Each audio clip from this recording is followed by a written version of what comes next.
ಅರಣ್ಯ ಇಲಾಖೆಯಿಂದ ಕೃಷಿ ಭೂಮಿಯ ಖುಲ್ಲಾ ಯತ್ನ ಖಂಡಿಸಿ ಕಳಸದಲ್ಲಿ ಬುಧವಾರ ಬಂದ್ ಮತ್ತು ಪ್ರತಿಭಟನಾ ಸಭೆ ನಡೆಯಿತು. ಕಳಸೇಶ್ವರ ದೇವಸ್ಥಾನದಿಂದ ಆರಂಭಿಸಿ ಪಟ್ಟಣದ ಎಲ್ಲ ರಸ್ತೆಗಳಲ್ಲಿ ನಡೆದ ಪ್ರತಿಭಟನಾ ಮೆರವಣಿಗೆಯಲ್ಲಿ 3,000ಕ್ಕೂ ಹೆಚ್ಚು ಬೆಳೆಗಾರರು ಫಲಕಗಳನ್ನು ಹಿಡಿದು ಸಾಗಿದರು. ನಾವು ರೈತರು, ಭೂಗಳ್ಳರಲ್ಲ ಹಾಗೂ ಡೀಮ್ಡ್ ಅರಣ್ಯ ರದ್ದಾಗಲಿ ಎಂಬ ಘೋಷಣೆ ಕೂಗಿದರು.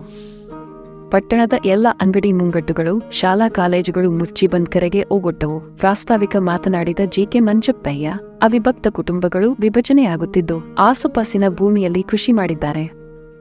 ಇದು ಭೂಕಬಳಿಕೆ ಅಲ್ಲ. 1.15 ಲಕ್ಷ ಎಕರೆ ಕಂದಾಯ ಭೂಮಿಯನ್ನು ಡೀಮ್ಡ್ ಎಂದು ಆದೇಶ ಮಾಡುವಾಗ ಕೃಷಿ ಭೂಮಿ ಹೊರತುಪಡಿಸಿಲ್ಲ, ಗಡಿಗುರುತು ಮಾಡಿಲ್ಲ.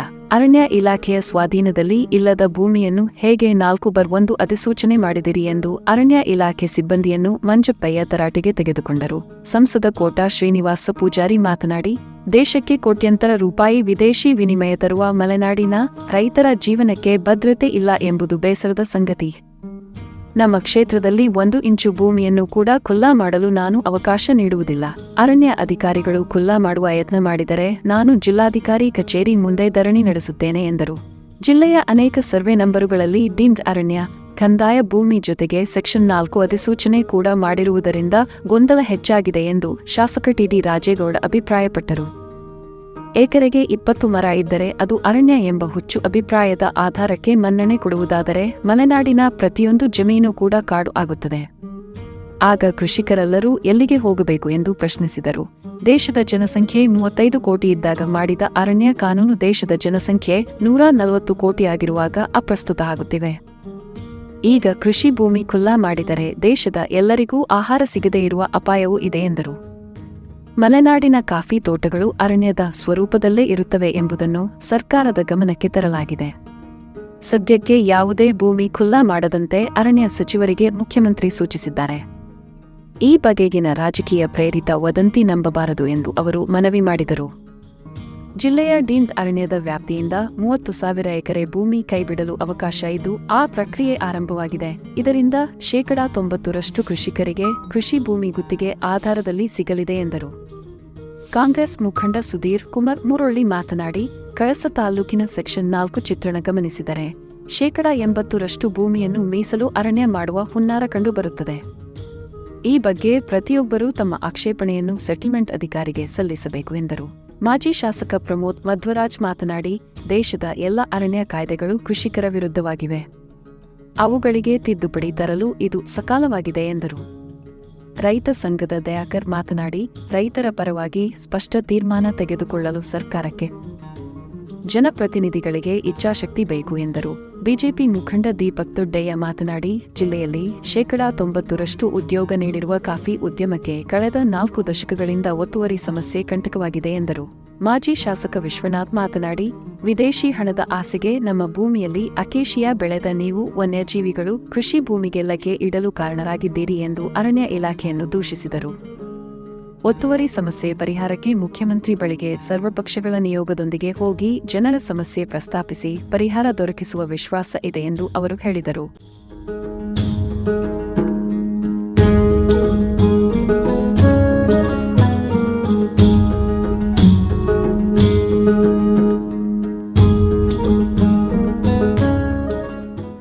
ಹೋರಾಟಕ್ಕೆ ಬಂದಂತ ಎಲ್ಲ ಆತ್ಮೀಯ ರೈತ ಬಂಧುಗಳೇ, ಈಗ ಕಾರ್ಯಕ್ರಮ ಪ್ರಾರಂಭ ಆಗ್ತದೆ. ದಯವಿಟ್ಟು ಇದು ಹೋರಾಟ ಸಭೆ. ಹೋರಾಟ ಸಭೆಯಲ್ಲಿ ಇಲ್ಲಿ ಎಲ್ಲರೂ ನಿಂತುಕೊಂಡು ಸಮಾಧಾನವಾಗಿ ಕಾರ್ಯಕ್ರಮ ಮುಗಿಯುವವರೆಗೆ ಇರಬೇಕು. ಮುಂದೆ ನಿಮ್ಮ ಏನು ಬೇಡಿಕೆ ಇದೆಯೋ ಆ ಬೇಡಿಕೆನ ಈಡೇರುವವರೆಗೂ ಕೂಡ ನಾವು ನೀವು ಗಟ್ಟಿಯಾಗಿ ಈ ಬಗ್ಗೆ ನಿಂತ್ಕೊಳ್ಬೇಕಾಗ್ತದೆ. ಆದ್ರಿಂದ ಶಾಂತ ರೀತಿಯಲ್ಲಿ ಎಲ್ಲರೂ ಕೂಡ ಒಗ್ಗಟ್ಟಿನಿಂದ, ಇಲ್ಲಿ ಯಾವುದೇ ಗುಂಪುಗಾರಿಕೆ ಆಗಲಿ ರಾಜಕಾರಣ ಆಗಲಿ ಇಲ್ಲ, ಎಲ್ಲರೂ ಒಗ್ಗಟ್ಟಿನಿಂದ ಈ ಕಾರ್ಯಕ್ರಮನ ಯಶಸ್ವಿ ಮಾಡಿಕೊಳ್ಬೇಕು ಅಂತ ವಿನಂತಿ ಮಾಡ್ತೀವಿ. ಕಾರ್ಯಕ್ರಮಕ್ಕೆ ಬಂದಿರುವ ಅತಿಥಿಗಳನ್ನು ಹಾಗೂ ನಿಮ್ಮೆಲ್ಲರನ್ನು ಸ್ವಾಗತಿಸಲಿದ್ದಾರೆ KR ಭಾಸ್ಕರ್, ಕಳಸ ತಾಲೂಕು ಒತ್ತುವರಿ ಹೋರಾಟ ಸಮಿತಿಯ ಅಧ್ಯಕ್ಷರು. ಈ ಒತ್ತುವರಿ ಸಮಸ್ಯೆ ಇದು ನಿನ್ನೆ ಮೊನ್ನೆಯದಲ್ಲ. ರೈತ ಎಲ್ಲಿ ಜಮೀನು ಮಾಡಿರ್ತಾನೆ ಅಲ್ಲಿಂದ ಒತ್ತುವರಿ ಪ್ರಾರಂಭ ಆಗಿದೆ. ಒತ್ತುವರಿ ಅಂದ್ರೆ ಹಾಗಲ್ಲ. ಒತ್ತುವರಿ ಯಾಕಾಯ್ತು ಅಂದ್ರೆ ಅವರು ನಮ್ಮ ಒತ್ತುವರಿ ಹೋರಾಟ ಸಮಿತಿಯ ಸಂಚಾಲಕರಾದ ಶ್ರೀ ಜಿ.ಕೆ. ಮಂಜೇಪಯ್ಯನವರು ನಡೆಸಿಕೊಟ್ಟಿದ್ದಾರೆ. ಅವರನ್ನ ಈ ಸ್ವಾಗತಕ್ಕೆ ಅವರಿಗೆ ಸ್ವಾಗತಿಸ್ತಾ ಇದ್ದೇನೆ. ಈ ಕಾರ್ಯಕ್ರಮಕ್ಕೆ ಆಗಮಿಸಿರ್ತಕ್ಕಂಥ ನಮ್ಮ ಚಿಕ್ಕಮಗಳೂರು ಜಿಲ್ಲೆಯ ಸಂಸದರಾದ ಶ್ರೀ ಕೋಟಾ ಶ್ರೀನಿವಾಸ ಪೂಜಾರಿ, ಮಾನ್ಯ ಲೋಕಸಭಾ ಸದಸ್ಯರು, ಅವರನ್ನು ಈ ಕಾರ್ಯಕ್ರಮಕ್ಕೆ ಹಾರ್ದಿಕವಾಗಿ ಸ್ವಾಗತಿಸ್ತಾ ಇದ್ದೇವೆ. ಈ ಕಾರ್ಯಕ್ರಮಕ್ಕೆ ಎಲ್ಲ ಸಂಘ ಸಂಸ್ಥೆಗಳ ಎಲ್ಲ ಅಧ್ಯಕ್ಷಗಳನ್ನು, ಎಲ್ಲ ಪಾರ್ಟಿಯ ಎಲ್ಲ ರಾಜಕೀಯ ಪಕ್ಷಗಳ ನೇತಾರರನ್ನು ಅವರನ್ನು ಕೂಡ ಈ ಕಾರ್ಯಕ್ರಮಕ್ಕೆ ಹಾರ್ದಿಕವಾಗಿ ಆದರದಿಂದ ಸ್ವಾಗತಿಸ್ತಾ ಇದ್ದೇವೆ. ರೈತ ಹೋರಾಟಗಾರ ಹಾಗೂ ಬೆಳೆಗಾರ ಸಂಘ ಸಕಲೇಶ್ಪುರದ ನಮ್ಮ ಕಾಫಿ ಬೆಳೆಗಾರರ ಹೋರಾಟಗಾರರಾದ ಎಚ್.ಎಂ. ವಿಶ್ವನಾಥ್, ಮಾಜಿ ಶಾಸಕರು, ರೈತ ಹೋರಾಟಗಾರರು, ಅವರನ್ನು ಕೂಡ ಸ್ವಾಗತಿಸ್ತಾ ಇದ್ದೇವೆ. ಈ ಕಾರ್ಯಕ್ರಮಕ್ಕೆ ಸುಧೀರ್ ಕುಮಾರ್ ಮುರವಳ್ಳಿ ಅವರು ಆಗಮಿಸಿದ್ದಾರೆ. ನ್ಯಾಯವಾದಿಗಳು, ಕೊಪ್ಪಳವರು. ಅವರು ಈ ಒತ್ತುವರಿ ಸಮಸ್ಯೆ ಬಗ್ಗೆ ಅವರಿಗೆ ವಿಶೇಷವಾಗಿ ಗಮನ ಇದೆ, ಹೇಗೆ ಏನು ಅಂತೇಳಿ. ಹಾಗಾಗಿ ಅವರನ್ನು ಕೂಡ ಈ ಕಾರ್ಯಕ್ರಮಕ್ಕೆ ಸ್ವಾಗತಿಸ್ತಾ ಇದ್ದೇವೆ. ಕೆ.ಆರ್. ಪ್ರಭಾಕರ್ ಗೌಡರು, ಮಾಜಿ ಜಿಲ್ಲಾ ಪಂಚಾಯತ್ ಅಧ್ಯಕ್ಷರು, ಈ ಕಾರ್ಯಕ್ರಮಕ್ಕೆ ಆಗಮಿಸಿದ್ದಾರೆ. ಅವರಿಗೂ ಕೂಡ ನಾವು ಬೆಳೆಗಾರ ಸಂಘದ ಪರವಾಗಿ ಆದರದ ಸ್ವಾಗತವನ್ನು ಕೊಡ್ತಾ ಇದ್ದೇವೆ.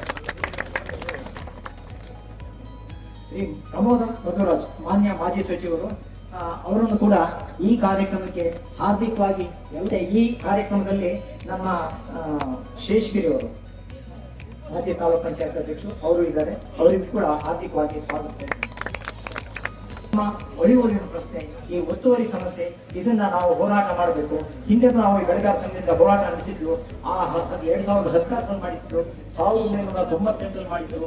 ಈ ರೀತಿ ನಮ್ಮ ಬೆಳೆಗಾರರ ಒಕ್ಕೂಟ ದೇಶದಿಂದ ಕರ್ನಾಟಕ ಬೆಳೆಗಾರ ಒಕ್ಕೂಟ ಸಕಲೇಶ್ವರ ಇದರಿಂದ ಅವರ ಸೇರ್ ಮಾಡಿರ್ತಕ್ಕಂಥ ಈ ಒತ್ತುವರಿ ಸಮಸ್ಯೆ ಸುಮಾರು 40-45 ವರ್ಷದಿಂದ ನಾವು ಕಾಣ್ತಾ ಇದ್ದೀವಿ. ಇದು ಮಲೆನಾಡು ಭಾಗದವರಿಗೆ ಒಂದು ಶಾಪ. ಮಲೆನಾಡು ಭಾಗದಲ್ಲಿ 4-5 ವರ್ಷಕ್ಕೊಂದ್ಸರಿ ಈ ಸಮಸ್ಯೆ ಭಾರಿ ಜೋರಾಗೋದು, ಯಾರದ್ದು ಪಾಪದವ್ರದ್ದು 4 ಜನ ಕಡಿಯೋದು, ಮತ್ತೆ ಏನೋ ಒಂದು ಅವ್ರಿಗೆ ಮದ್ದು ಸಿಕ್ಕೋದು. ಈ ತರ ಸಮಸ್ಯೆ ಆಗಿದೆ. ಈ ಸಮಸ್ಯೆಗೆ ನಮ್ಮಲ್ಲಿರ್ತಕ್ಕಂಥ ಕಾನೂನುಗಳು 1964ರಲ್ಲಿ ನಮ್ಮ ಮೈಸೂರು ಫಾರೆಸ್ಟ್ ಆಕ್ಟ್ ಬಂತು. 1980ರಾಗೆ ನಮ್ಮ ಕೇಂದ್ರ ಸರ್ಕಾರದ ಅರಣ್ಯ ಸಂರಕ್ಷಣಾ ಕಾಯ್ದೆ ತಂದು, ಆದ್ರೆ 64 ಕಾಯ್ದೆ ಏನಿದೆಯೋ ಅವತ್ತಿನ ಜನಸಂಖ್ಯೆ, ಅವತ್ತಿನ ಕೃಷಿ,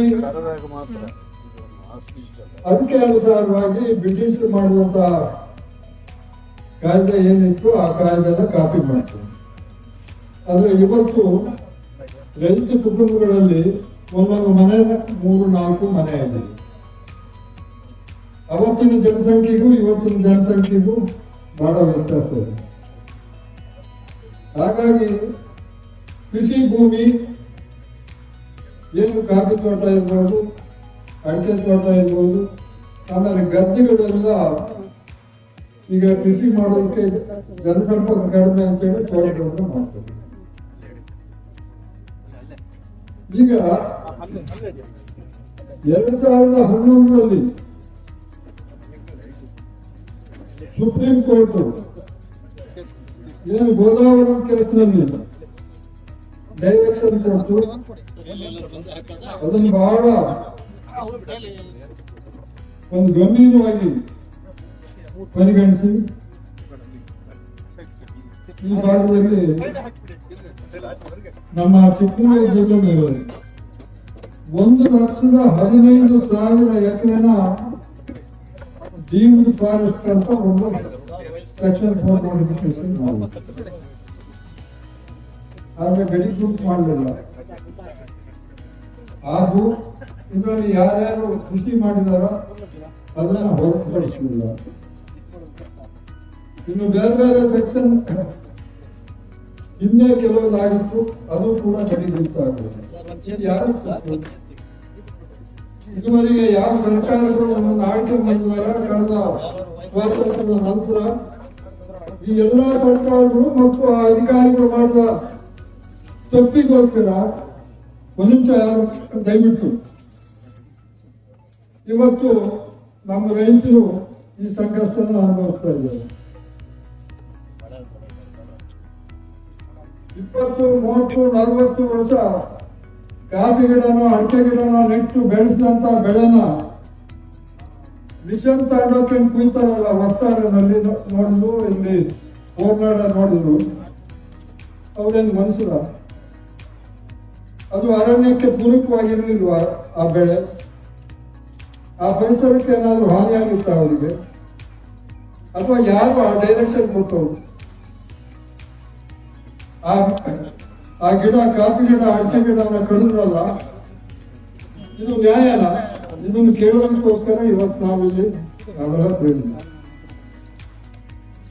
ನಾವು ಕೆಲವಷ್ಟು ಬೇಡಿಕೆಗಳನ್ನು ಇಟ್ಟಿದ್ದೇವೆ.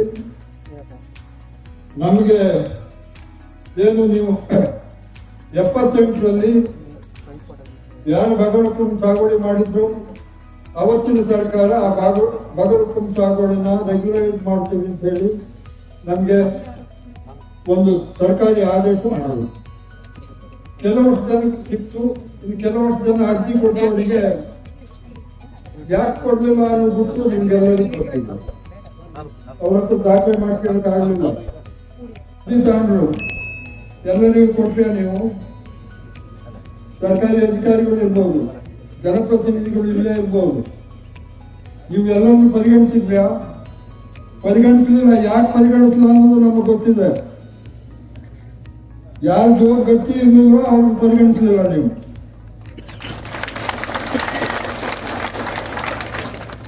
ನೀವು ಈ ಕೆಲಸ ಮಾಡ್ಕೊಂಡು ಇವತ್ತು ನಮ್ಮನ್ನ ಮಿಷನ್ ತಗೊಂಡು ಬರ್ತಾ ಇದ್ವಿ. ನಮ್ಮ ಬೇಡಿಕೆ ಇವತ್ತು ಅವತ್ತಿಂದ ಅರ್ಜಿ ಕೊಟ್ಟು ಅಲ್ಲಿ ಫಿಸಿಕಲಿ ಯಾರ್ದು ತೋಟ ಇದೆಯಾ, ನೀವು ಅರಣ್ಯ ಮಾಡ್ಕೊಂಡಿದ್ದೀರ, ಸೆಕ್ಷನ್ 4 ನೋಟಿಫಿಕೇಶನ್ ಮಾಡ್ಕೊಂಡಿದ್ದೀರ, ನಮಗೆ ಗೊತ್ತಿಲ್ಲ. ನೀವೇನಾದ್ರು ಬಂದಿದ್ರೆ ಅಲ್ಲಿಗೆ ಜಾಗ ನೋಡಿದ್ರೆ ಸೆಕ್ಷನ್ 4 ಮಾಡೋತ್ತೀಗ ಕೃಷಿ ಇದೆಯಾ? ನಿಮ್ಮ ಸ್ವಾಧೀನ ಅರಣ್ಯ ಇಲಾಖೆ ಸ್ವಾಧೀನದಾಗ ಯಾವ್ದಾದ್ರು ಜಮೀನು ಇತ್ತ?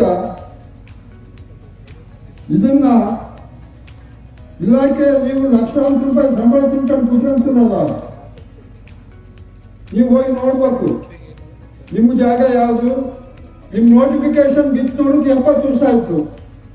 ನಿಮ್ದೊಂದು ಫಾರೆಸ್ಟ್ ನೋಟಿಫಿಕೇಶನ್ ಆಗಿದ್ದು, ನಮ್ಗೆ ಫಾರೆಸ್ಟಿಗೆ ನೋಟಿಫಿಕೇಶನ್ ಆಗಿದೆ ಇಂಥ ಇಸ್ವಿಲಿ ಅಂತ 70 ವರ್ಷದ ಮೇಲೆ ಬಿಟ್ಟು ನೋಡ್ತೀವಿ. ನೀವು ನಮ್ಮ ಇಂಪ್ಲಿಮೆಂಟಿಂಗ್ ಅಥಾರಿಟೀಸು, ಕಾನೂನು ಇಂಪ್ಲಿಮೆಂಟಿಂಗ್ ಅಥಾರಿಟೀಸು ಸರ್ಕಾರ ಒಂದು ನೋಟಿಫಿಕೇಶನ್ ಮಾಡಿದ್ನ ಬಿಚ್ಚಿ ನೋಡಿ ಅದನ್ನ ಇಮಿಡಿಯೇಟ್ ಇಂಪ್ಲಿಮೆಂಟ್ ಮಾಡ್ತೀರಂತೆ. ಏನ್ ಸ್ವಾಮಿ ಜನಗಳ ಇಮಿಡಿಯೇಟ್ ಮ್ಯೂಟೇಷನ್ ಮಾಡ್ತಾರಲ್ಲ, ಇದನ್ನ ಯಾರು ಕೇಳಕ್ಕಿಲ್ವಾ? ಕಾನೂನಾಗ ಅವಕಾಶ ಇದೆಯಾ? 70 ವರ್ಷ ಆದ್ಮೇಲೆ ಮ್ಯೂಟೇಷನ್ ಮಾಡೋದಕ್ಕೆ. 70 ವರ್ಷದಲ್ಲಿ ಅಲ್ಲಿ ಆ ನೇಚರ್ ಆಫ್ ಲ್ಯಾಂಡ್ ಏನಾಗಿತ್ತು ಅನ್ನೋದು ನೀವು ಯಾರು ನೋಡಿದ್ಯಾ? ಅಥವಾ ಕೋರ್ಟ್ನಲ್ಲಿ ಕೂತವ್ರು ನೋಡಿದಾರ? ಇದ್ರ ಬಗ್ಗೆ ಯಾರು ಉಸಿರು ತೆಗಿದಿಲ್ಲ. ಯಾವ ಅಧಿಕಾರದಾಗಿದ್ದವರು ಉಸಿರು ತೆಗಿದಿಲ್ಲ, ನನಗೆ ಗೊತ್ತಿದೆ. ಆದ್ರಿಂದ ನಮ್ಮ ಬೇಡಿಕೆ ಏನಂತ ಹೇಳಿದ್ರೆ, ಅವತ್ತಿಂದ ನಾವೇನು ಕೃಷಿ ಮಾಡಿದೀವಿ, ನಮ್ಮ ಅರ್ಜಿಗಳು ಏನು ಪೆಂಡಿಂಗ್ ಇದ್ದಾವೆ ಅವ್ರಿಗೆ ಎಲ್ಲರಿಗೂ ರೆಗ್ಯುಲರ್ ಆಗಿ ಮಾಡ್ಕೊಡಿ. ಉಳಿದ ಜಾಗನ ನೀವು ಅರಣ್ಯನಾರು ಮಾಡ್ಕೊಳ್ಳಿ, ಏನಾರು ಮಾಡ್ಕೊಳ್ಳಿ, ನಮ್ದು ಅಬ್ಜೆಕ್ಷನ್ ಇಲ್ಲ. ಮತ್ತೆ ಕೇಂದ್ರ ಸರ್ಕಾರ 2004ರಲ್ಲಿ ಅರಣ್ಯ ಹಕ್ಕು ಕಾಯ್ದೆ ತಂತು. ಯಾರು ಅರಣ್ಯದ ಒಳಗಡೆ ಕೃಷಿ ಮಾಡ್ಕೊಂಡು ಅವರಲ್ಲೇ ಬದುಕ್ತಾ ಇದ್ದಾರ ಅವರಿಗೆ ಅಲ್ಲಿ ಬದುಕುವ ಅವಕಾಶ ಕೊಡೋದಕ್ಕೋಸ್ಕರ ಆ ಕಾನೂನು ತಂದಿದ್ದು. ಬುಡಕಟ್ಟು ಜನಾಂಗ ಅಂತ ಒಂದು ಎಕ್ಸೆಪ್ಷನ್ ಹೇಳಿದ್ದಾರೆ. ಆದ್ರೆ ಅಲ್ಲಿ ವಾಸ ಮಾಡ್ತಕ್ಕಂಥ ಎಲ್ಲ ಜನರು ಕೂಡ ಬುಡಕಟ್ಟು ಜನಾಂಗವೇ. ಅವರು ಪಾರಂಪರಿಕವಾಗಿ ಅಲ್ಲಿ ವಾಸ ಮಾಡ್ತಕ್ಕಂಥವ್ರು. ನೀವು ಸರ್ಕಾರ ಅವ್ರನ್ನ ಬುಡಕಟ್ಟು ಜನಾಂಗ ಅಂತ ಪರಿಗಣಿಸ್ಬೇಕು. ಅವರಿಗೂ ನೀವು ಅವಕಾಶ ಕೊಡ್ಬೇಕು. ಅವ್ರು ಬೇರೆ ಕಡೆ ಬ್ಯಾಟಲ್ ಬಂದು ಬದುಕಕ್ಕಾಗ್ತದ? ಅಲ್ಲಿಂದ ನೀವು ನಮ್ಮ ಜನಪ್ರತಿನಿಧಿಗಳು ಹೇಳೋದಕ್ಕೆ ನಿಮ್ಗೆ ನಾಲ್ಗೆ ಇಲ್ವಾ? ನಾವು ಅದನ್ನು ಕೇಳಬೇಕಾಗ್ತದೆ. ಯಾಕೆಂತೇಳಿದ್ರೆ ನಾವಲ್ಲ, ಸರ್ಕಾರ ಆಡ್ತಕ್ಕಂಥವ್ರು ನೀವು ನಮಗೆ ತೊಂದರೆ ಕೊಡೋದನ್ನ ತಪ್ಪಿಸಿ ನಮ್ಮನ್ನ ಬದುಕೋದಕ್ಕೆ ಅವಕಾಶ ಮಾಡಿಕೊಡ್ಬೇಕು. ಕಾಡು ಪ್ರಾಣಿಯಲ್ಲಿ ಬದುಕೋದಿಲ್ಲ. ಆ ಕಾಡು ಪ್ರಾಣಿಗಳು ಇವತ್ತು ನಮ್ಮ ಕೃಷಿ ಜಮೀನಿಗೆ ಎಂಟ್ರಿ ಆಗಿದ್ದಾವೆ. ಇದಕ್ಕೆ ಯಾರು ಹೊಣೆ? ಯಾರು ರೈತರು ಸತ್ತು ನೀವು 5 ಲಕ್ಷ ಕೊಡ್ತೀರಿ ಅಂತ ಯಾಕೆ ಚಿಂತೆ ಮಾಡಕ್ಕ? ನೀವು ಬೇರೆಯವ್ರಿಗೆಲ್ಲ ದುಡ್ಡು ಇರ್ತದೆ, 1 ಕೋಟಿ ಕೊಡಿ.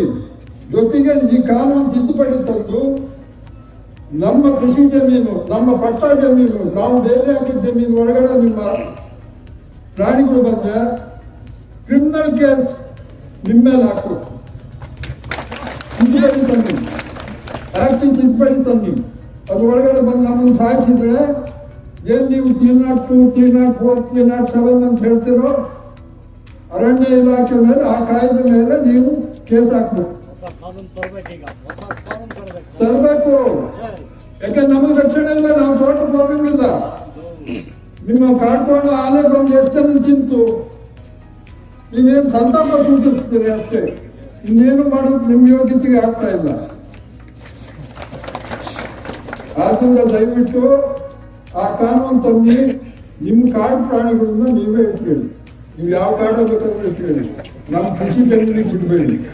20 ಕೋಟಿ ರೂಪಾಯಿ ಕೊಡಿ, ನಾವು ಬಿಟ್ಟು ನೀವೇ ಇರಲಿ. ನಿಮ್ಮ ಕಾಡು, ನಿಮ್ಮ ಕಾಡು ಪ್ರಾಣಿಗಳು ನೀವೇ ಇಲ್ಲಿ ಜೀವನ ಮಾಡಿ, ಅದು ದುಡ್ಡು ಕೊಡಿ. ನೀವು ಖಂಡಿತವಾಗಿ ನಮ್ಮ ಬೇಡಿಕೆ ಇದು. ಇಲ್ಲೇನು ನಾಟಕ ಮಾಡೋಕ್ಕೆ ಯಾರು ಬಂದಿಲ್ಲ. ನೀವು ನಮಗೆ ತೊಂದರೆ ಕೊಡೋದ್ರಿಂದ ಬಂದ್ವಿ. ಪಾಪ ಅಲ್ಲಿ ಆ ಬಸ್ತಾರ ಕಡಿದ್ರಲ್ಲ, ನೀವೇನು ಮನುಷ್ಯರ ಕರ್ಗಸ್ ತಾಂಡಕ್ಕೆ, ಮಿಷನ್ ತಾಂಡಕ್ಕೆ ನಾವು ಕಾಪಿಗಳು, ಅಡಿಕೆಗಳೆಲ್ಲ ಬಿಟ್ಕೊಂಡಿಲ್ಲ. ಹೈಕೋರ್ಟ್ ಜಡ್ಜಿ ಹೇಳ್ತಾರೆ ಅದು ತಪ್ಪು ಅಂತ. ಈ ಎಲ್ಲ ವಿಚಾರಗಳನ್ನ ನೀವು ಮುಂದಿಟ್ಕೊಂಡು ಹೋರಾಟ ಮಾಡ್ತಾ ಇದ್ದೀವಿ. ಬೆಳೆಗಾರರ ಸಂಘದ ಒಂದು ಮುಖಾಂತರ ಅವರ ನೇತೃತ್ವದಲ್ಲಿ ನಡೀತಾ ಇದೆ. ಆ ಬೆಳೆಗಾರರ ಸಂಘಕ್ಕೂ ನಾವು ಮನವಿ ಮಾಡ್ತಾ ಇದ್ದೀನಿ. ಎಲ್ಲ ಗ್ರಾಮಗಳಲ್ಲೂ 25 ಜನದಿಂದ ಒಂದು ಯುವಕರ ಪಡೆ, ರಕ್ಷಣಾ ಪಡೆ ರಚನೆ ಮಾಡಿಕೊಳ್ಬೇಕು. ಯಾರದೇ ಜಮೀನಿಗೆ ನುಗ್ಗಿ ಕಡಿಯಕ್ಕೆ ಬಂದ್ರು ಅದನ್ನ ರಕ್ಷಣೆ ಮಾಡೋದಕ್ಕೆ ಸಾಗುವಳಿ ಮಾಡಿ, ಕಾಫಿ ಬೆಳೆದು, ಅಡಿಕೆ ಬೆಳೆದು, ಏಲಕ್ಕಿ ಬೆಳೆದು, ಎಲ್ಲ ಥರದ ಕೃಷಿ ಮಾಡಿ ನಾವು ದೇಶಕ್ಕೆ ಒಂದು ಫಾರಿನ್ ಎಕ್ಸ್ಚೇಂಜ್ ಅಲ್ಲಿ ಅತ್ಯಂತವಾದ ಕಷ್ಟ ಕಾಲದಲ್ಲಿ ಇವತ್ತು ಎಕ್ಸ್ಪೋರ್ಟ್ ಆಗುವಂಥ ಐಟಮ್ಗಳು ಬೇಕಾದಷ್ಟಿದೆ.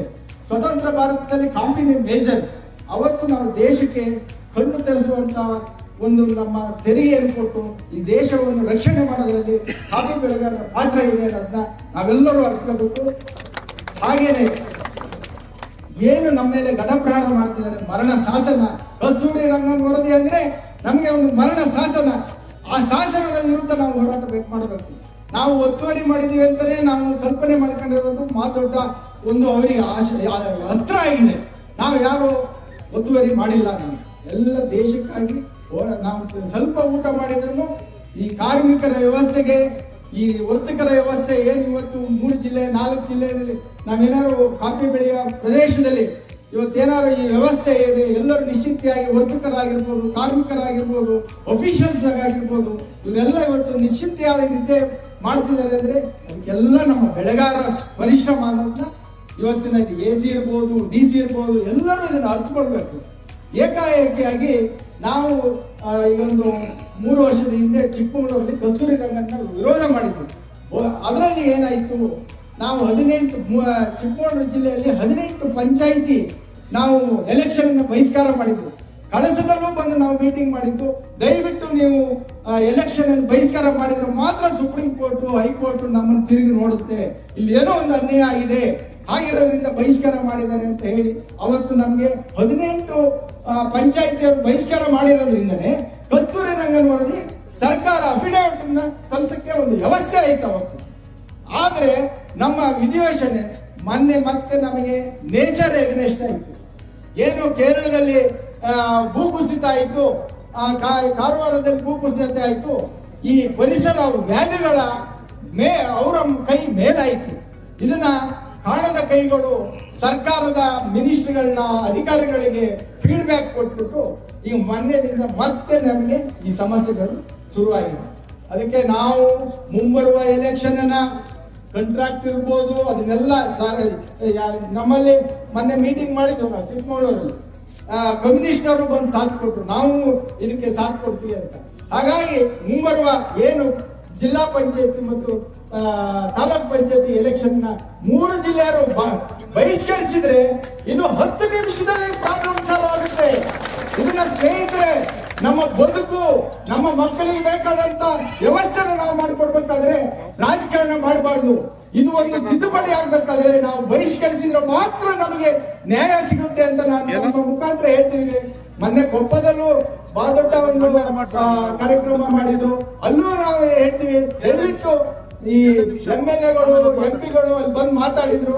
ನಮ್ಗೆ ಅವ್ರು ಇಲ್ಲಿ ಮಾತಾಡೋದಕ್ಕಿಂತ ದಯವಿಟ್ಟು ನಮ್ಮ ಸಮಸ್ಯೆ ತಗೊಂಡು ಹೋಗಿ ವಿಧಾನಸಭೆಯಲ್ಲಿ ಮಾತಾಡಿ, ಪಾರ್ಲಿಮೆಂಟ್ ಅಲ್ಲಿ ಮಾತಾಡಿ, ನಮ್ ಧ್ವನಿಯಾಗಿ ಅಲ್ಲಿ ಮಾತಾಡಕ್ಕೆ ಅವರಿಗೆ ಒಂದು ಸ್ಥಾನವನ್ನು ಕೊಟ್ಟಿದ್ದೀವಿ. ನಮ್ಗೆ ನೀವು ಭಾಷಣ ಮಾಡಿ, ನಮ್ಗೆ ನಮ್ಮ ಸಮಸ್ಯೆ ಹೇಳಿದ್ರೆ ಬಗೆಹರಿಯೋದಿಲ್ಲ. ಇಲ್ಲಿ ಹಿರಿಯರಾದ ಕಲ್ಪುಳ್ಳಿ ವಿಠಲ ಹೆಗಡೆ ಅವರು ಇಡೀ ನಿಮ್ಮ ಪಶ್ಚಿಮ ಘಟ್ಟದ ಬಗ್ಗೆ ಅಧ್ಯಯನ ಮಾಡಿ ಅವ್ರಿಗೆ ಮೊನ್ನೆ ನಮ್ಮ ಶೃಂಗೇರಿ ಸ್ವಾಮೀಜಿಗಳು ಡಾಕ್ಟರೇಟ್ ಕೊಟ್ಟರು. ಅಂತವ್ರನ್ನ ಕಾನೂನು ತಜ್ಞರಾದ ಮಲ್ನಾಡು ಒಂದು ಸಮಿತಿ ಮಾಡಿದ್ದಾರೆ, ಸುಧೂರು ಮುರಳಿಯವರು. ಅವ್ರನ್ನೆಲ್ಲ ಇಟ್ಕೊಂಡು ಈ ಕಾರ್ಯಕ್ರಮವನ್ನು ಯಶಸ್ವಿ ಮಾಡೋಣ. ಬಹಿಷ್ಕರಿಸಿದ್ರು ಮಾತ್ರ, ಚುನಾವಣೆ ಬಹಿಷ್ಕರಿಸಿದ್ರೆ ನಮ್ಗೆ ಯಾವ ಹೋರಾಟನೂ ಬೇಡ ಸ್ವಾಮಿ. ಅದನ್ನೊಂದು ಎಲ್ಲರೂ ಮನಗಳ್ಳಿ. ಆಮೇಲೆ ಫೋರಂ ನೋಟಿಫಿಕೇಶನ್ ಆಗಿರೋ ಜಾಗಕ್ಕೆ ಯಾರು ತಲೆ ಕೆಡಿಸ್ಕೊಳ್ಳೋದಲ್ಲ. ಎಲೆಕ್ಷನ್ ಬಾಡಿ ಏನು ಗ್ರಾಮ ಪಂಚಾಯತ್ ಅಧ್ಯಕ್ಷರು ಮತ್ತು ಅವರ ಸದಸ್ಯರಿಗೆ ಆ ಪವರ್ ಇದೆ. ಸೆಟಲ್ಮೆಂಟ್ ಆಫೀಸರ್ ಕಡೂರಿನಲ್ಲಿದ್ದಾರೆ, ನೊಣ ಹೊಡಿತಾ ಕೂತಿದ್ದಾರೆ. ಅವರೊಬ್ರು ಯಾರನ್ನು ಅವ್ರು ನಮ್ಗೆ ಟಚ್ ಮಾಡಕ್ ಬಿಡ್ತಿಲ್ಲ. ಅವ್ರನ್ನ ಕರ್ಕೊಂಡು ಬಂದು ನೀವು ಪಂಚಾಯತ್ ರೆಗ್ಯುಲೇಷನ್ ಮಾಡಿದ್ರೆ ಈ ಫೋರಂ ನೋಟಿಫಿಕೇಶನ್ ನ AC ಮತ್ತೆ ರೇಂಜ್ ಇಟ್ಕೊಂಡು ನಮ್ಮ ಸ್ಥಳೀಯ MLAಗಳನ್ನ ಇಟ್ಕೊಂಡು ನೀವೇನಾದ್ರು ಎಲ್ಲಾ ಪಂಚಾಯತಿಲಿ ನೀವು ಇದನ್ನ ತಿದ್ದುಪಡಿ ಮಾಡಕ್ಕೆ ಅವಕಾಶ ಇದೆ. ಕಾನೂನನ್ನು ನಾವು ಬರೀ ಹೋರಾಟದಲ್ಲೇ ಗೆಲ್ಲಕ್ಕಾಗಲ್ಲ, ಕಾನೂನು ರೀತಿಯಲ್ಲೂ ನಾವು ಹೋರಾಟ ಮಾಡಬೇಕು. ಹಾಗೆ ಎಲ್ಲ ಪಂಚಾಯಿತಿಯ ಅಧ್ಯಕ್ಷರು ಇದನ್ನ ನೇತೃತ್ವ ವಹಿಸಬೇಕು. ನೇರವಾಗಿ ನಿಮ್ಮ ಪಂಚಾಯಿತಿಯಲ್ಲಿ ಏನು ಸೆಕ್ಷನ್ 4 ಅಡಿಯಲ್ಲಿ ಏನ್ ಬಂದಿದೆ ಅವನ್ನೆಲ್ಲ ಬಿಡಿಸ್ಕೊಳ್ಳಲಿಕ್ಕೆ ಅವಕಾಶ ಇದೆ. ಅದನ್ನ ನೀವು ಪಂಚಾಯಿತಿ ಅಧ್ಯಕ್ಷರಿಗೆ, ಅದಕ್ಕೆ ಸುಪ್ರೀಂ, ಆಮೇಲೆ ಸೆಟಲ್ಮೆಂಟ್ ಆಫೀಸರು, ಇವ್ರನ್ನೆಲ್ಲ ಕೂರಿಸ್ಕೊಂಡು ನೀವು ಪೂರ್ವಭಾವಿ ಸಭೆ ಮಾಡಿದ್ರೆ ಇದು ದೊಡ್ಡ ಸಮಸ್ಯೆ ಅಲ್ಲ ಅಂತ ಹೇಳ್ತಾ ನನಗೆ ಮಾತಾಡಕ್ಕೆ ಒಂದು ಅವಕಾಶ ಕೊಟ್ಟಿದ್ದಕ್ಕೆ ನಿಮ್ಗೆಲ್ಲರಿಗೂ ಧನ್ಯವಾದ ಅರ್ಪಿಸ್ತೀನಿ. ಮುಂದಿನ ದಿನಗಳಲ್ಲಿ ನಮ್ಮ ಹಿರಿಯರು ಮೂಡಿಗೆರೆ ತಾಲೂಕಲ್ಲಿ ಒಂದು ದೊಡ್ಡ ಬೃಹತ್ ಸಭೆ ಮಾಡೋಣ. ಅಲ್ಲೂ ಕೆಲವು ತಜ್ಞರನ್ನ ಕೂತ್ಕೊಂಡು ಯೋಚನೆ ಮಾಡಿ ಏನ್ ಪರಿಹಾರ ಜೈ ಕರ್ನಾಟಕ. NGOಗಳನ್ನ ಹೇಳುವಂತ ಮಾತನ್ನು ಕೇಳಿ IAS ಮಾಡಿಕೊಂಡು ಅರಿವಿಲ್ಲತಕ್ಕಂಥ ರಾಜಕಾರಣಿಗಳು ಕೂತು ಮಾಡುವಂತ, ಮತ್ತೆ ಪಶ್ಚಿಮ ಘಟ್ಟದ ಪರಿಜ್ಞಾನನೇ ಇಲ್ಲದಿರ್ತಕ್ಕಂಥ ಕೆಲವು ನ್ಯಾಯಾಧೀಶರಿಗೆ ಕೊಡ್ತಕ್ಕಂಥ ಆದೇಶಗಳು ಇವತ್ತು ನಮ್ಮನ್ನ ಇಕ್ಕಟ್ಟಿಗೆ ಸಿಕ್ತಿಲ್ಲ.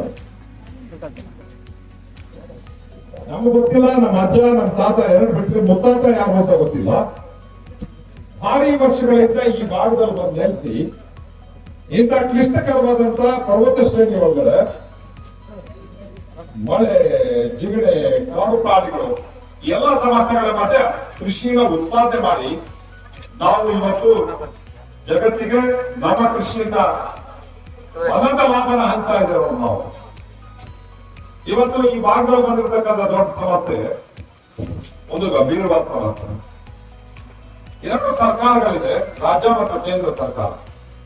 2 ಸರ್ಕಾರ ಅವು ನಮ್ಮ ಸರ್ಕಾರಗಳು. ಅಲ್ಲಿರ್ತಕ್ಕಂಥ ಜನಪ್ರತಿನಿಧಿಗಳನ್ನ ನಾವು ವಿಶ್ವಾಸಕ್ಕೆ ತಗೊಂಡು ಕೆಲಸ ಮಾಡಬೇಕಾಗಿದೆ. ಇದು ನನ್ನ ಅನುಭವ. 41 ವರ್ಷದ ಹಿಂದೆ ಇದೇ ವೇದಿಕೆಯನ್ನು ನಾವು ಕೆಲಸ ಮಾಡುವವರು ಸರ್ಕಾರಗಳ ಮತ್ತು ಅಧಿಕಾರಿಗಳ ವಿರುದ್ಧ ಹೋರಾಟ ಮಾಡಿದ್ವಿ.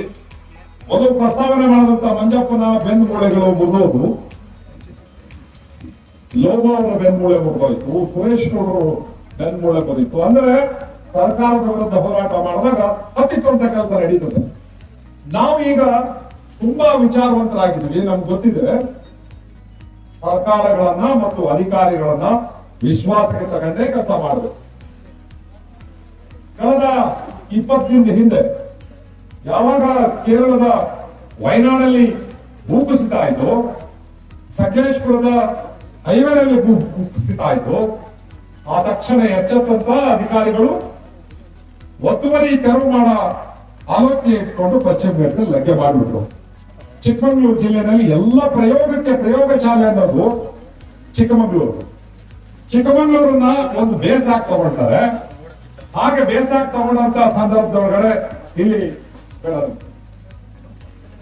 ಇವು ಮಳೆ ನಂದಿಲ್ಲ ಇದ್ರೆ ಗಜ ಉಳಿಲ್ವಲ್ಲ ನಾವು ಮೈಕಂಡ್ ಮುಚ್ಕಲ್ ಅಂತ ಇದ್ವಿ. ನಮಗೇನಾಗಲ್ರಿ, ನಮಗೇನಾಗಲ್ಲ. 140 ಇಂಚ್ ಬಿದ್ದು ಎಲ್ಲ ಚೇಂಜ್ ಆಗಿ ಹೊರಕಂಡು ಎಲ್ಲ ಹೋಗಿಲ್ಲ. ಉದ್ದಕ್ಕೂ ನೋಡ್ಕೊಂಡ್ ಬಂದ್ರೆ ಯಾವ ಹುಡುಗರು ಕಾಪ್ ಇಲ್ಲ, ಅರಬಿಗಳಿಲ್ಲ, ಪೆಪ್ಪರ್ ಇಲ್ಲ. ಮುಂದಿನ ಬದುಕು ಹೆಂಗಾಗುತ್ತೋ ಗೊತ್ತಿಲ್ಲ. ಒಂದಿನ ನೆನವಿ ಏನಾಗಲ್ಲ. ಕಳೆದ 20 ದಿವಸದ ಹಿಂದೆ ಮುಖ್ಯಮಂತ್ರಿಗಳನ್ನ ನಾವು ಭೇಟಿ ಮಾಡಿದ್ವಿ. ಆನೆ ಮತ್ತು ಮಾನವ ಸಂಘರ್ಷದ ಸಂಬಂಧವಾಗಿ ಒಂದು ಮೀಟಿಂಗ್ ಕರೆದಿದ್ರು ಬೆಂಗಳೂರಿನಲ್ಲಿ, GKVKನಲ್ಲಿ ನಾವು ಹೋಗಿದ್ವಿ. 2,000 ಜನ ಸೇರಿದ್ರು. ಅದರಲ್ಲಿ 1,400 ಜನ ಅಂಕಿಅಂಶ ಹೇಳ್ತಾ ಇದ್ರು ಮಕ್ಕಳು, 400 ಜನ ಅಧಿಕಾರಿಗಳು, 150ರಿಂದ 200 ಜನ ರೈತರು. ಅದರಲ್ಲಿ ನಾವು ಹೋಗಿದ್ವಿ, ನಾವು ಜಯರಾಮ್ ಎಲ್ಲ ಹೋಗಿದ್ವಿ. ಮುಖ್ಯಮಂತ್ರಿಗಳ ಹತ್ರ ಕೇಳಿದಾಗ ನಮಗೆ ಸಮಯ ಕೊಟ್ಟರು. ಮುಖ್ಯಮಂತ್ರಿಗಳ ಮನೆ ಮನೆಗೆ ಹೋಗಿದ್ವಿ. ಇಲ್ಲೇ ರಾಜೇಗೌಡರು ನಿಂತಿದ್ದಾರೆ. ರಾಜೇಗೌಡರು ಅವರು ಆಡಳಿತ ಪಕ್ಷದೊಳಗಿರೋದ್ರಿಂದ ನಮ್ಗೆ ಹೆಚ್ಚು ಅನುಕೂಲ. ಮುಖ್ಯಮಂತ್ರಿಗಳ ಜೊತೆ ರಾಜೇಗೌಡರು ಡಿಪ್ಯೂಟೆಡ್ ಕ್ಯಾಂಡಿಡೇಟ್ ಕೂಡ ಬಂದಿದ್ರು, ಅರಣ್ಯ ಮಂತ್ರಿ ಬಂದಿದ್ರು. ನಾವೆಲ್ಲ ಕೂತ್ಕೊಂಡು ಮಾತಾಡಿದಾಗ ಅನ್ಯಾಯಗೆ ಗಿಡ ಕಡ್ದು ಬಿಸಾಕ್ತಿರೋದು ತಗೊಂಡ್ರೆ ನೀವೇ ಒಂದ್ ಕಾಪಿ ನೀವು ಕೂತ್ಕೊಳ್ಳಿ ಬಿಡಿ, ಯಾಕೆ ತೆಗಿತೀರಾ? ಯಾರು ಅಂತ ತೀರ್ಮಾನ ಆಗೋದ್ರ ಮತ್ತೆ ಹಿಂಗ್ ಕರ್ಕೊಂಡು ಹೋದ್ರೆ ನಮ್ಮ ಹೊಟ್ಟೆವರಿಗೆ ಹೇಳ್ರಿ. ಆ ಹೆಂಗಸರು ಓಡಾಡೋದಕ್ಕೂ ಹೋಗಿಲ್ಲ. ಸಿದ್ದರಾಮಯ್ಯಗೆ ಹೇಳ್ಬೇಕು, ಸಿದ್ದರಾಮಯ್ಯ ನಮ್ಮ ಜೊತೆ ಚಳವಳಿ ಮಾಡಿದಂತ ವ್ಯಕ್ತಿ. ಅಣ್ಣ ನೀನ್ ಚಳವಳಿ ಮಾಡೋನು ಅದ್ಯಾಕೆ ಹಿಂಗ್ ಕಳಿಸ್ತೀಯ ಅಣ್ಣ ಅಂತ ಕೇಳಿದಾಗ ಅವ್ರು ಹೇಳಿದ್ರು, ನೀವು ಸ್ಟಾಪ್ ಆಗಿ ಡಿಸೆಂಬರ್ ವರೆಗೂ ನೀವು ಕಡಿಬೇಡಿ, ಖರ್ಚು ಹೊಡಿರಿ, ನಿಮಗ್ ಸೇರುತ್ತಾ ನಮಗ್ ಸೇರುತ್ತೆ ತೀರ್ಮಾನ ಮಾಡೋದ, ಫಸಲ್ ಅವ್ರಿಗೆ ಬಿಡ್ರಿ, ಆಮೇಲೆ ಬೇಕಾದ್ರೆ ತಗೋಣ. ಒಂದು ಒಳ್ಳೆ ಮಾತನಾಡ್ದ. ಯಾಕೆಂದ್ರೆ ರೈತರ ಮಗ ಚಳವಳಿಯಿಂದ ಬಂದವರಿಗೆ ಒಂದು ಕಷ್ಟ ಗೊತ್ತಿರುತ್ತೆ ಅಂತ ನಾನು ಅನ್ಕೊಂಡಿದ್ದೇನೆ. ಹಾಗಾಗಿ ರಾಜೇಗೌಡರು ಇಲ್ಲೇ ಇದ್ದಾರೆ. ಅವತ್ತು ಸ್ಟಾಪ್ ಮಾಡಿ ಎಲ್ಲೂ ಕೂಡ ಕಡಿಬಾರ್ದು ಅಂತಕ್ಕಂಥ ಆದೇಶ ಕೊಟ್ಟರು. ಅದರ ನಂತರ ಕಳೆದ ಜನ ನಾವು ಕಂಡಿಲ್ಲ. ಆದ್ರೆ ಯಾಕೆ ಕಡಿಬೇಕು? ಯಾರು ಕಡಿಯೋರು? ಚಾಪ್ ಏನ್ರಿ ಸುತ್ತಾಡೋದಕ್ಕೆ ನಾವೆಲ್ಲಿ ಹೋಗಬೇಕು? ಸಕಲೇಶ್ಪುರದೊಳಗಡೆ ಮೊನ್ನೆ ಒಂದು ಮೀಟಿಂಗ್ ನಡೀತು. ಸಕಲೇಶ್ಪುರದಲ್ಲಿ ವಿಚಿತ್ರ ಸಮಸ್ಯೆ ಒಂದೊಂದ್ ಕಡೆ ಇದೆ. ಗುಂಡ್ಯಾ ಪ್ರಾಜೆಕ್ಟ್ ಮಾಡ್ತೀವಿ ಅಂತೇಳಿ 40 ಹಳ್ಳಿಗಳನ್ನ ಸ್ಟಾಪ್ ಮಾಡ್ಬಿಟ್ರು. ಕೃಷಿನ 40 ಹಳ್ಳಿಗಳು ಎತ್ತೂರು ಹೋಬಳಿ ಮತ್ತು ಅದರೊಳಗಡೆ ಗುಂಡ್ಯಾ ಪ್ರಾಜೆಕ್ಟ್ ಸತ್ತೋಯ್ತು. ಈಗ ಎತ್ತೂರೊಳಗೆ ಬಂತು. ಸಂಡೆ ಬದುಕೊಂಡು ಮಾಡ್ಕೊಂಡು ತಿನ್ಕೊಂಡು ಬದುಕ್ತಾ ಇದ್ದಾರೆ. ಈ ಕೃಷಿ ಇಲ್ಲ ಅಲ್ಲಿ. ಕೊಡಗ್ನಲ್ಲಿ ಬಂದಿದ್ರು ಸಣ್ಣ ಬೆಳೆಗಾರರು, ಒಂದೇ ಕೇಳ್ಕೊಂತದ್ರು. ಅರಣ್ಯ ಮಂತ್ರಿಗಳ ಹತ್ರ ಮೀಟಿಂಗ್ ನಡೀತು. ಆಮೇಲೆ ಮುಖ್ಯಮಂತ್ರಿಗಳನ್ನ ಭೇಟಿ ಮಾಡುದು 4ನೇ ತಾರೀಕು. ಅಲ್ಲೂ ಕೂಡ ಇದೇ ಸಬ್ಜೆಕ್ಟ್ ಇಟ್ಕೊಂಡಿದ್ರು. ನಿಮ್ ತರನೇ ಇಡೀ ಪಶ್ಚಿಮ ಘಟ್ಟ ಅದು ತೀರ್ಥಹಳ್ಳಿಯಿಂದ ಹಿಡಿದು ಅಲ್ಲಿ ಭಾಗಮಂಡಲ ತನಕ ಇರ್ತಕ್ಕಂಥ ಪ್ಲಾಂಟೇಶನ್ ಏರಿಯಾದಲ್ಲಿ ಈ ಸಮಸ್ಯೆ ಹೆಚ್ಚಿದೆ. ನಾನು ಹೆಚ್ಚು ಮಾತಾಡಲ್ಲ. ನಮ್ಮ ಸಮಸ್ಯೆ, ನಮ್ಮ ಭಂಗಕ್ಕೆ ಪರಿಹಾರ ರಾಜ್ಯ ಮತ್ತು ಕೇಂದ್ರ ಸರ್ಕಾರದಲ್ಲಿದೆ. ಅಲ್ಲದೆ ವಿಶೇಷವಾಗಿ ನ್ಯಾಯಾಲಯಗಳನ್ನ ನಾವು ಕನ್ವಿನ್ಸ್ ಮಾಡಬೇಕಾಗಿದೆ. ಆನೆ ಮುಟ್ಬೇಡಿ ಅಂತ ಹೇಳ್ತಾರೆ, ಆನೆನ ಸ್ಥಳಾಂತರ ಮಾಡಕ್ ಹೋಗ್ಬೇಡಿ ಅಂತ ಹೇಳ್ತಾರೆ. ವಿಚಿತ್ರವಾದ ಸ್ಥಿತಿ ಇಡೀ ಪಶ್ಚಿಮ ಘಟ್ಟದಲ್ಲಿ ಪ್ರಾಣಿ ಮತ್ತು ಮಾನವ ಸಂಘರ್ಷ ಇದೆ. ಮಂಜಪ್ಪ ಹೇಳ್ತಾ ಇದ್ರು, ಒಂದ್ ಕಾಯ್ತು ಬಂದು ಒಬ್ಬನ ಎತ್ತಾಕ್ಬಿಟ್ಟು ಸತ್ತ ಹೋದಕಂಡ್ರಿ ಅಂತ. ಸಕಲೇಶ್ಪುರದಲ್ಲಿ 84 ಜನ ಸತ್ತಿದ್ದಾರೆ. ಸಕಲೇಶ್ಪುರ, ಆಲೂರು, ಬೇಲೂರು ವ್ಯಾಪ್ತಿಯಿಂದ 84 ಜನ ಸತ್ತಿದ್ದಾರೆ. ಪಶ್ಚಿಮ ಘಟ್ಟದಲ್ಲಿ ಕಾಣಂಚಲ್ ಸತ್ತಿರೋರು 7 ಜನ. ಮಿಕ್ಕವರೆಲ್ಲ ಸತ್ತಿರೋದು ಮಧ್ಯಮ ಮಲ್ನಾಟಲ್ಲಿ, ಬೆಳಗುರು ಮತ್ತು ಅರಣ್ಯ ವ್ಯಾಪ್ತಿಯಲ್ಲಿ 100 ಆನೆಗಳು ಬಂದು ಕೂತ್ಬಿಟ್ಟಿದ್ದಾರೆ. ಸ್ಥಳಾಂತರ ಮಾಡಬೇಕು. ಅದಕ್ಕೆ ಕೋರ್ಟ್ ಅಡ್ಡಿ ಇದೆ.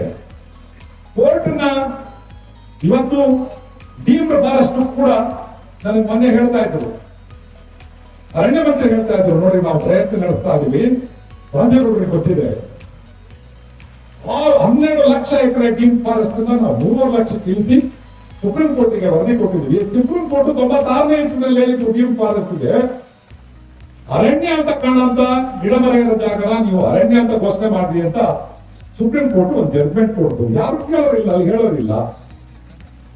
ಆ ದೃಷ್ಟಿಯಲ್ಲಿ ಡೀಮ್ಡ್ ಫಾರೆಸ್ಟ್ ಅನ್ನ ಬರೋರೆಲ್ಲ ನಮ್ಮ ತಹಸೀಲ್ದಾರ್ಗಳು ಕೂತ್ಕೊಂಡು ಬರೋರು. ಕಳಸ ಇಲ್ಲಿ ಸುತ್ತಮುತ್ತಲಿರುವಂತ ಜಾಗ ಖಾಲಿ ಇರೋವನ್ನೆಲ್ಲ ಡೀಮ್ ಬಂದ್ರು, ಹಿಂದೆ ಖಾಲಿ ಇರೋವನ್ನೆಲ್ಲ CNG ಅಂತ ಮಾಡಿದ್ರು.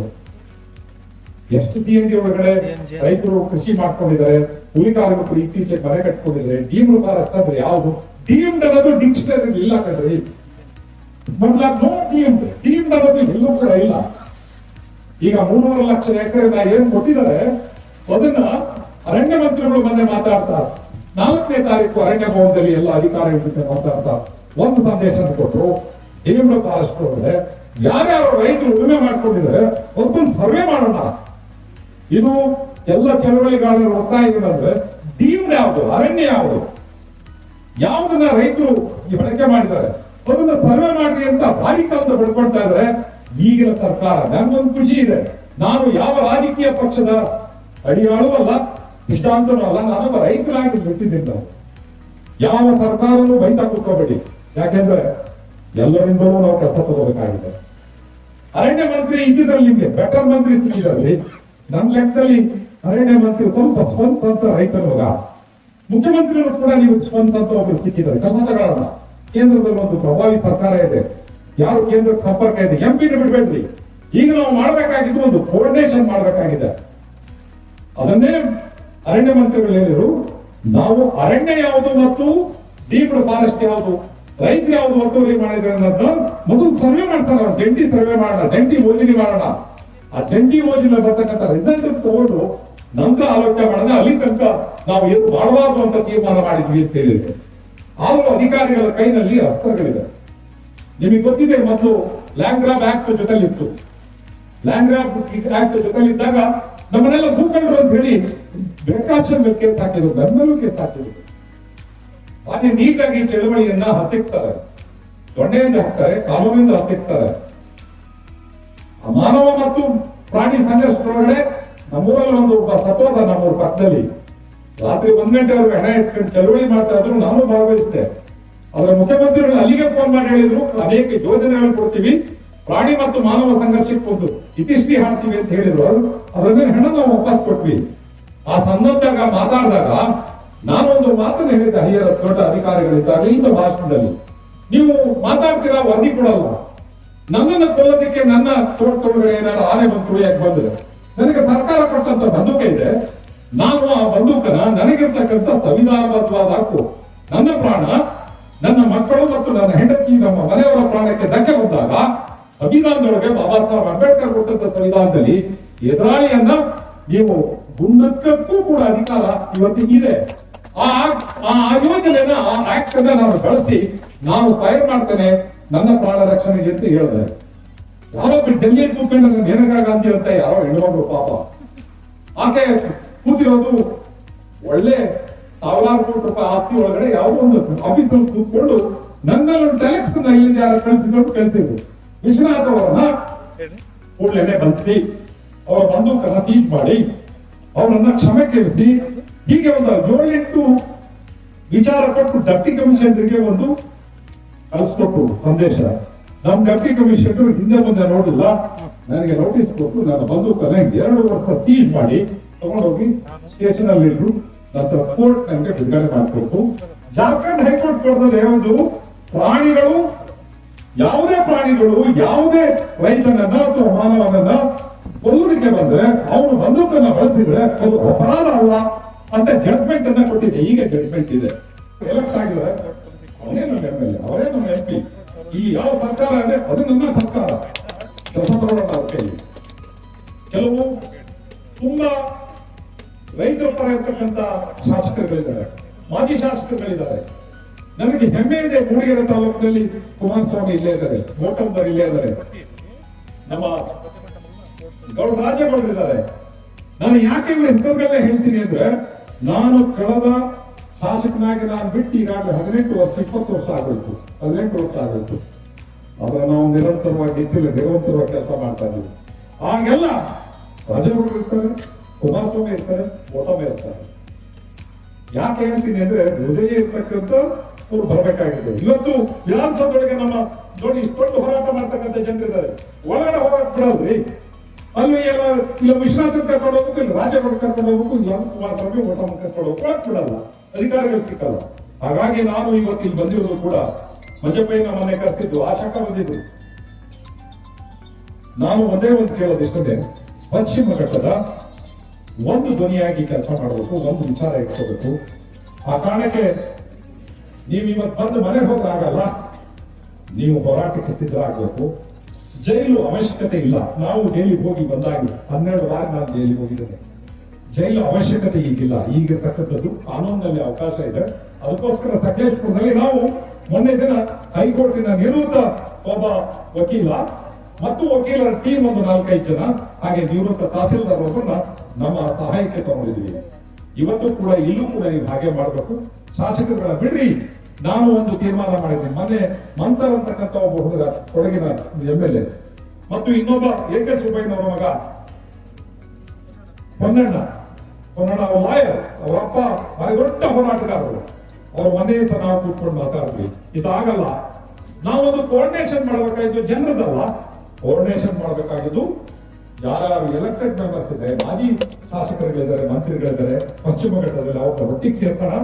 ನಮ್ಮ ಜನರ ಕೂಗು ಒಂದೇ ಇರುತ್ತದೆ. ಒಂದು ಅಜೆಂಡಾ ಮಾಡಿಕೊಂಡು ಮುಖ್ಯಮಂತ್ರಿ ಎದುರು ಮಾತಾಡೋಣ ಅನ್ನೋಂತ ಮಾತು ಹೇಳಿದ್ರು. ಇಲ್ಲಿ ಮನೋರಮಾ ಮಧ್ವರಾಜ್ ಅವರ ಮಗ ಬಂದಿದ್ದಾರೆ, ಕುಮಾರಸ್ವಾಮಿ ಅವರಿದ್ದಾರೆ, ಆಡಳಿತದಲ್ಲಿ ಇರ್ತಕ್ಕಂಥ ರಾಜೇಗೌಡರು ನಮ್ಮ ಜೊತೆ ಇದ್ದಾರೆ, MP ಅವರು ಕೋಟ ಶ್ರೀನಾಥ್ ಬರ್ತಾರತ್ತ ಅಜೆಂಡಾ ಅವ್ರು ತುಳಿದವರಲ್ಲ ಅವ್ರಿಗೆ. ನಾನು ಯಾಕೆ ಹೇಳ್ತೀನಿ ಅಂದ್ರೆ MP ತುಂಬಾ ಸಭ್ಯವಾದಂತಹ MP ಅಂತ ಹೇಳಬೇಕು ಅಂದ್ರೆ ಜನಪ್ರತಿನಿಧಿ ಹೀಗೆ ಇರಬೇಕು ಅನ್ನೋದಕ್ಕೆ ಮಾದರಿ ನಮ್ಮ ಕೋಟ. ಯಾರು ಬೇಕಾದ್ರೂ ಎಷ್ಟು ಬೇಕಾದ್ರೂ ಹೋಗ್ಬೋದು. ಹಾಗಾಗಿ ಇವತ್ತು ನೀವೆಲ್ಲರೂ ಕೂಡ ಗಟ್ಟಿಯಾಗಿದ್ದೀರಿ. ಯಾಕೆಂದ್ರೆ ಪಾರ್ಲಿಮೆಂಟ್ ಅಲ್ಲಿ ಮಾತಾಡೋದಕ್ಕೆ, ಕೇಂದ್ರ ಸರ್ಕಾರದ ಜೊತೆ ಮಾತಾಡೋದಕ್ಕೆ ನನಗೆ MP ಇದ್ದಾರೆ, ರಾಜ್ಯ ಸರ್ಕಾರದ ಜೊತೆ ಮುಖ್ಯಮಂತ್ರಿ ಜೊತೆ ಹೋಗೋದಕ್ಕೆ ನಮ್ಮ ರಾಜಣ್ಣ ಇದ್ದಾರೆ, ಅನುಭವದಲ್ಲಿ ನಮ್ಮ ಇದ್ದಾರೆ. ಹಾಗಾಗಿ ನಾವೊಂದು ಕೋಆರ್ಡಿನೇಷನ್ ಮಾಡ್ಕೊಳ್ಳೋಣ. ನಾನು ನಿಮ್ಮ 4-5 ಜನರಿಗೆ, ಇಲ್ಲಿರ್ತಕ್ಕಂಥ 4-5 ಜನ ಇವರಿಗೆ ನಿಮ್ ಪರವಾಗಿ ಒಂದು ಭರವಸೆ ಕೊಡ್ತೇನೆ. ನಮ್ಮಲ್ಲಿ ಭಿನ್ನಾಭಿಪ್ರಾಯ ಇಲ್ಲ, ನಮ್ಮಲ್ಲಿ ರಾಜಕಾರಣ ಇಲ್ಲ. No politics, no Congress, no BJP, no JDS, no communist. ಒಂದೇ ಸಿದ್ಧಾಂತ, ನಮ್ಮ ಬದುಕಿನ ಸಿದ್ಧಾಂತ, ಒಂದೇ ಸಿದ್ಧಾಂತ. ನಮ್ಮ ನಾಯಕ ಯಾರು? ಸಮಸ್ಯೆ ನಮ್ಮ ನಾಯಕ. ನೋಡಿ, ಇಲ್ಲಿ ಚೇರ್ ಇಲ್ಲ, ಇದೇ ನಮ್ಮ ನಾಯಕ. ಚೇರ್ ಅವಶ್ಯಕತೆ ಇಲ್ಲ, ಎಲ್ಲ ಕಳ್ಕೋಬೇಕು. ಸಮಸ್ಯೆ ನಮ್ಮ ನಾಯಕ. ಪಶ್ಚಿಮ ಘಟ್ಟದ ಸಮಸ್ಯೆಯನ್ನ ನಾನು ನನ್ನ ಜನಪ್ರತಿನಿಧಿಗಳಲ್ಲಿ ಕೇಳ್ಕೊಳ್ತೇನೆ, ಬನ್ನಿ ನಾವು ಮೊದಲು ಒಟ್ಟಿಗೆ ಕೂರೋಣ. ನಾನು ಸಕಲೇಶ್ಪುರದಲ್ಲಿ ಮಧ್ಯಮ ಮಲೆನಾಡ ಮೂಡಿಗೆರೆನಲ್ಲಿ ನಾವು ಒಂದು ಮೀಟಿಂಗ್ ಕರೆಯೋಣ ಅಂತಿದ್ದೀವಿ. ಮಂತನವರು ಮತ್ತು ಪೊನ್ನಣ್ಣವರು ಇದೇ ಮಾತು ಹೇಳಿದ್ದಾರೆ. ನಾನು ಮಾಜಿಗಳು ಮತ್ತು ಹಾಲಿಗಳನ್ನ ಸೇರಿಸ್ತೀನಿ, ಬನ್ನಿ ನಮ್ಮ ಮನೇಲೆ ಕೂತ್ಕೊಳ್ಳೋಣ, ಸಕಲೇಶ್ಪುರದಲ್ಲಿ ಕೂತ್ಕೊಳ್ಳೋಣ. ನಾವು ಮೊದಲು ಒಂದು ತೀರ್ಮಾನ ಕೊಡೋಣ. ಈ ಪಾಪದ ಜನರನ್ನ ಬೀದಿ ಬಿಟ್ಟು ಜೈಲಿಗೆ ಬಿಡಿಸಿ ಪಡೆದಾಡಿಸಿ ನೋಡೋದು ಬೇಕಾಗಿಲ್ಲ. ನಾವು ಪ್ರಯತ್ನ ನಡೆಸಿದ್ರೆ ಖಂಡಿತ KGF ಬಗ್ಗೆ ನನಗೆ ಭಾರಿ ಕರ್ನಾಟಕ ಬೆಳೆಗಾರರ ಒಕ್ಕೂಟದ ಬಗ್ಗೆ ಅಭಿಮಾನ ಇದೆ. ಯಾಕೆಂದ್ರೆ ಅವರು ತುಂಬಾ ಚಂದಾಗಿ ಕೆಲಸ ಮಾಡ್ತಾರೆ, ಕೋಆರ್ಡಿನೇಷನ್ ಮಾಡ್ತಾರೆ. ಅದರಿಂದ ರಾಜೇಗೌಡರಿಗೆ, ಮಧ್ವರಾಜ್ ಅವರಿಗೆ, ನಮ್ಮ MP ಅವರಿಗೆ ನನ್ನ ಮನವಿ ಏನಂದ್ರೆ, ನೀವು ನಾವು ಒಟ್ಟಿಗೆ ಕೂರೋಣ, ನಡೀರಿ. ಈ ಸಮಸ್ಯೆನ ಮುಖ್ಯಮಂತ್ರಿಗಳ ಜೊತೆ ಬಗೆಹರಿಸೋದು ದೊಡ್ಡ ಕೆಲಸ ಅಲ್ಲ, ದೊಡ್ಡ ಕೆಲಸ ಅಲ್ಲ. ನಿಮ್ಗೆ ಗೊತ್ತಿರಲಿ, ಒಂದು ಮಾತು ಹೇಳಿ ನಾನು ಕೊನೆ ಮಾಡ್ತೀನಿ. ಮಾನ್ಯ ಮುಖ್ಯಮಂತ್ರಿಗಳು ಚಂದ್ರಾಪಟ್ಟಣಕ್ಕೆ ಬಂದಿದ್ರು ಕಳೆದ 6-7 ವರ್ಷದಿಂದ. ಅವರು ಮುಖ್ಯಮಂತ್ರಿ ಎತ್ತಿನೊಳೆ ಪ್ರಾಜೆಕ್ಟ್ ತಂದಿದ್ರು. ಆದ್ರೆ ಮಲ್ನಾಡರಿಗೆ ಏನು ಉಪಯೋಗ ಇಲ್ಲ, 24 TMC ನೀರು ಹೋಗ್ತದೆ. ಆದ್ರೆ ನಾನು ಕೇಳಿದೆ ಅವರಿಗೆ, ಅಲ್ಲಿ ಹೇಳ್ತಾ ಇದ್ರು 800 ಕೋಟಿ ಚಂದ್ರಾಪಟ್ಟಣ, 900 ಕೋಟಿ ಶಿವಲಿಗೆ ಗುಂಡಿ ಕೊಡ್ತೀರಿ, ಅಲ್ಲಿಗೆ ಇಲ್ಲಿ ಕೊಟ್ಟಿದ್ದೀನಿ, ಇಲ್ಲಿ ಕೊಟ್ಟಿದ್ದೀನಿ. ನಾನು ಕೇಳಿದಣ, ನೀನು ಊರೆಲ್ಲರೂ ಕೊಟ್ಟೆ ಅಂತೀಯ, ಮಲ್ನಾಡರು ಏನ್ ಅನ್ಯಾಯ ಮಾಡೋಣ, ಏಲಕ್ಕಿ ಬೆಳೆಗಾರ ಸಾಲವನ್ನು ಮನ್ನಾ ಮಾಡೋಣ, ನೀರು ತಗೊಂಡು ಹೋಗ್ತಾ ಇದೆಯಲ್ಲ, ಎಷ್ಟೋ ನಿನ್ ಸಾಲ, ನಮ್ದೊಂದು 8 ಕೋಟಿ ಮನ್ನಾ. ಯಾರು ಹೇಳಿದ್ರು? ಮುಖ್ಯಮಂತ್ರಿ ಫೈನಾನ್ಸ್ ಮಿನಿಸ್ಟರ್ ಹೇಳಿದ್ರು. ಮನ್ನಾ ಆಯ್ತ್ರಿ, 8 ಕೋಟಿ ಮನ್ನಾ ಆಯ್ತ್ರಿ, ಒಂದು ಮಾತಲ್ಲ ಆಯ್ತು. ಹಾಗಾಗಿ ನಾನು ಹೇಳ್ತೀನಿ ರಾಜೇಗೌಡ್ರೆ, ಮುಖ್ಯಮಂತ್ರಿ ಹತ್ರ ಏನ್ ಬೇಕೋ ಕೆಲಸ ಮಾಡಿಸ್ಬೋದು, ನಡೆದು ಹೋಗೋಣ. ನಮ್ಮ MP ಅವರು ಹೇಳಿದ್ದಾರೆ, ಮೋದಿ ಅವರು ಅಲ್ಲೆಲ್ಲ ಕಾಶ್ಮೀರದಲ್ಲಿ ಅಂತ ದೊಡ್ಡ ದೊಡ್ಡ ಸಮಸ್ಯೆನೇ ಬಗೆಹರಿಸ್ತಾರೆ. ಪಂಡ್ಲೆ ದನಿ ಎಂಟಿನ ಸಮಸ್ಯೆ ಅಂತೆ ಕೇಳಲಿ ತಾನೇ ಹಾಕೋದಿಲ್ಲ. ಈಗ ಮನಸ್ಸು ಅಂತ ನಾವು ಒಂದು ದೊಡ್ಡ ಮಲ್ಲತ್ತು ಫಾರೆಸ್ಟ್ ಮಸ್ತ್ ಸಮಸ್ಯೆ ಉಂಟು, ಕೋರ್ಟ್ನ ಸಮಸ್ಯೆ ಉಂಟು, ಮಲ್ಪುಗ ಬಲೆ ಯಾರು ಹೆದರ್ಬೇಕಾದಿಲ್ಲ, ನಾವಿದ್ವಿ. ಕೊನೆಗೊಂದು ಮಾತು ಹೇಳ್ತೇನೆ ಸ್ನೇಹಿತರೆ, ಹೆದರ್ಬೇಡ್ರಿ, ನೀವು ಹೆದರ್ಬೇಡ್ರಿ. ನೀವು ಗುಂಪು ಕೂತಿರ್ತಿ, ನೀವು ಮೋಸ ಮಾಡಿದ ರಾಣಿ ಸಬ್ಮಿಟ್ ಮಾಡಿದ್ರೇನ ಕ್ಲಬ್ ನಡೆಸ್ತಿದ್ರ?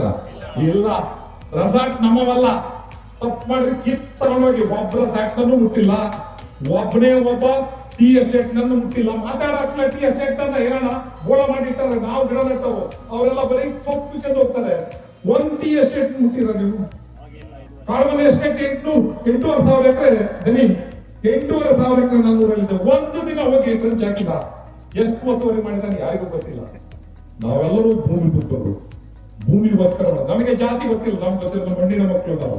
ಅದರಿಂದ ನಾವು ಎಲೆಕ್ಟೆಡ್ ಮೆಂಬರ್ಸ್ ಮತ್ತು ಮಾಜಿಗಳು ನಾವು ಮೊದಲು ಒಂದಾಗಿ ಹೋಗೋಣ, ಈ ಜನರು ಧ್ವನಿಯಾಗಿ ಕೆಲಸ ಮಾಡೋಣ ಅಂತೇಳಿ ನಾನು ಕಳಸ ಮತ್ತು ಸುತ್ತಮುತ್ತ ಜನರಿಗೆ ನಾನು ಭರವಸೆ ಕೊಡ್ತೇನೆ.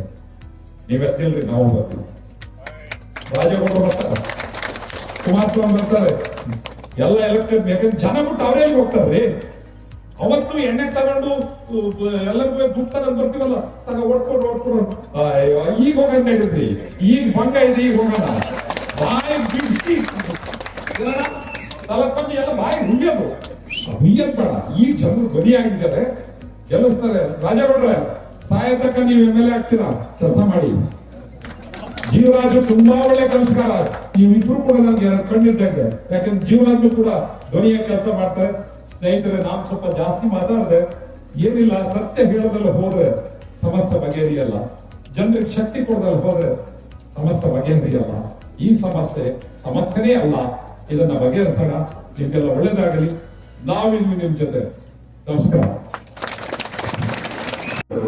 ಮಳೆ ಸುರಿತಾ ಇದೆ, ಮಳೆ ಸುರಿತಾ ಇದ್ರು ಸಹ ಯಾರು ಒಬ್ಬರು ಹೊರಟೋಗಿಲ್ಲ ಇಲ್ಲಿಂದ. ಎಲ್ಲರೂ ಇಲ್ಲಿ ಭಾಗವಹಿಸಿದ ಕಾರಣ ನಮಗೆ ಸಮಸ್ಯೆ ಇದೆ. ಈ ಸಮಸ್ಯೆಗೆ ಪರಿಹಾರ ಬೇಕು. ಈ ಸಮಸ್ಯೆ ನಮ್ಮ ಬದುಕಿನ ಸಮಸ್ಯೆ. ಬಂಧುಗಳೇ, ಪ್ರತಿಯೊಬ್ಬರಿಗೂ ಜೀವನ ಮುಖ್ಯ, ಪ್ರತಿಯೊಬ್ಬರಿಗೂ ಊಟ ಮುಖ್ಯ, ಉದ್ಯೋಗ ಮುಖ್ಯ. ಒಂದು ಮಿನಿಮಮ್ ಸ್ಟೇಬಲ್ ಎಕಾನಮಿಕಲ್ ಸ್ಟೇಟಸ್ ಬೇಕು ಒಬ್ಬ ವ್ಯಕ್ತಿಗೆ. ಇನ್ನೂ ರಿಮೋಟ್ ಪ್ಲೇಸ್ ಇರುವಂತಹ ಒಬ್ಬ ವ್ಯಕ್ತಿ ತನ್ನ ಸಂಸಾರವನ್ನು ಕಾಪಾಡ್ಕೋಬೇಕು, ತನ್ನ ಮಕ್ಕಳಿಗೆ ವಿದ್ಯಾಭ್ಯಾಸ ಕೊಡಬೇಕು, ತಾನು ಒಂದು ಸಾಮಾನ್ಯ ಜೀವನ ನಡೆಸಬೇಕು. ಅದಕ್ಕೋಸ್ಕರ ಬೇರೆ ಉದ್ಯೋಗ ಗೊತ್ತಿಲ್ಲ ಅವರಿಗೆ, ನಮ್ಮ ಜನರಿಗೆ ಬೇರೆ ಉದ್ಯೋಗ ಗೊತ್ತಿಲ್ಲ, ಬೇರೆ ವ್ಯಾಪಾರ ಗೊತ್ತಿಲ್ಲ, ಅದು ಅರಣ್ಯ ಭೂಮಿ ಅಂತ ಗೊತ್ತಿಲ್ಲ, ಅದು ಕಂದಾಯ ಭೂಮಿ ಅಂತ ಗೊತ್ತಿಲ್ಲ. ಅದನ್ನು ಉಳುಮೆ ಮಾಡಿ ಆ ಉಳುಮೆಯಲ್ಲಿ ಬಂದಂತ ಆದಾಯದಿಂದ ತನ್ನ ಮಕ್ಕಳ ವಿದ್ಯಾಭ್ಯಾಸವನ್ನು ಮಾಡಿಸ್ತಾ ಇದ್ದಾನೆ. ಆದಾಯದಿಂದ ಒಂದು ಮನೆ ಕಟ್ಕೊಂಡಿದ್ದಾನೆ. ಬರುವಂತ ಆದಾಯದಿಂದ ಸಮಾಜದಲ್ಲಿ ಒಂದು ಉನ್ನತ ಸ್ಥಾನವನ್ನು ಪಡೆದಿದ್ದಾನೆ. ಅಲ್ಲಿ ಬರುವಂತ ಆದಾಯದಿಂದ ದೇಶದ ತಲಾದಾಯವನ್ನು ಹೆಚ್ಚಿದ್ದಾನೆ. ಅಲ್ಲಿ ಬೆಳೆಯುವ ಬೆಳೆಗಳಿಂದ ಅಂತಾರಾಷ್ಟ್ರೀಯ ಮಟ್ಟದಲ್ಲಿ ಕಾಫಿಗೆ ಹೆಚ್ಚು ಬೆಲೆಯನ್ನು ತಂದುಕೊಟ್ಟಿದ್ದಾನೆ. ಅಲ್ಲಿ ಬೆಳೆಯುವ ಬೆಳೆ ಮುಖಾಂತರ ನಿರುದ್ಯೋಗ ಸಮಸ್ಯೆಯನ್ನು ದೂರ ಮಾಡಿದ್ದಾನೆ ನಮ್ಮ ರೈತ. ಇಂಥ ಒಬ್ಬ ರೈತನ ಮತ್ತು ಅದ್ರ ಜೊತೆಗೆ ಏನು ಪರಿಸರ ಉಳಿಸಬೇಕು, ಕಾಡು ಬೆಳೆಸಬೇಕು ಅಂತ ಅರಣ್ಯ ಇಲಾಖೆಯವರು ಬೇರೆ ಬೇರೆಯವರು ಕೋಟಿ ಖರ್ಚು ಮಾಡಿ ಸುಳ್ಳು ಬಿಲ್ ಬರೆದು ಮಾಡ್ತಾ ಇದ್ದಾರೆ. ಅದನ್ನ ತನ್ನ ಜೀವನೋಪಾಯಕ್ಕಾಗಿ ಪರಿಸರ ಸಮತೋಲನವನ್ನು ಕಾಪಾಡುವಂತ ಕೆಲಸವನ್ನು ನಮ್ಮ ರೈತ ಮಾಡ್ತಾ ಇದ್ದಾರೆ. ಬಂಧುಗಳೇ, ಏನು ಈ ಒಂದು ಕಸ್ತೂರಿ ರಂಗನ ವರದಿ ಬಂದಿದೆ, ನಮ್ಮ ನಾಯಕರು ಹೇಳಿದ್ರು, ವಿಶ್ವನಾಥ್ ಅವರು ಹೇಳಿದ್ರು ಬಹಳ ಚೆನ್ನಾಗಿ. ಮಂಜಪ್ಪ ಹೇಳಿದ್ರು, ಸ್ಯಾಟಲೈಟ್ ಅಲ್ಲಿ ಮಾಡಿದ್ದು, ಸ್ಯಾಟಲೈಟ್ ಅಲ್ಲಿ ಮಾಡಿದ್ರೆ ಕಾಫಿ ತೋಟ ಇಲ್ಲ, ಅರಣ್ಯ ತರ ನೋಡ್ತದೆ.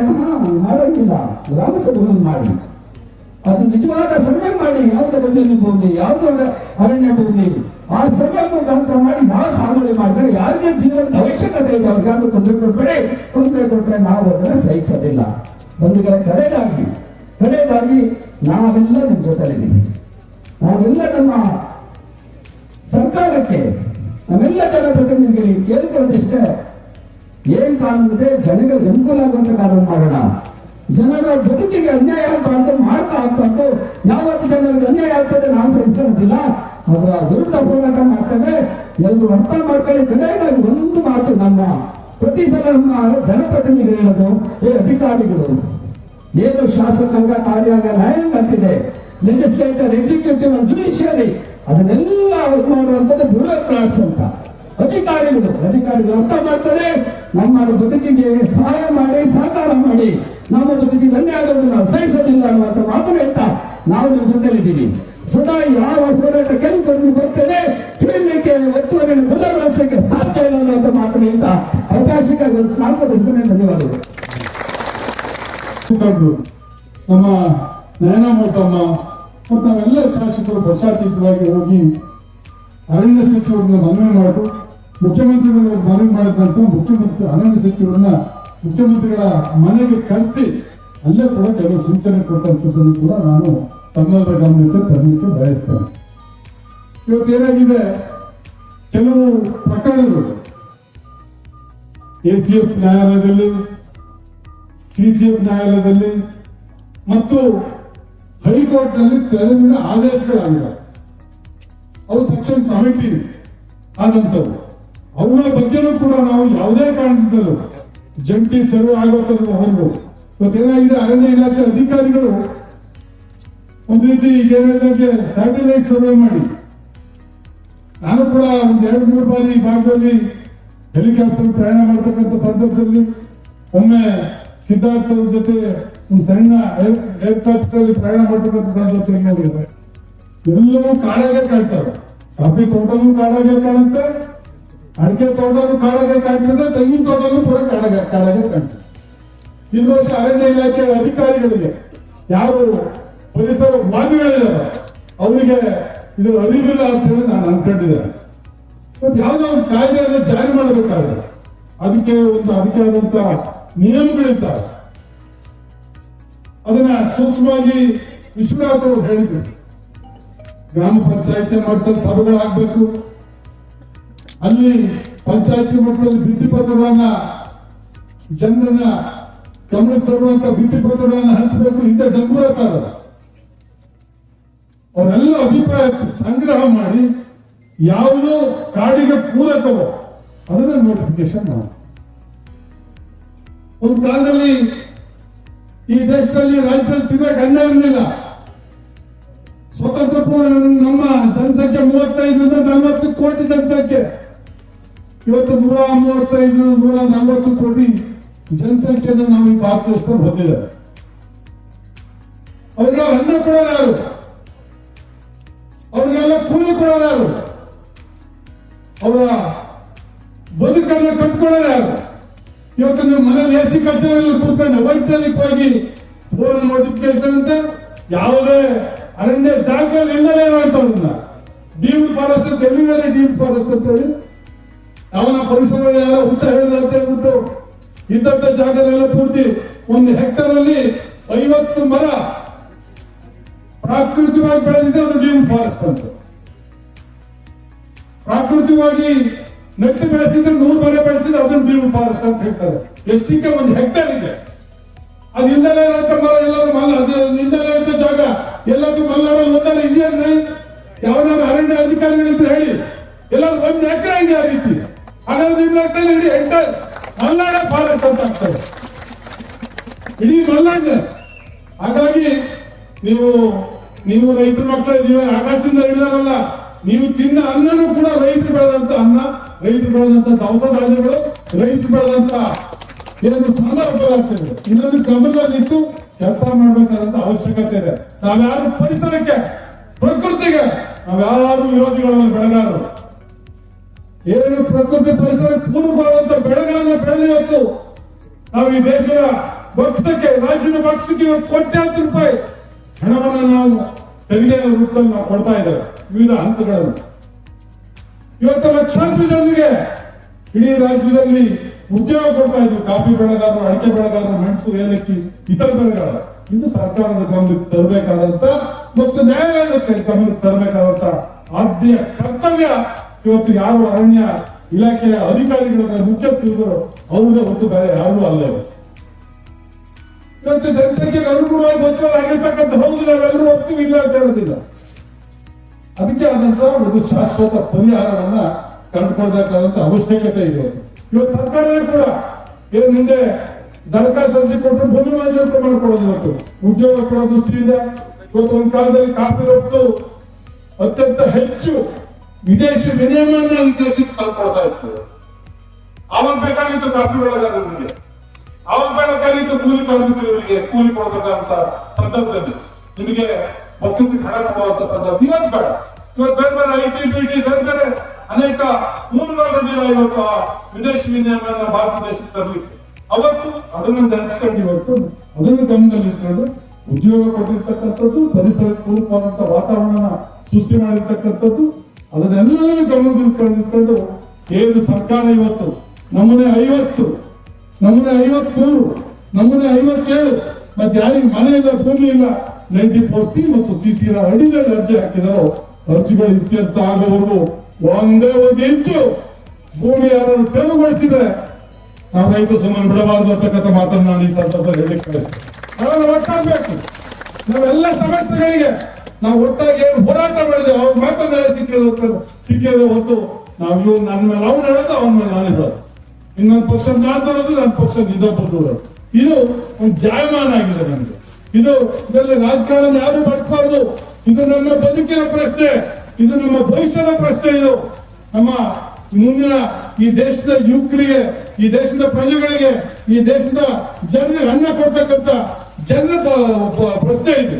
ಹಾಗಾಗಿ ಇವತ್ತು ಯಾವುದೇ ಬೆಳೆಗಾರನ ಒತ್ತು ತೆರವುಗೊಳಿಸಬಾರ್ದು ಅಂತೇಳಿ ನಾವೇನು ಮುಖ್ಯಮಂತ್ರಿಗಳು ಮನವಿ ಮಾಡಿದ್ರು, ಅರಣ್ಯ ಸಚಿವರನ್ನ ಕರೆದು ಅವ್ರಿಗೆ ಈಗಾಗಲೇ ಸೂಚನೆಯನ್ನ ಈಗಾಗಲೇ ಕೊಟ್ಟಿದ್ದಾರೆ ಸ್ಪಷ್ಟವಾಗಿ.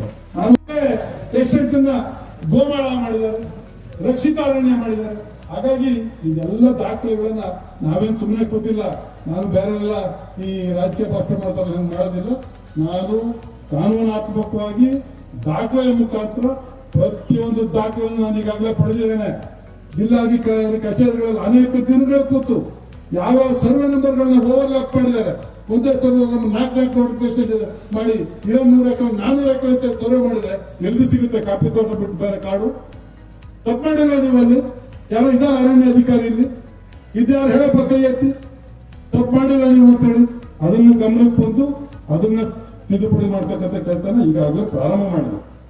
ಇದ್ರ ಜೊತೆಗೆ ಏನ್ ಹಿಂದೆ ಜಿಲ್ಲಾಧಿಕಾರಿ ಗೋಪಾಲ್ ಕೃಷ್ಣೇಗೌಡ ಇದ್ದಾಗ ಏಕಾಏಕಿ ಕಚೇರಿ ಕೂತ್ಕೊಂಡು ಯಾವನ DFO ಪ್ರಪೋಸ್ ಮಾಡೋಣ ಅಂತ ಹೇಳ್ಬಿಟ್ಟು ಸುಮಾರು 50,000ಕ್ಕೂ ಹೆಚ್ಚು ಹೆಕ್ಟೇರ್ಗಳನ್ನ ಅರಣ್ಯ ಅಂತ ಹೇಳಿ DC ಮೀಸಲು ಅರಣ್ಯ ಅಂತ ಘೋಷಣೆ ಮಾಡೋದು. ಅದರಲ್ಲಿ ಬಹುತೇಕ ಸುಮಾರು 3/4 ಭಾಗ ಜಾಗ ಇವತ್ತು ಒತ್ತುವರಿಯಾಗಿ ಬದುಕನ್ನು ಕಟ್ಕೊಂಡಿರ್ತಕ್ಕಂಥ ಜಾಗ. 1 ಎಕರೆ, 2 ಎಕರೆ, 3 ಎಕರೆ, 5 ಎಕರೆ, 10 ಎಕರೆ. ಹಾಗಾಗಿ ಅದನ್ನು ಕೂಡ ಪತ್ತೆ ಹಚ್ಚಿ ಶ್ರೀಮತಿ ಮೋಟಮ್ ಅವರು DV ಚಂದ್ರೇಗೌಡ ಕಾಲದಲ್ಲಿ ಆಗಿದ್ದು, ಅವರು ಅಧಿವೇಶನದಲ್ಲಿ ಪ್ರಸ್ತಾಪ ಮಾಡಿ 10,000 ಹೆಕ್ಟರ್ನ ಬಿಡುಗಡೆ ಮಾಡಬೇಕು ಅಂತೇಳಿ ತೀರ್ಮಾನ ಆಗಿದೆ. ಅದೀಗಾಗಲೇ ಕೋರ್ಟಿಗೆ ಅಫಿಡವಿಟ್ ಹಾಕಿದೆ. ಅದನ್ನು ಫಾಲೋ ಮಾಡಿ ಅದನ್ನು ತಂದ್ರೆ ಸುಮಾರು 25,000 ಎಕರೆ ರೈತರಿಗೆ ಭೂಮಿ ಕೊಡುವಂತ ಇದಕ್ಕೆ ಅವಕಾಶ ಸಿಗ್ತದೆ. ಅದ್ರ ಜೊತೆಗೆ ಏನು ಡೀಮ್ಡ್ ಫಾರೆಸ್ಟ್, ಡೀಮ್ಡ್ 1, 2 ಅಂತ ಏನ್ ಮಾಡಿದ್ದಾರೆ, ಅದರಲ್ಲಿ ಈಗಾಗಲೇ ಸುಮಾರು 4,3,000 ಎಕರೆ ಪತ್ತೆ ಹಚ್ಚಿ ಸುಮಾರು 30,000 ಎಕರೆ ಜಾಗವನ್ನ ಈಗಾಗಲೇ ಗುರುತಕ್ಕಂಥ ಕೆಲಸಗಳನ್ನ ನಾವೀಗಾಗಲೇ ಮಾಡಿದ್ದೇವೆ. ಕೃಷ್ಣ ಬೈರೇಗೌಡರು ಜಂಟಿ ಸರ್ವೆಗೆ ಆದೇಶ ಮಾಡಿ 15 ಜನ ಸರ್ವೇರ್ ಈಗಾಗಲೇ ನೇಮಕ ಮಾಡಿದ್ದಾರೆ. ಜಂಟಿ ಸರ್ವೆ ಆಗೋವರೆಗೂ ಯಾವುದೇ ಒತ್ತುವರಿಯನ್ನು ತೆರವುಗೊಳಿಸಬಾರದು ಅಂತೇಳಿ ಮುಖ್ಯಮಂತ್ರಿಗಳು ಕೂಡ ಅರಣ್ಯ ಮಂತ್ರಿಗಳು ಕೂಡ ಸೂಚನೆ ಕೊಟ್ಟಿದ್ದಾರೆ. ಆ ನಿಟ್ಟಿನಲ್ಲಿ ನಾನು ಇವತ್ತು ಕೂಡ ಅವರ ಸಂದೇಶವನ್ನು ಪುನಃ ಹೇಳಿ ಬಯಸ್ತೇನೆ. ಯಾವನೇ ಅಧಿಕಾರಿ ಒಂದೇ 1 ಇಂಚು ಭೂಮಿ ಒತ್ತುವರಿ ಯಾರು ತೆರವುಗೊಳಿಸಬಾರದು. ಈ ಒಂದು ಪಿಡಿದೆ ಸೆಕ್ಷನ್ 17 ಮೀಸಲು ಅರಣ್ಯ ಯಾವುದೇ ಇರ್ಬೋದು, ಅದನ್ನ ಗಮನ ತರಕ್ಕಂತ ಜಸ್ಟಿಸ್ ಅನ್ನ ಮಾಡಿ ಗುರುತಿಸ್ತಕ್ಕಂಥ ಇದಕ್ಕೆ ಕೈ ಹಾಕಬಾರ್ದು. ಏನು ನ್ಯಾಯಾಲಯದಲ್ಲಿ ತೆರವಿನ ಆದೇಶ ಆಗಿದೆಯೋ ಆ ತೆರವು ಅವ್ರಿಗೆ ಮೇಲ್ಮನವಿ ಸಲ್ಲಿಸೋದಕ್ಕೆ ಅವಕಾಶ ಮಾಡಿಕೊಡಿ. ಮುಂದಿನ ಕಾಫಿ ಅವರು ಏನು ಇಲ್ಲಿವರೆಗೂ ಖರ್ಚು ಮಾಡಿ ಬೆಳೆ ಬೆಳೆದಿರ್ತಾರೋ ಆ ಬೆಳೆ ಕಟಾವಾಗೋವರೆಗೂ ಅದನ್ನು ಮುಟ್ಟಬಾರದು ಅಂತಕ್ಕಂಥ ಆದೇಶವನ್ನು ಕೂಡ ಈಗಾಗಲೇ ಮುಖ್ಯಮಂತ್ರಿಗಳು ಮಾಡಿರೋದ್ರಿಂದ ಹಾಗಾಗಿ ಅವ್ರು ಯಾವುದನ್ನು ಈ ಸಂಪೂರ್ಣವಾಗಿ ಒತ್ತುವರಿ ತೆರವು ಸ್ಥಗಿತ ಆಗಿದೆ ಅಂತಕ್ಕಂಥದ್ದನ್ನು ತಮ್ಮ ಗಮನಕ್ಕೆ ನಾನು ತರಲಿಕ್ಕೆ ಬಯಸ್ತೇನೆ. ಇದು ಭೇಟಿ ಮಾಡಿ ಎಲ್ಲ ಅಧಿಕಾರಿಗಳನ್ನು ಭೇಟಿ ಮಾಡಿ ಬಹುಶಃ ಈ 17ನೇ ತಾರೀಕು ನನ್ನ ಸಭೆ ಕರೀಬಹುದು. ಗೊತ್ತಿದೆ ಸರ್ಕಾರದಲ್ಲಿ ಕೆಲವು ಬಂಧುಗಳು ನಿರ್ಮಾಣ ಆಗಿರೋದ್ರಿಂದ ಕರಿತೀವಿ ಒಪ್ಕೊಂಡಿದ್ದಾರೆ. ಬೆಳಗಾವಿ ಮುಖಂಡರುಗಳನ್ನ ಜಿಲ್ಲೆಯ ಜಿಲ್ಲಾಧಿಕಾರಿಗಳು, ಅರಣ್ಯ ಇಲಾಖೆಯ ಪ್ರಮುಖ ಅಧಿಕಾರಿಗಳು, ರಾಜ್ಯದ ಅರಣ್ಯ ಇಲಾಖೆಯ ಪ್ರಮುಖ ಅಧಿಕಾರಿಗಳನ್ನು ಕರೆದು ಒಂದು ಸಭೆ ಮಾಡಿ ಸೂಕ್ತ ಪರಿಹಾರವನ್ನ ಕಂಡುಕೊಳ್ತಕ್ಕಂಥ ಭರವಸೆಯನ್ನ ಈಗಾಗಲೇ ನೀಡಿದರೆ ನಮ್ಮ ಮಾತನ್ನ ನಾನು ತಮ್ಮ ಗಮನಕ್ಕೆ ತರಲಿಕ್ಕೆ ಬಯಸ್ತೇನೆ. ಈ ಜೊತೆಗೆ ಈಗಾಗಲೇ ಏನು ಹಿಂದೆ ಸಿದ್ದರಾಮಯ್ಯ ಇದ್ದಾಗ 10 ಎಕರೆವರೆಗೂ ಕಂದಾಯ ಭೂಮಿನ ಲೀಸ್ ಕೊಡ್ತೀವಿ ಅಂತ ಹೇಳಿ ಘೋಷಣೆ ಮಾಡಿ ಅದು ಜಿಒ ಇಶ್ಯೂ ಆಗೋದ್ರೊಳಗಡೆ ಮತ್ತೆ ಚುನಾವಣೆ ಬಂತು, ಆಗ್ಲಿಲ್ಲ. ಅದು ರೂಪುರೇಷೆಗಳನ್ನ ಸಿದ್ಧಪಡಿಸಿದ್ದು, ಎಕರೆಗೆ ಸ್ವಲ್ಪ ಹೆಚ್ಚು ಹಣ ಹಾಕಿದ್ರಿಂದ ಅಷ್ಟು ಬಸ್ಲಿಕ್ಕೆ ಆಗೋದಿಲ್ಲ ಅಂತೇಳಿ ಬೆಳಗಾವಿ ಪ್ರತಿನಿಧಿಗಳು ಹೇಳಿದ್ರಿಂದ ಅದು ಮತ್ತೆ ಪುನರ್ ಪರಿಶೀಲನೆಗೆ ಕಳಿಸ್ಕೊಟ್ಟಿದ್ದು. ಆವಾಗ ಅದು ಅನುಷ್ಠಾನಕ್ಕೆ ಬರಲಿಲ್ಲ. ತದನಂತರ ಇವತ್ತೇನು ಬೊಮ್ಮಾಯಿ ನೇತೃತ್ವದ ಸರ್ಕಾರ ಇದ್ದಾಗ, ಅಶೋಕ್ ಅವರು ಕಂದಾಯ ಸಚಿವರಾಗಿದ್ದಾಗ ಅದನ್ನು 25 ಎಕರೆವರೆಗೂ ಲೀಸಿಗೆ ಕೊಡಬೇಕು ಅಂತಕ್ಕಂಥ ಒಂದು ಆದೇಶವನ್ನು ಈಗಾಗಲೇ ಮಾಡಿದರೆ ಅದ್ರ ಪರ ಎಷ್ಟು ಹೋರಾಟ ಮಾಡಿದ್ದೀವಿ ಅಂತ ಹೇಳಿ ಬೆಳಗಾವಿ ಸಂಘದ ಮೋಹನ್ ಅವರನ್ನ ಮತ್ತು ನಮ್ಮ ಜಯರಾಮ್ ಅವರನ್ನು ಕೇಳಿ ಗೊತ್ತಾಗ್ತದೆ. ಅವತ್ತು ಎಷ್ಟು ಹೋರಾಟ ಮಾಡಿ ಅದನ್ನು ಆದೇಶ ಮಾಡಿಸ್ಬೇಕಾದ್ರೆ ಎಷ್ಟು ಕೆಲಸ ಮಾಡಿದ್ವಿ ನಾವು, ಅದು ಕೂಡ ಆದೇಶ ಆಗಿದೆ. ಹಾಗಾಗಿ ಅದೀಗಾಗಲೇ ಜಿಲ್ಲಾಧಿಕಾರಿಗಳಿಗೆ ಅದರ ರೂಪುರೇಷೆಗಳು ಕೂಡ ಬಂದಿವೆ, ಅದೆಲ್ಲ ಅರ್ಜಿ ಹಾಕೋದಕ್ಕೆ ಅವಕಾಶ ಮಾಡಿಕೊಟ್ಟಿದ್ದಾರೆ. ಅದೆಲ್ಲ ಅರ್ಜಿ ಹಾಕಿ ಯಾರು ಈ ನಮ್ಮನೆ 50, ನಮ್ಮನೆ 53 ಮತ್ತು ನಮ್ಮನೆ 52ರಲ್ಲಿ ಆ ಭೂಮಿನ ಪಡೆಯಲಿಕ್ಕೆ ಸಾಧ್ಯ ಇಲ್ಲವೋ ಅವರಿಗೆ ಲೀಸ್ ಮುಖಾಂತರ ಭೂಮಿಯ ಹಕ್ಕನ್ನು ಪಡೆಯಲಿಕ್ಕೆ ಅವಕಾಶ ಮಾಡಿಕೊಡಿದ ಸರ್ಕಾರ ಅದರ ಸದುಪಯೋಗವನ್ನು ಪಡ್ಕೊಳ್ಬೇಕು ಅನ್ನೋ ಮಾತನ್ನ ನಾನು ಈ ಸಂದರ್ಭದಲ್ಲಿ ಹೇಳಿಕ್ ಬಯಸ್ತೇನೆ. ಜೊತೆಗೆ ಕಸ್ತೂರಿ ರಂಗನ್ ಅವರು ಇವತ್ತು ಲೋಕಸಭಾ ಸದಸ್ಯರು ಮಾತಾಡಿದ್ರು, ರಾಜ್ಯದಲ್ಲಿ ಆಗುವಂತಹ ಸಮಸ್ಯೆಗಳಿಗೆ ರಾಜೇಗೌಡರ ನೇತೃತ್ವದಲ್ಲಿ ನಾವು ಎಲ್ಲಿ ಬೇಕಾದ್ರೂ ಬರೆಸಿದ್ದೇವೆ ಅಂತ. ಅದೇ ರೀತಿ ಕೇಂದ್ರ ಸರ್ಕಾರದಲ್ಲಿ ಆಗುವಂತ ತೀರ್ಮಾನಗಳಿಗೆ ನಿಮ್ ಜೊತೆ ನಾವು ಕೂಡ ಬರಲಿಕ್ಕೆ ಯಾವುದೇ ಸಂದರ್ಭದಲ್ಲಿ ದೆಹಲಿ ಬರಲಿಕ್ಕೆ ನಾವು ಬೆಳಗಾವಿ ಪ್ರತಿನಿಧಿಗಳು ಮತ್ತು ಮಲೆನಾಡು ಭಾಗದ ಎಲ್ಲ ಶಾಸಕರು ಸುಮಾರು 36 ಶಾಸಕರು ಕೂಡ ಅದ್ರ ಜೊತೆ ದೆಹಲಿಗೆ ಬರ್ಲಿಕ್ಕೆ ಸಿದ್ಧರಿದ್ದೇನೆ ಅಂತಕ್ಕಂಥ ಮಾತನ್ನ ಇದ್ದೇವೆ ಅಂತಕ್ಕಂಥ ಮಾತನ್ನ ತಮಗೆ ನಾನು ತಿಳಿಸ್ಲಿಕ್ಕೆ ಬಯಸ್ತೇನೆ. ಈಗಾಗಲೇ ಕಸ್ತೂರಿ ರಂಗನ್ ವರದಿ ಕ್ಯಾಬಿನೆಟ್ ಮೀಟಿಂಗ್ ಆಗಿ ಅದನ್ನ ಸರಿಸಾಗಾಟಾಗಿ ತಿರಸ್ಕಾರ ಮಾಡಬೇಕು ಅಂತ ತೀರ್ಮಾನ, ಅದ್ರಲ್ಲಿ ಇನ್ನೂ ಚರ್ಚೆ ಆಗಿದೆ. ಅಕಸ್ಮಾತ್ ಸರಿ ಸಗಾಟಾಗಿ ಅದನ್ನು ತಿರಸ್ಕಾರ ಮಾಡಿದ್ರೆ ಕೇಂದ್ರ ಸರ್ಕಾರ ಹೇಳ್ತಕ್ಕಂಥ ಅವಕಾಶ ಇದೆ. ಹಾಗಾಗಿ ಕೇರಳ ಮಾದರಿ ತರಿಸ್ಬಿಟ್ಟು ಅದ್ರ ಪ್ರಕಾರ ನಿಮ್ಮಲ್ಲಿ ಚರ್ಚೆ ಮಾಡಿ ಇಲ್ಲಿ ಯಾವುದು ಈಗಾಗಲೇ ಯಾವ ಮೀಸಲು ಅರಣ್ಯ ಇದೆಯೋ, ಯಾವ ರಾಷ್ಟ್ರೀಯ ಉದ್ಯಾನಗಳಿದಾವೋ, ಯಾವ ವೈಲ್ಡ್ ಲೈಫ್ ಇದಾವೋ ಆ ಜಾಗಗಳನ್ನ ಇವತ್ತು ಮೀಸಲು ಮಾಡ್ಲಿಕ್ಕೆ ಆ ಕಸ್ತೂರಿ ರಂಗನ್ ಒಳಗೆ ವ್ಯಾಪ್ತಿ ತರಿಸಿ ಹೋದಂತ ಜಾಗನ ಏನು ಬೆಳಗಾವಿದ್ದೀವಿ, ಏನು ಬದುಕನ್ನು ಕಟ್ಕೊಂಡಂತ ಗ್ರಾಮೀಣ ಪ್ರದೇಶಗಳಿದಾವೆ ಅವನ್ನೆಲ್ಲರೂ ಹೊರತುಪಡಿಸಿ ಅಲ್ಲಿಗೆ ಸೀಮಿತ ಮಾಡಿಸ್ಬೇಕು ಅಥವಾ ಸರಿಸಾಗಾಟ ತಿರಸ್ಕಾರ ಮಾಡಬೇಕು ಅನ್ನೋದ್ರ ಬಗ್ಗೆ ಚರ್ಚೆ ಆಗಿದೆ. ಅದಕ್ಕೂ ಕೂಡ ಬೆಳಗಾವಿ ಪ್ರತಿನಿಧಿಗಳನ್ನ ಮತ್ತು ಮಲೆನಾಡು ಭಾಗದ ಎಲ್ಲ ಶಾಸಕರನ್ನು ಕರೆದು ಸಭೆ ಮಾಡುವಂತ ತೀರ್ಮಾನವನ್ನು ಈಗಾಗಲೇ ಮುಖ್ಯಮಂತ್ರಿಗಳು ಮತ್ತು ಅರಣ್ಯ ಸಚಿವರು ಮಾಡಿದ್ರೆ ಅದು ಸದ್ಯದಲ್ಲೇ ಬಹುಶಃ ಈ ತಿಂಗಳೊಳಗೆ ಆಗ್ಬೋದು ಅಂತಕ್ಕಂಥ ಒಂದು ಆತ್ಮವಿಶ್ವಾಸವನ್ನ ನಾವು ಹೊಂದಿದ್ದೇವೆ. ಎಕರೆ ಭೂಮಿನ ಮುಟ್ಬಹುದು ಅಂತಕ್ಕಂಥ ಸೂಚನೆಯನ್ನು ಈಗಾಗಲೇ ಕೊಟ್ಟಿದ್ದಾರೆ. ಹಾಗಾಗಿ ಇವತ್ತೆಲ್ಲ ಏನೇ ಸಮಸ್ಯೆ ಆದ್ರೂ ನಿಮ್ ಜೊತೆ ಇದ್ದೇವೆ. ಶಾಸಕರು ಇವತ್ತು ಇರ್ತದೆ, ನೀವಿವತ್ತು ಶಾಸಕರು, ನೀವು ಶಾಸಕರಿಗೆ ಇರ್ತದೆ, ಅಥವಾ ನಾವೆಲ್ಲರಿಗೂ MP ಅವ್ರಿಗೂ ಅಷ್ಟೇ, ನನಗೂ ಅಷ್ಟೇ, ಸರ್ಕಾರಕ್ಕೂ ಅಷ್ಟೇ. ರೈತರ ಎದುರು ಹಾಕಿ ಅನೇಕ ಸರ್ಕಾರಗಳು ಉರುಳು ಹೋದಂತ ಇತಿಹಾಸಗಳನ್ನು ನೀವು ನೋಡಿದ್ದೀವಿ. ರೈತರಿಗೆ ಲಾಠಿ ಚಾರ್ಜ್ ಮಾಡಿ ಗೋಲಿಬಾರ್ ಮಾಡಿದಾಗ ಸರ್ಕಾರ ಬಿದ್ದು ಹೋದಂತ ಉದಾಹರಣೆಗಳು ಇವತ್ತು ನಮ್ಮ ಮುಂದಿದ್ದಾವೆ.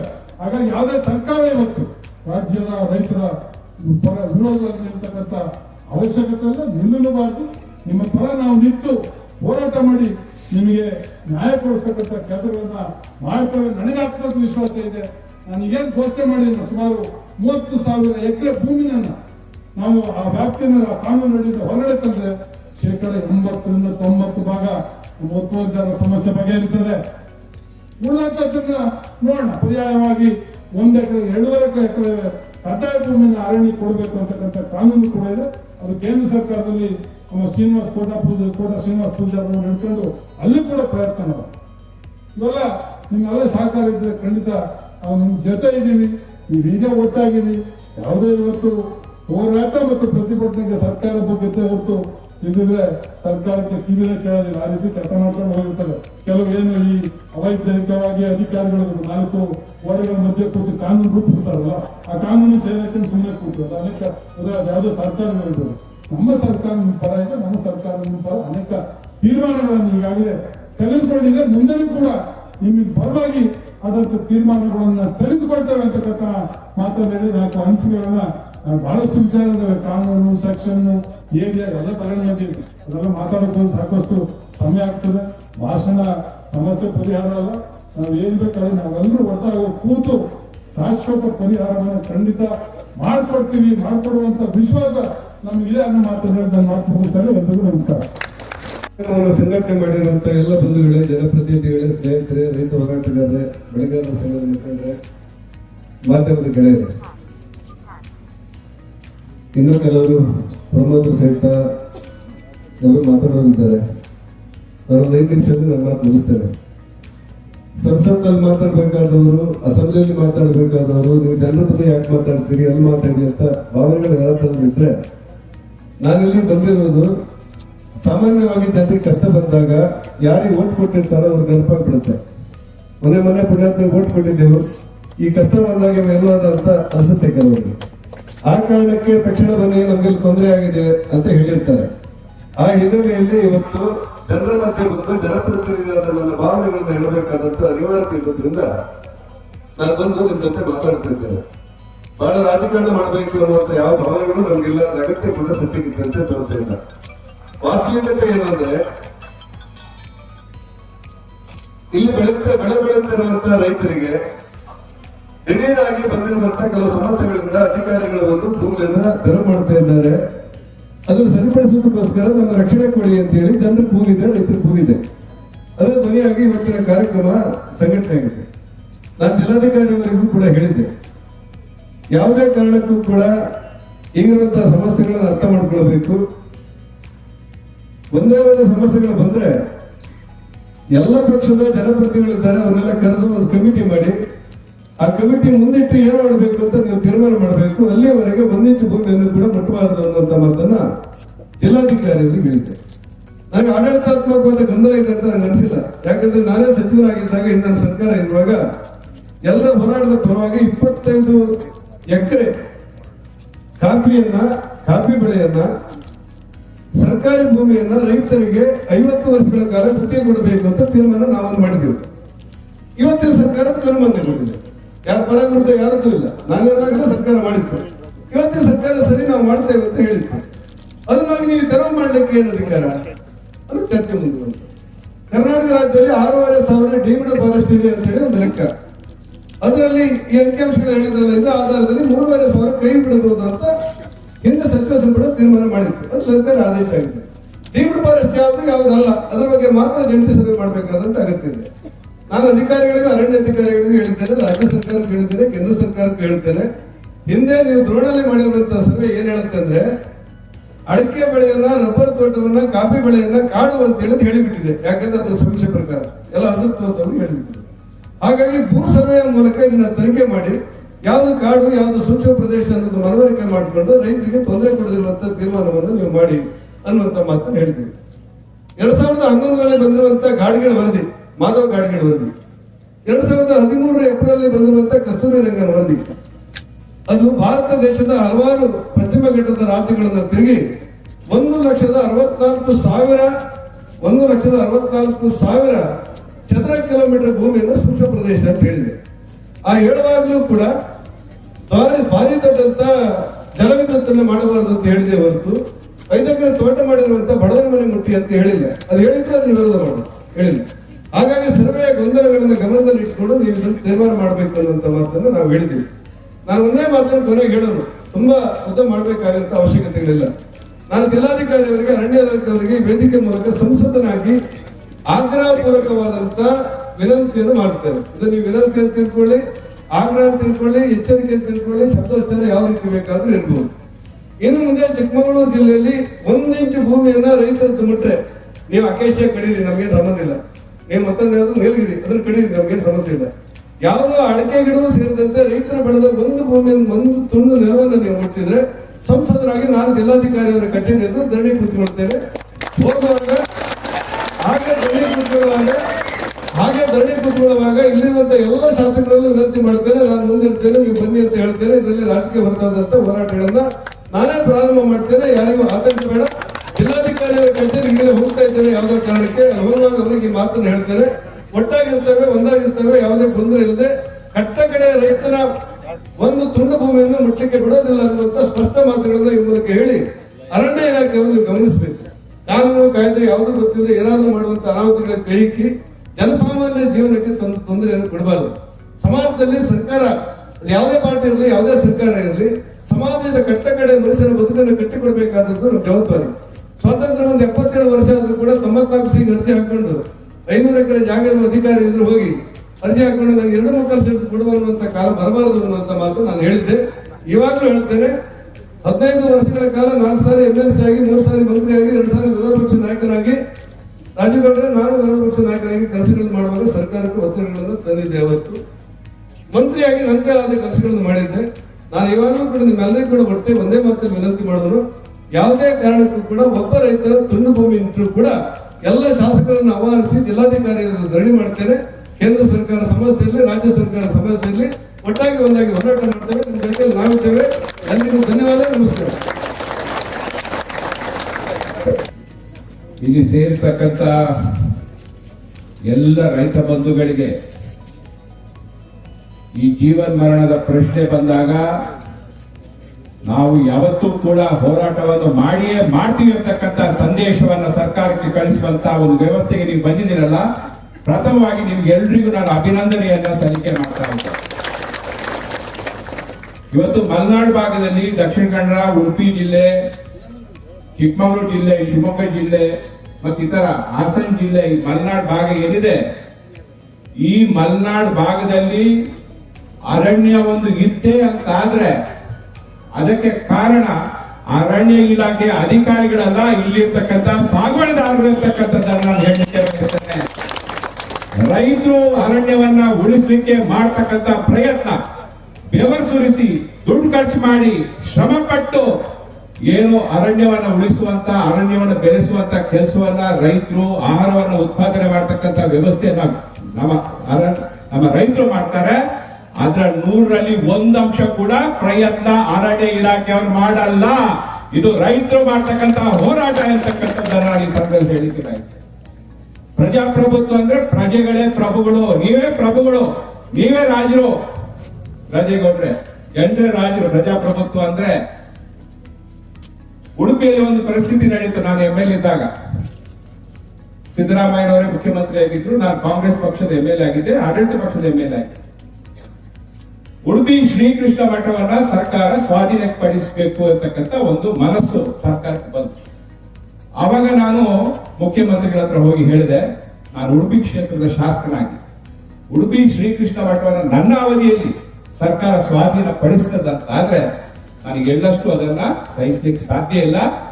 ಯಾರಾದ್ರೂ ರಾಜೀನಾಮೆ ಕೊಡೋದಿದ್ರೆ ಮೊದಲು ನಾನು ಶಾಸಕ ಸ್ಥಾನಕ್ಕೆ ರಾಜೀನಾಮೆ ಕೊಟ್ಟು ಮತ್ತು ಹೋರಾಟಕ್ಕೆ ಇಳಿತೇನೆ ಅಂತಕ್ಕಂಥ ಮಾತನ್ನ ಹೇಳಿದ್ದೆ. ಇದು ಯಾರನ್ನು ಕೂಡ ಉದ್ದೇಶಿಸಿ ಹೇಳುವುದಲ್ಲ ನಾನು, ಆದ್ರೆ ಜನಪ್ರತಿನಿಧಿಗಳಿಗೆ ಅಧಿಕಾರ ಕೊಡುವವರು ನಮ್ಮ ಜನ ಸಾಲಿನಲ್ಲಿ ನಿಂತು ವೋಟ್ ಕೊಟ್ಟು ಜನರನ್ನ ಅಲ್ಲಿ ನಮ್ಮ ಪ್ರತಿನಿಧಿಗಳನ್ನ ಡೆಲ್ಲಿಗೆ ಮತ್ತು ಬೆಂಗಳೂರಿಗೆ ಕಳಿಸ್ತೇವೆ.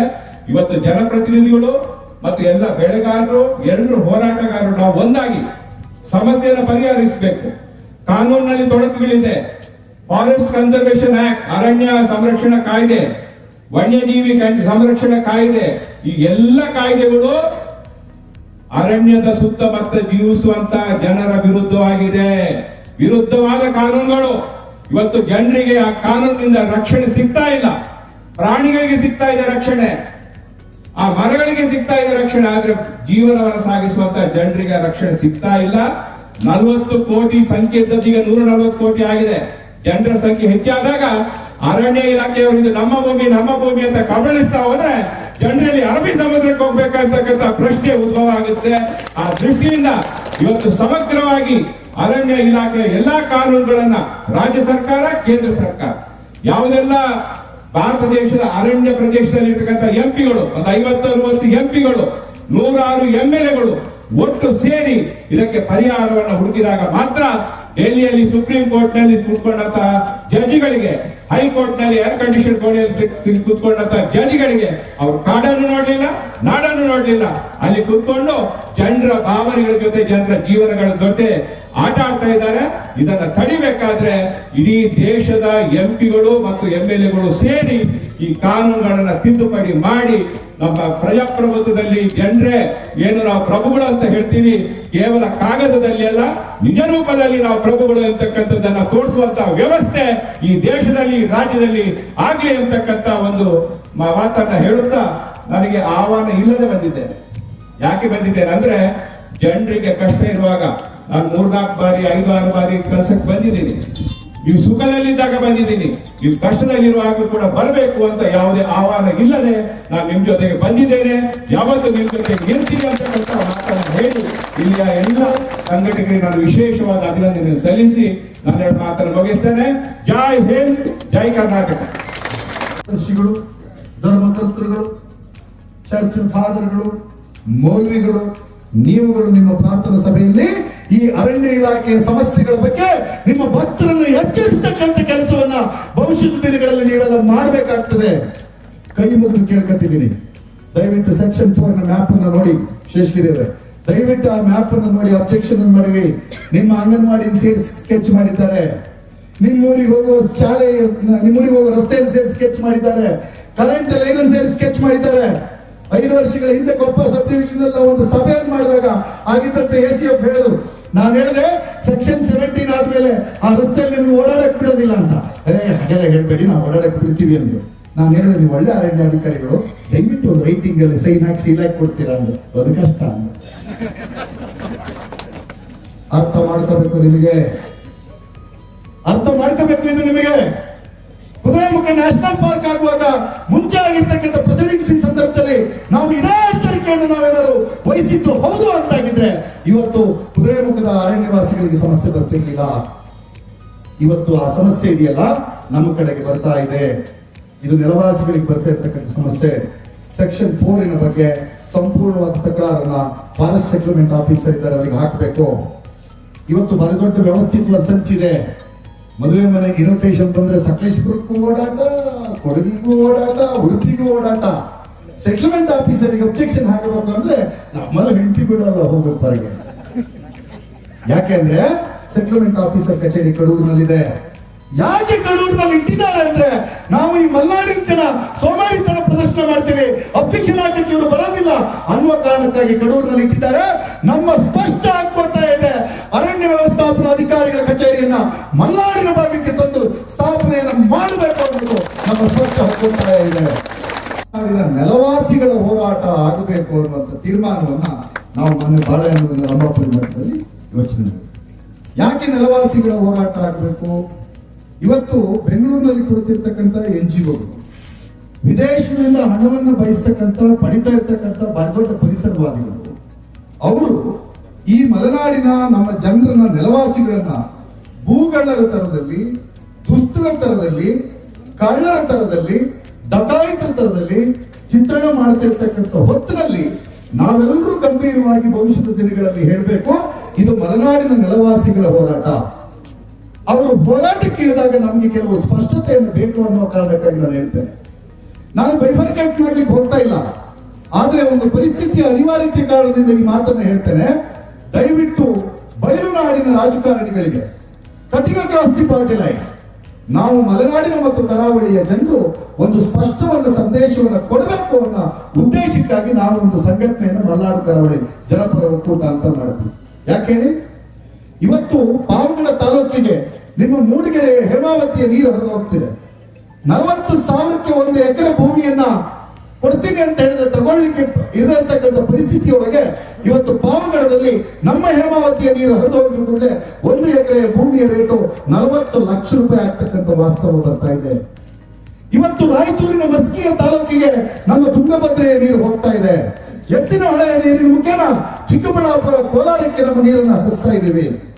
ನಾವು ಕಳ್ಳರ ಸ್ವಾಮಿ, ನಮಗೆ ಸ್ಪಷ್ಟತೆ ಬೇಕು. ಕಾಡ ರಕ್ಷಣೆ ಮಾಡಕ್ಕಾಗಿ ವನದುರ್ಗಿಯನ್ನು ಸ್ಥಾಪನೆ ಮಾಡಿರ್ತಕ್ಕಂಥ ಸಂಸ್ಕೃತಿ ಇದ್ರೆ ಇಲ್ಲಿನ ನೆಲವಾಸಿಗಳ ಸಂಸ್ಕೃತಿ. ನದಿ ಮೂಲ, ಹಳ್ಳದ ಮೂಲ, ನೀರಿನ ಮೂಲ ಇದು ರಕ್ಷಣೆ ಆಗಬೇಕು ಅನ್ನೋ ಕಾರಣಕ್ಕಾಗಿ ಅಲ್ಲೊಂದು ಜಲದುರ್ಗಿಯನ್ನು ರಕ್ಷಣೆ ಮಾಡಿದ್ರೆ, ಕಾಪಾಡಿದ್ರೆ, ಸ್ಥಾಪಿಸಿದ್ರೆ, ಪೂಜೆ ಮಾಡಿದ್ರೆ ಅದು ನಮ್ಮ ಮಲೆನಾಡಿಗರ ಸಂಸ್ಕೃತಿ, ನೆಲವಾಸಿಗಳ ಸಂಸ್ಕೃತಿ. ನೆಲವಾಸಿಗಳ ಪರವಾಗಿ ಮಾತಾಡಬೇಕು. ಆ ಪಕ್ಷದವ್ರು ಹಿಂಗೆ, ಈ ಪಕ್ಷದವ್ರು ಹಂಗೆ, ನಾನು ಮೆಂತೆ ಕದ್ದಿದ್ದೆ, ನೀನು ಕೊತ್ತಂಬರಿ ತಿಂದಿದ್ದೆ, ಇದೆಲ್ಲ ನಮಗೆ ಸಬ್ಜೆಕ್ಟ್. ನಮಗೆ ಅರ್ಥ ಮಾಡ್ಕೋಬೇಕಾದ ಸಬ್ಜೆಕ್ಟ್ ಏನು ಅಂತಂದ್ರೆ, ಉದಾಹರಣೆಗೆ ನಾನು ಇಡೀ ಮೊನ್ನೆ ಪ್ರಭಾಕರ್ ಹತ್ರ, ಭಾಸ್ಕರ್ ಹತ್ರ ಮಾತಾಡಿದೆ ಶ್ರೇಣಿಕೆ. ಇಡೀ ಕಳಸ ತಾಲೂಕಿನ ಸೆಕ್ಷನ್ 4 ಪ್ರಪೋಸ್ಡ್ ಮ್ಯಾಪ್ಸ್ ಅನ್ನು ನೋಡಿದ್ರು. ದಯವಿಟ್ಟು ಅದನ್ನು ಕುತ್ಕೊಂಡು ನೀವು ಸಂಘಟಕರು, ಹೋರಾಟಗಾರರು ಮುಂದಿನ ದಿನಗಳಲ್ಲಿ ಯಾವ್ದಾವುದನ್ನ ಸೆಕ್ಷನ್ 4 ಮ್ಯಾಪ್ನೊಳಗೆ ತಂದಿದ್ದಾರೆ ದಯವಿಟ್ಟು ಅದನ್ನ ಎಲ್ಲ ಡಿಜಿಟಲ್ ಪ್ರಿಂಟ್ ಮಾಡಿಸಿಟ್ಟಿದ್ದೇವೆ.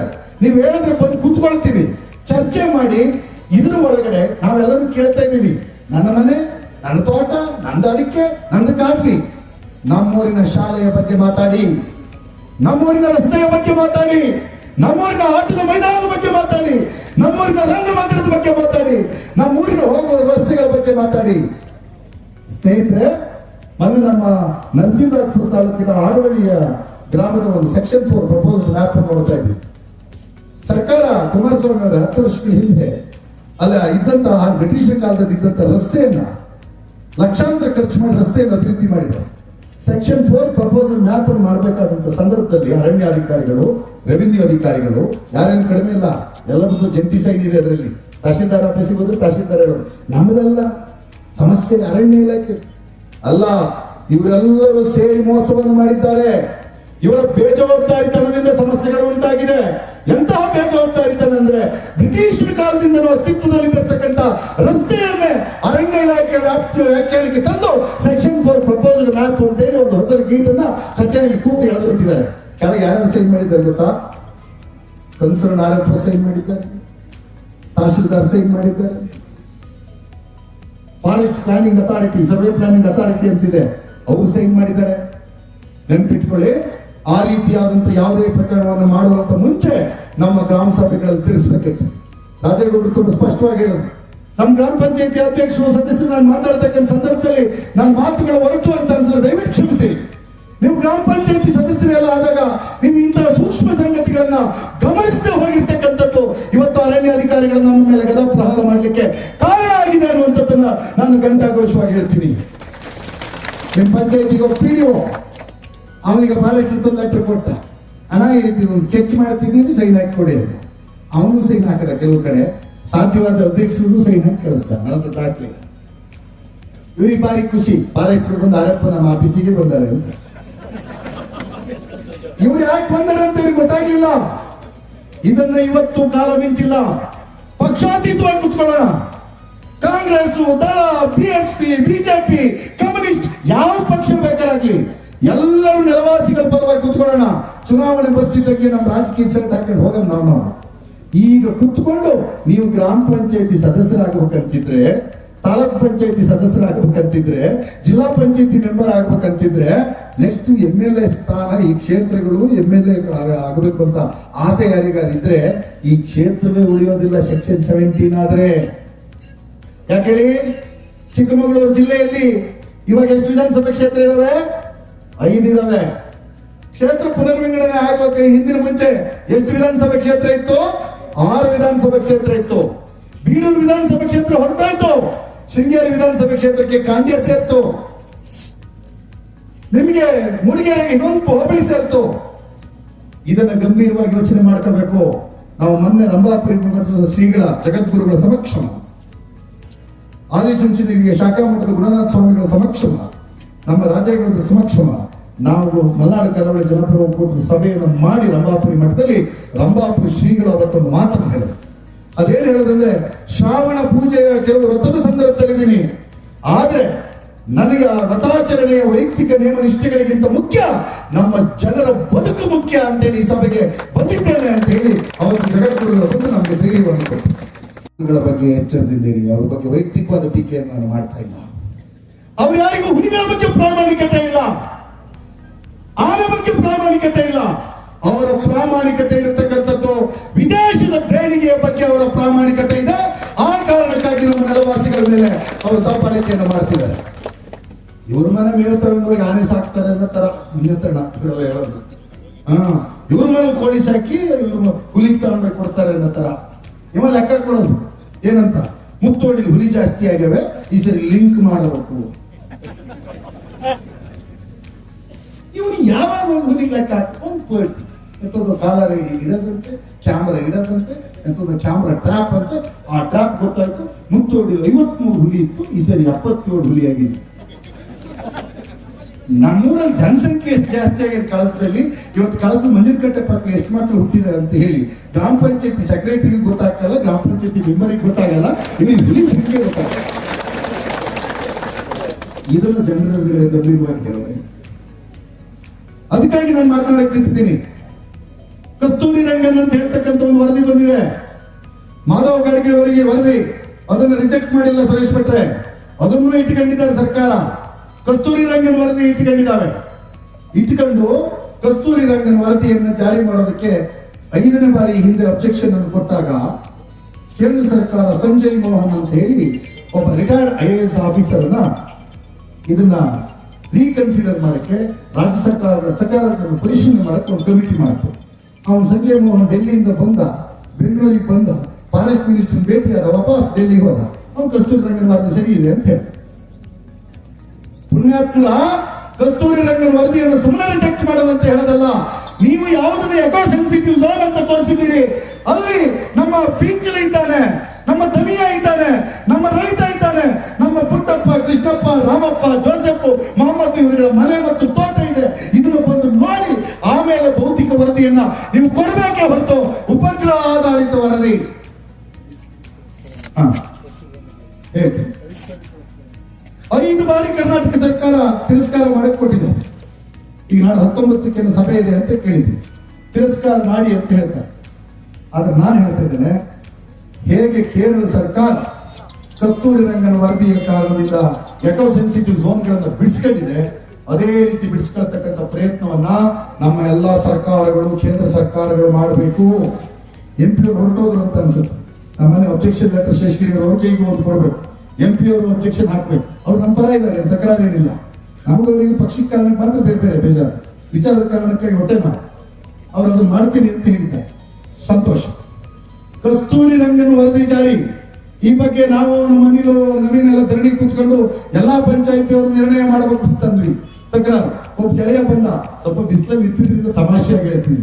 ಒಬ್ಬ ಗೆಳೆಯ ಬಂದ, ಆ ಗೆಳೆಯ ಬಂದು ಹೇಳೋದು, ಅಣ್ಣ ಏನ್ ಹೆದರಬೇಡ, ನಮ್ಮ ಪಂಚಾಯತಿಯಿಂದ ನಿರ್ಣಯ ತಗೊಂಡಿದ್ದೀನಿ. ಏನ್ ತಗೊಂಡಿದ್ದೀನಿ? ಕಸ್ತೂರಿ ಮತ್ತು ರಂಗನ್ ವರದಿಯನ್ನು ತಿರಸ್ಕರಿಸಿ ಹೇಳಿದ್ದೀವಿ. ಅವರಿಬ್ಬರು ಗಂಡ ಹೆಂಡತಿ ಅಂತ ತಿಳ್ಕೊಂಡು ಅಮೂಲಾಗ್ರವಾಗಿ ಅಧ್ಯಯನವನ್ನು ಮಾಡಿ ಪ್ರತಿ ಹೋರಾಟಗಾರ, ರಾಜಕಾರಣಿ, ಜಿಲ್ಲಾ ಪಂಚಾಯತ್ ಸದಸ್ಯ, ತಾಲೂಕ್ ಪಂಚಾಯತ್ ಸದಸ್ಯ, ಗ್ರಾಮ ಪಂಚಾಯತ್ ಅಧ್ಯಕ್ಷ, ಶಾಸಕರುಗಳು, MP ಗಳು ನೀವು ಆ ವರದಿಯನ್ನು ಅಧ್ಯಯನ ಮಾಡಿ ಭವಿಷ್ಯದಲ್ಲಿ ಏನು ಸಮಸ್ಯೆ ಆಗ್ತದೆ ಗಮನಿಸಿ. ದಯವಿಟ್ಟು ಯೋಚನೆ ಮಾಡ್ಕೋಬೇಕು. ಮಲೆನಾಡಿನ ಪರಿಸರ, ನಾನು ಈ ಭಾಸ್ಕರನ ಹತ್ರ ಮಾತಾಡ್ತಾ ಇದ್ದೆ, ಬರೀ ಪ್ರಾಮಾಣಿಕ ಹೋರಾಟಗಾರ ಅವರು. ಭಾಸ್ಕರನ ಅರಣ್ಯದ ಬಗ್ಗೆ ರಾಷ್ಟ್ರೀಯ ನೀತಿ ಬೇಕಾಗಿಲ್ಲ ನಮಗೆ. ಇವ್ರದ್ದು ರಾಷ್ಟ್ರೀಯ ನೀತಿ ಅಂತಂದ್ರೆ ಇವ್ರು ನಮ್ಮ ಹಳ್ಳಿ ಭಾಷೆ ಸುಗಿಸ್ಬಿಟ್ಟು ಬೇಜಾರು ಮಾಡ್ಕೊಂಡು ಈ ಮುಲೆಗಂಡ್ರು ಇವರಿಗೆ ಅರಣ್ಯದ ಭಾಷೆ ಅಂತಂದ್ರೆ ಇವ್ರಿಗೆ ಏನು ಅಂತಂದ್ರೆ ಶಾಸಕರ ಇವ್ರು ಅರಣ್ಯ ಅಂತಂದ್ರೆ ನೀಲಗಿರಿ, ಅಕೇಶಿ. ಕರೆಕ್ಟ್ ಅಂದ್ರೆ ಇವರು ಅರಣ್ಯ ನೀತಿ, ರಾಷ್ಟ್ರೀಯ ನೀತಿ. ನಾವು ಹೇಳ್ತೇವೆ ನಮಗೆ ಅರಣ್ಯ ನೀತಿ ಬೇಕು. ನಮ್ಮೂರಿನ ಪರಿಸರಕ್ಕೆ ಬೆಳೀತಕ್ಕಂಥ ಹಲಸು, ಹೆಬ್ಬಲಸು, ನೇರಳು, ಪನ್ನೀರ್ಲು, ಕುಂದಿರ್ಲು ಈ ಗಿಡನ ಹಾಕಿ ಕಾಡು ಬೆಳೆಸರೆ ಯಾವ ಮೂರ್ಖರ, ನಮ್ಮ ತಕರಾರಿಲ್ಲ ಅಂತ ಹೇಳ್ತಾ ಇದ್ದೀವಿ. ಇವತ್ತೊಂದು ಅಕೇಶಿಯ ನೆಟ್ಟು ಅವನು ಯಾರ ಕುಯ್ಕೊಂಡ ಇವ್ರು ಮಜ. ಬೇಜಾರು ಮಾಡಬೇಡಿ. ಇನ್ನೊಬ್ರು ಅರಣ್ಯಾಧಿಕಾರಿ ನಮ್ಮ ಜೊತೆ ಇದ್ರು, ನಾಳೆ ನಮ್ಗೆ ಸಿಕ್ಕಾಪಟ್ಟೆ ಬೈತೀರ ಕೇಳಿ, ನೀವು ನಂಗೆ ತಪ್ಪು ತಿಳ್ಕೊಬೇಡಿ. ನಂಗೆ ಈ ಪೊಲೀಸರ ಬಗ್ಗೆ ನಿಮ್ಗಿಂತ ಸ್ವಲ್ಪ ಗೌರವ ಜಾಸ್ತಿ. ಯಾಕೆ? ಬೆಂಕಿ ಹಚ್ಚದ್ ನೀವು, ಬಲಿದಾನ ಆಗದ್ ಪೊಲೀಸರು. ಬೆಂಕಿ ಹಚ್ಚದ್ ನೀವು ಕರೆಕ್ಟ್ ಏನ್ರಿ? ಇವನ್ ಫಾರೆಸ್ಟ್ ಸುಮ್ಮನೆ ಅಲ್ಲ, ಈಗ ಎಷ್ಟು ಕೋಳಿ ಖಾಲಿಯಾಗಿವೆ ಮನೆಯಿಂದ, ಬಹಳಷ್ಟು ಕೋಳಿ ಖಾಲಿಯಾಗಿದ್ದಾವೆ. ಇವರು ಫಾರೆಸ್ಟ್ ಬಂದು ಅಂದ್ಕೊಂಡು ಅಯ್ಯೋ ದೈವವೇ ಬಂತು ಇವ್ರ ಮನೆಗೆ ಅಂತ ಹೇಳಿದ್ರು. ಹೋದ್ರು ಒಟ್ಟಿಲಿ ಕೋಳಿ ಹಿಡಿದ್ರು ಕೊಟ್ರ. ಯಾಕೆ ನಗಾಡ್ತೀರಿ ನೀವು ಅಂತಂದ್ರೆ ನೀವೆಲ್ಲ ಈ ಕೆಲಸ ಮಾಡಿದ್ದೀರಿ. ನೀವು ಪ್ರಭಾಕರ್ ಸಂತೋಷ ಎಲ್ಲ ಇದೇ ಕೆಲಸ ಮಾಡಿದ್ದೀರಿ. ತಕರಾರನ್ನ ಹಾಕಿ ರೈಟಿಂಗ್ ಅಲ್ಲಿ ಕೊಡಿ, ಎಂಡಾರ್ಸ್ಮೆಂಟ್ ತಗೊಳ್ಳಿ. ಸೆಕ್ಷನ್ 4 ಮ್ಯಾಪ್ ಡಿಜಿಟಲ್ ಮ್ಯಾಪ್ ಕಷ್ಟಪಟ್ಟೆಲ್ಲ ಪಡೆದಿದ್ದೀವಿ. ಇಡೀ ಕಳಸ ತಾಲೂಕಿನ 80% ಸರ್ವೆ ನಂಬರ್ಗಳನ್ನ ಸೆಕ್ಷನ್ 4 ಪ್ರಪೋಸಲ್ ತಗೊಂಡೋಗಿಟ್ಟಿದ್ದಾರೆ. ಇದ್ರ ಬಗ್ಗೆ ಗಂಭೀರವಾಗಿ ಯೋಚನೆ ಮಾಡಿ. ಕಸ್ತೂರಿ ರಂಗನ್ ವರದಿಗೆ ತಕರಾರು ಹಾಕಕ್ಕೆ 11 ದಿವಸ ಇದೆ ಇನ್ನು. ದಯವಿಟ್ಟು ತಕರಾರುಗಳನ್ನು ಸಲ್ಲಿಸಿ, ಕೇಂದ್ರ ಮತ್ತು ಪರಿಸರ ಜೀವಶಾಸ್ತ್ರ ಮತ್ತು ಈ ಹೊಸ ಇಲಾಖೆ ಆಗಿಬಿಟ್ಟಾರಪ್ಪ ರಾಜೇಗೌಡ ಅಂತಂದ್ರೆ ವರ್ಲ್ಡ್ ಇದು ಎಂತದ್ದು ಹವಾಮಾನ ವೈಪರೀತ್ಯ ಮಿಲಿಟರಿ ಸುಮ್ಮನೆ ಅರಣ್ಯ ಸಚಿವ ಅಂತ ಮಾಡಿಲ್ಲ. ಇದೆಲ್ಲ ಒಂದು ಅಂತಾರಾಷ್ಟ್ರೀಯ ಸಂಚು. ಈ ಸಂಚಿಗೆ ನಾವ್ಯಾರು ಬಲಿದಾನ ಆಡಬಾರದು ಅಂತಾದ್ರೆ ನಾವೆಲ್ಲರೂ ಗಂಭೀರವಾಗಿ ಇದನ್ನು ಎದುರಿಸಬೇಕಾಗ್ತದೆ. ಶಾಸಕರನ್ನು ಒತ್ತಾಯ ಮಾಡೋಣ. ವಿಶ್ವನಾಥ್ ಅವ್ರು ಬಾರಿ ಚೆನ್ನಾಗಿ ಹೇಳೋದು, ಹೋರಾಟಗಾರರು, ರೈತ ಹೋರಾಟಗಾರರು. ಹಾಗಾಗಿ ಅವ್ರಿಗೆ ಆ ಪದ್ಧತಿ ಇರುತ್ತೆ, ಎಲ್ಲರೂ ಜೋಡಿಸ್ಕೊಂಡು ಹೋಗ್ತಕ್ಕಂಥ ಒಂದು ಪದ್ಧತಿ ಇರುತ್ತೆ. ಅವ್ರು ಹೇಳೋದು ಎಲ್ಲರ ಉಪಕಾರ ತಗೋಣ. ಶುರುವಾಗಿ ಹೇಳ್ತಪ್ಪ, ಈಶ್ವರ ಕಂಡ್ರೆ ಲ್ಯಾಟ್ರಿ ಕೊಟ್ಟನ, ಈಶ್ವರ ಕಂಡ್ರೆ ದಿಕ್ಕ, ಮನೆಗೆ ಹೋಗಿ ಊಟ ಮಾಡಿದ್ರೆ ಮಗು. ಈಶ್ವರ ಕಂಡ್ರೆ ಸಮಸ್ಯೆ ಅಲ್ಲ ಇದು. ಈ ಸಮಸ್ಯೆ ನಾವು ಬಾರಿ ಹಿಂದೆ 20 ವರ್ಷಗಳ ಹಿಂದೆ ಗಲಾಟೆ ಮಾಡಿದ್ವಲ್ಲ ಶೇಷಗಿರಿ ಅವರೇ, ಗೋದವರ್ಮನ್ ಕೇಸ್ನ ಎಂಪವರ್ಮೆಂಟ್ ಕಮಿಟಿಯ ಸುತ್ತೋಲೆಗಳು, ಅದಕ್ಕೆ ನಾವು ಹಿಂದೆ ಕೊಟ್ಟಿರ್ತಕ್ಕಂಥ ಅಂಡರ್ಟೇಕಿಂಗ್ಗಳು, ಒತ್ತುವರಿಯನ್ನು ಬಿಡಿಸ್ತೀವಿ ಅಂತ ಕಾಂಗ್ರೆಸ್ ಹಣ್ಣನ್ನು ಅದನ್ನೇ ಹೇಳಿತ್ತು, ಬಿಜೆಪಿ ಹಣ್ಣನ್ನು ಅದನ್ನೇ ಹೇಳಿತ್ತು, ಜನತಾದಳದ ಹಣ್ಣನ್ನು ಅದೇ ಹೇಳಿದ್ದು. ಯಾರು ಬಿಡಿಸಕ್ಕೆ ಆಗಲ್ಲ ಅಂತ ಹೇಳಲೇ ಇಲ್ಲ. ನಾನು ಪಕ್ಷದೊಳಗೆ ಹೇಳ್ತಿದ್ವಿ ಅವತ್ತು ಎಲ್ಲ ಹೇಳಿದ್ದು, ಈ ಯುಗಾದಿ ಬಿಡಿಸಕ್ಕಾಗಲ್ಲ, ಬರೀ ಯುಗಾದಿ ಬಿಡಿಸ್ತೀವಿ. ಶೇಷಗಿರಿನ ಸತ್ಯ ತಾನೇ. ಗಂಭೀರತೆಯನ್ನು ಮರ್ತಿರೋದ್ರಿಂದನೇ ಸಮಸ್ಯೆ ಆಗ್ತಾ ಇದೆ. ಫಾರೆಸ್ಟ್ ಸೆಟಲ್ಮೆಂಟ್ ಆಫೀಸರ್ಗೆ ಹೇಗೆ ಅಬ್ಜೆಕ್ಷನ್ ಹಾಕ್ತಿವೋ ಅದೇ ರೀತಿ ಕಸ್ತೂರಿ ರಂಗನ್ ವಿರುದ್ಧ ಸಹಿತ ಇಂಡಿವಿಜುವಲ್ ಅಬ್ಜೆಕ್ಷನ್ ಅನ್ನು ಹಾಕಬೇಕು. ಇದು ಗಂಭೀರವಾಗಿ ತಗೊಳ್ಳಿ ದಯವಿಟ್ಟು. ನಮ್ಮ ಜನಪ್ರತಿನಿಧಿಗಳು ಯಾವುದೇ ಪಕ್ಷದಿಂದ ಗೆದ್ದಿರ್ಬೋದು, ಎಲ್ರಿಗೂ ಈ ಸಮಸ್ಯೆಗಳ ಬಗ್ಗೆ ಸಂಪೂರ್ಣವಾದ ಅರಿವಿದೆ, ಗಂಭೀರವಾಗಿ ಅಧ್ಯಯನ ಮಾಡಿದ್ದಾರೆ ಅಂತ ನಾನು ಒಪ್ಕೊಳ್ಳಕ್ಕೆ ತಯಾರಿಲ್ಲ. ಆದ್ರಿಂದ 36 ಜನ ಶಾಸಕರು ಬರ್ತಾರೆ ಈ ವ್ಯಾಪ್ತಿಯೊಳಗಡೆ ಕಸ್ತೂರಿ ರಂಗನ್ ವಿಚಾರಕ್ಕೆ, 6 ಜನ ಎಂಪಿಗಳು ಬರ್ತಾರೆ, ಜೊತೆಗೆ MLCಗಳಿದ್ದಾರೆ. ಅವರ ಸಭೆ 19ನೇ ತಾರೀಕು ಬೆಂಗಳೂರಿನಲ್ಲಿ ಫಿಕ್ಸ್ ಆಗಿದೆ. ಅವರು ನಿರ್ಣಯ ಮಾಡಿ ಕಳಿಸ್ತಾ ಇದ್ದಾರೆ, ಏನು ಕಸ್ತೂರಿ ರಂಗನ್ ವರದಿಯನ್ನ ಯಥಾವತ್ ಜಾರಿ ಮಾಡಕ್ಕಾಗಲ್ಲ ಅಂತ. ಆದ್ರೆ ಕೇಂದ್ರ ಪರಿಸರ ಇಲಾಖೆ ಎಲ್ಲರಿಂದ ಅಬ್ಜೆಕ್ಷನ್ ಅನ್ನ ಹಿಯರ್ ಮಾಡ್ತಾ ಇದೆ. ದಯವಿಟ್ಟು ಈ ವಿಚಾರದಲ್ಲಿ ಪ್ರತಿಷ್ಠೆಯನ್ನು ತಗೋಬೇಡಿ. ಪ್ರತಿಯೊಬ್ಬರು ತಕರಾರನ್ನು ಸಲ್ಲಿಸಿ, ಅದಕ್ಕಾಗಿ ಇಮೇಲ್ ಐಡಿಯನ್ನ ಕೊಟ್ಟಿದ್ದಾರೆ, ಅದಕ್ಕಾಗಿ ಊರೂರಿಗೆ ಅದನ್ನು ವಾಟ್ಸಪ್ ಮೂಲಕ ಬಿಟ್ಟಿದ್ದೇವೆ. ಸರ್ಕಾರ ಇದೆ ಮಾಡಿ ಅಂತಂದ್ರೆ ಎಲ್ಲಾ ಸರ್ಕಾರಗಳು ಮಾಡಿದ್ದೇನೆ. ಈ ಹೋರಾಟವನ್ನು ನೀವೆಲ್ಲರೂ ಮುನ್ನಡೆಸಬೇಕು. ಮೋಸ್ಟ್ಲಿ ಕಳಸದಲ್ಲಿ ನೀವೇನಾದ್ರು ಸೆಕ್ಷನ್ 4 ಇದಕ್ಕೆ ಇಂಡಿವಿಜುವಲ್ ಅಬ್ಜೆಕ್ಷನ್ ಹಾಕಿ ನಿಮ್ಮ ಗ್ರಾಮ ಪಂಚಾಯತಿಗಳ ಮ್ಯಾಪ್ ನೋಡಿ ಅಧ್ಯಯನಪೂರ್ಣವಾದ ತಕರಾರನ್ನು ಹಾಕದೇ ಇದೆ. 94C ಕುಮಾರಸ್ವಾಮಿಗಳೇ, ಹಕ್ಕುಪತ್ರವನ್ನು ಕೊಡಕ್ಕಾಗಲ್ಲ, ನಿಮ್ಗೆ 50 ಕೊಡಕ್ಕಾಗಲ್ಲ, 57 ಕೊಡಕ್ಕಾಗೋದಿಲ್ಲ. ಕೊನೆಯ ಅವಕಾಶ ನಮ್ಮ ಎದುರುಗಡೆ ನಿಂತಿದೆ. ದಯವಿಟ್ಟು ಅದಕ್ಕೆ ತಕರಾರು ಹಾಕಿ. ಬೆಳೆಗಾರ ಸಂಘಟನೆಗಳು ಈ ಬಗ್ಗೆ ಪ್ರಾಮಾಣಿಕವಾಗಿ ಕೆಲಸ ಮಾಡಲಿ. ಈಗಲೂ ಹೇಳ್ತೇನೆ, ಪ್ರತಿ ಗ್ರಾಮ ಪಂಚಾಯತಿಗೆ ನಿವೇಶನ ರಹಿತರ ಬಗ್ಗೆ ಗಂಭೀರವಾಗಿ ಚರ್ಚೆ ಮಾಡಿ. ಸರ್ಕಾರಗಳಿಗೆ ಲಾಜಿಕ್ ಅನ್ನು ಮಂಡಿಸೋಣ. ಅದನ್ನು ನಿಮ್ಮ ಶಾಸಕ ಜನಪ್ರತಿನಿಧಿಗೆ ಹೇಳಿ, ಪ್ರತಿ ಗ್ರಾಮ ಪಂಚಾಯತಿಗೆ 10 ಎಕರೆಯನ್ನ ನಿವೇಶನ ರೈತರಿಗಾಗಿ ಜಾಗವನ್ನ ಮೀಸಲಿಡಬೇಕು ಅನ್ನುವಂತ ಹಕ್ಕೊತ್ತಾಯವನ್ನ ಬೆಳೆಗಾರ ಸಂಘಟನೆಯಿಂದ ಮೂಲಕ ಮಾಡಿದ್ರೆ ಮಾತ್ರ ಇದಕ್ಕೆ ಮೌಲ್ಯಯುತವಾಗ್ತದೆ ಅನ್ನುವಂಥದ್ದನ್ನು ಹೇಳ್ತಾ, ಇದು ಎಲ್ಲರ ಹೋರಾಟ ಆಗಲಿ. ಒಂದು ಜಾತಿಯ, ಒಂದು ಗುಂಪಿನ, ಒಂದು ಧರ್ಮದ ಹೋರಾಟವಾಗದೆ ಒಂದು ಸಂವಿಧಾನಬದ್ಧ ವಿಚಾರಗಳಲ್ಲಿ ನಂಬಿಕೆಯನ್ನು ಇಟ್ಟು ನಾವು ಹೋರಾಟವನ್ನ ಕಟ್ಟಬೇಕಾಗ್ತದೆ. ಆದ್ರಿಂದ ನಿರ್ಣಯಗಳನ್ನು ಮಾಡೋದಕ್ಕೆ ನಾವು ನೋಡಿದೆ, ಎಲ್ಲ ಓದಿದ್ವಿ. ಇನ್ನೊಂದು ಗಟ್ಟಿಯಾಗಿ ಹೇಳೋಣ, ಮೊನ್ನೆ ವಯನಾಡಲ್ಲಿ ಭೂ ಕುಸಿತ ಆಯ್ತಲ್ಲ, ಆ ಭೂ ಕುಸಿತ ಆಗಿದ್ದಕ್ಕೆ ನೋಟಿಸ್ ಕೊಟ್ಟಿದ್ದು ಅಂದ್ರು. ಅದಲ್ಲ, ವಯನಾಡಲ್ಲಿ ಭೂ ಕುಸಿತ ಆಗಕ್ಕೆ ಒಂದೇ ದಿನ 23 ಇಂಚಿಗೂ ಹೆಚ್ಚು ಮಳೆ ಜಾಗತಿಕ ತಾಪಮಾನದ ಕಾರಣದಿಂದ ಸುರಿದಿರೋದ್ರಿಂದ ವಯನಾಡಲ್ಲಿ ಭೂ ಕುಸಿತ ಆಗಿದೆ. ಆದ್ರಿಂದ ಅಲ್ಲಿಯ ಭೂಕುಸಿತಕ್ಕೂ ಇಲ್ಲಿಯ ರೈತರ ನೆಲವಾಸಿಗಳ ವಿಚಾರಕ್ಕೂ ಸಂಬಂಧ ಇಲ್ಲ ಅನ್ನುವಂಥದ್ದನ್ನ ಸಂದೇಶವನ್ನು ರವಾನಿಸೋಣ.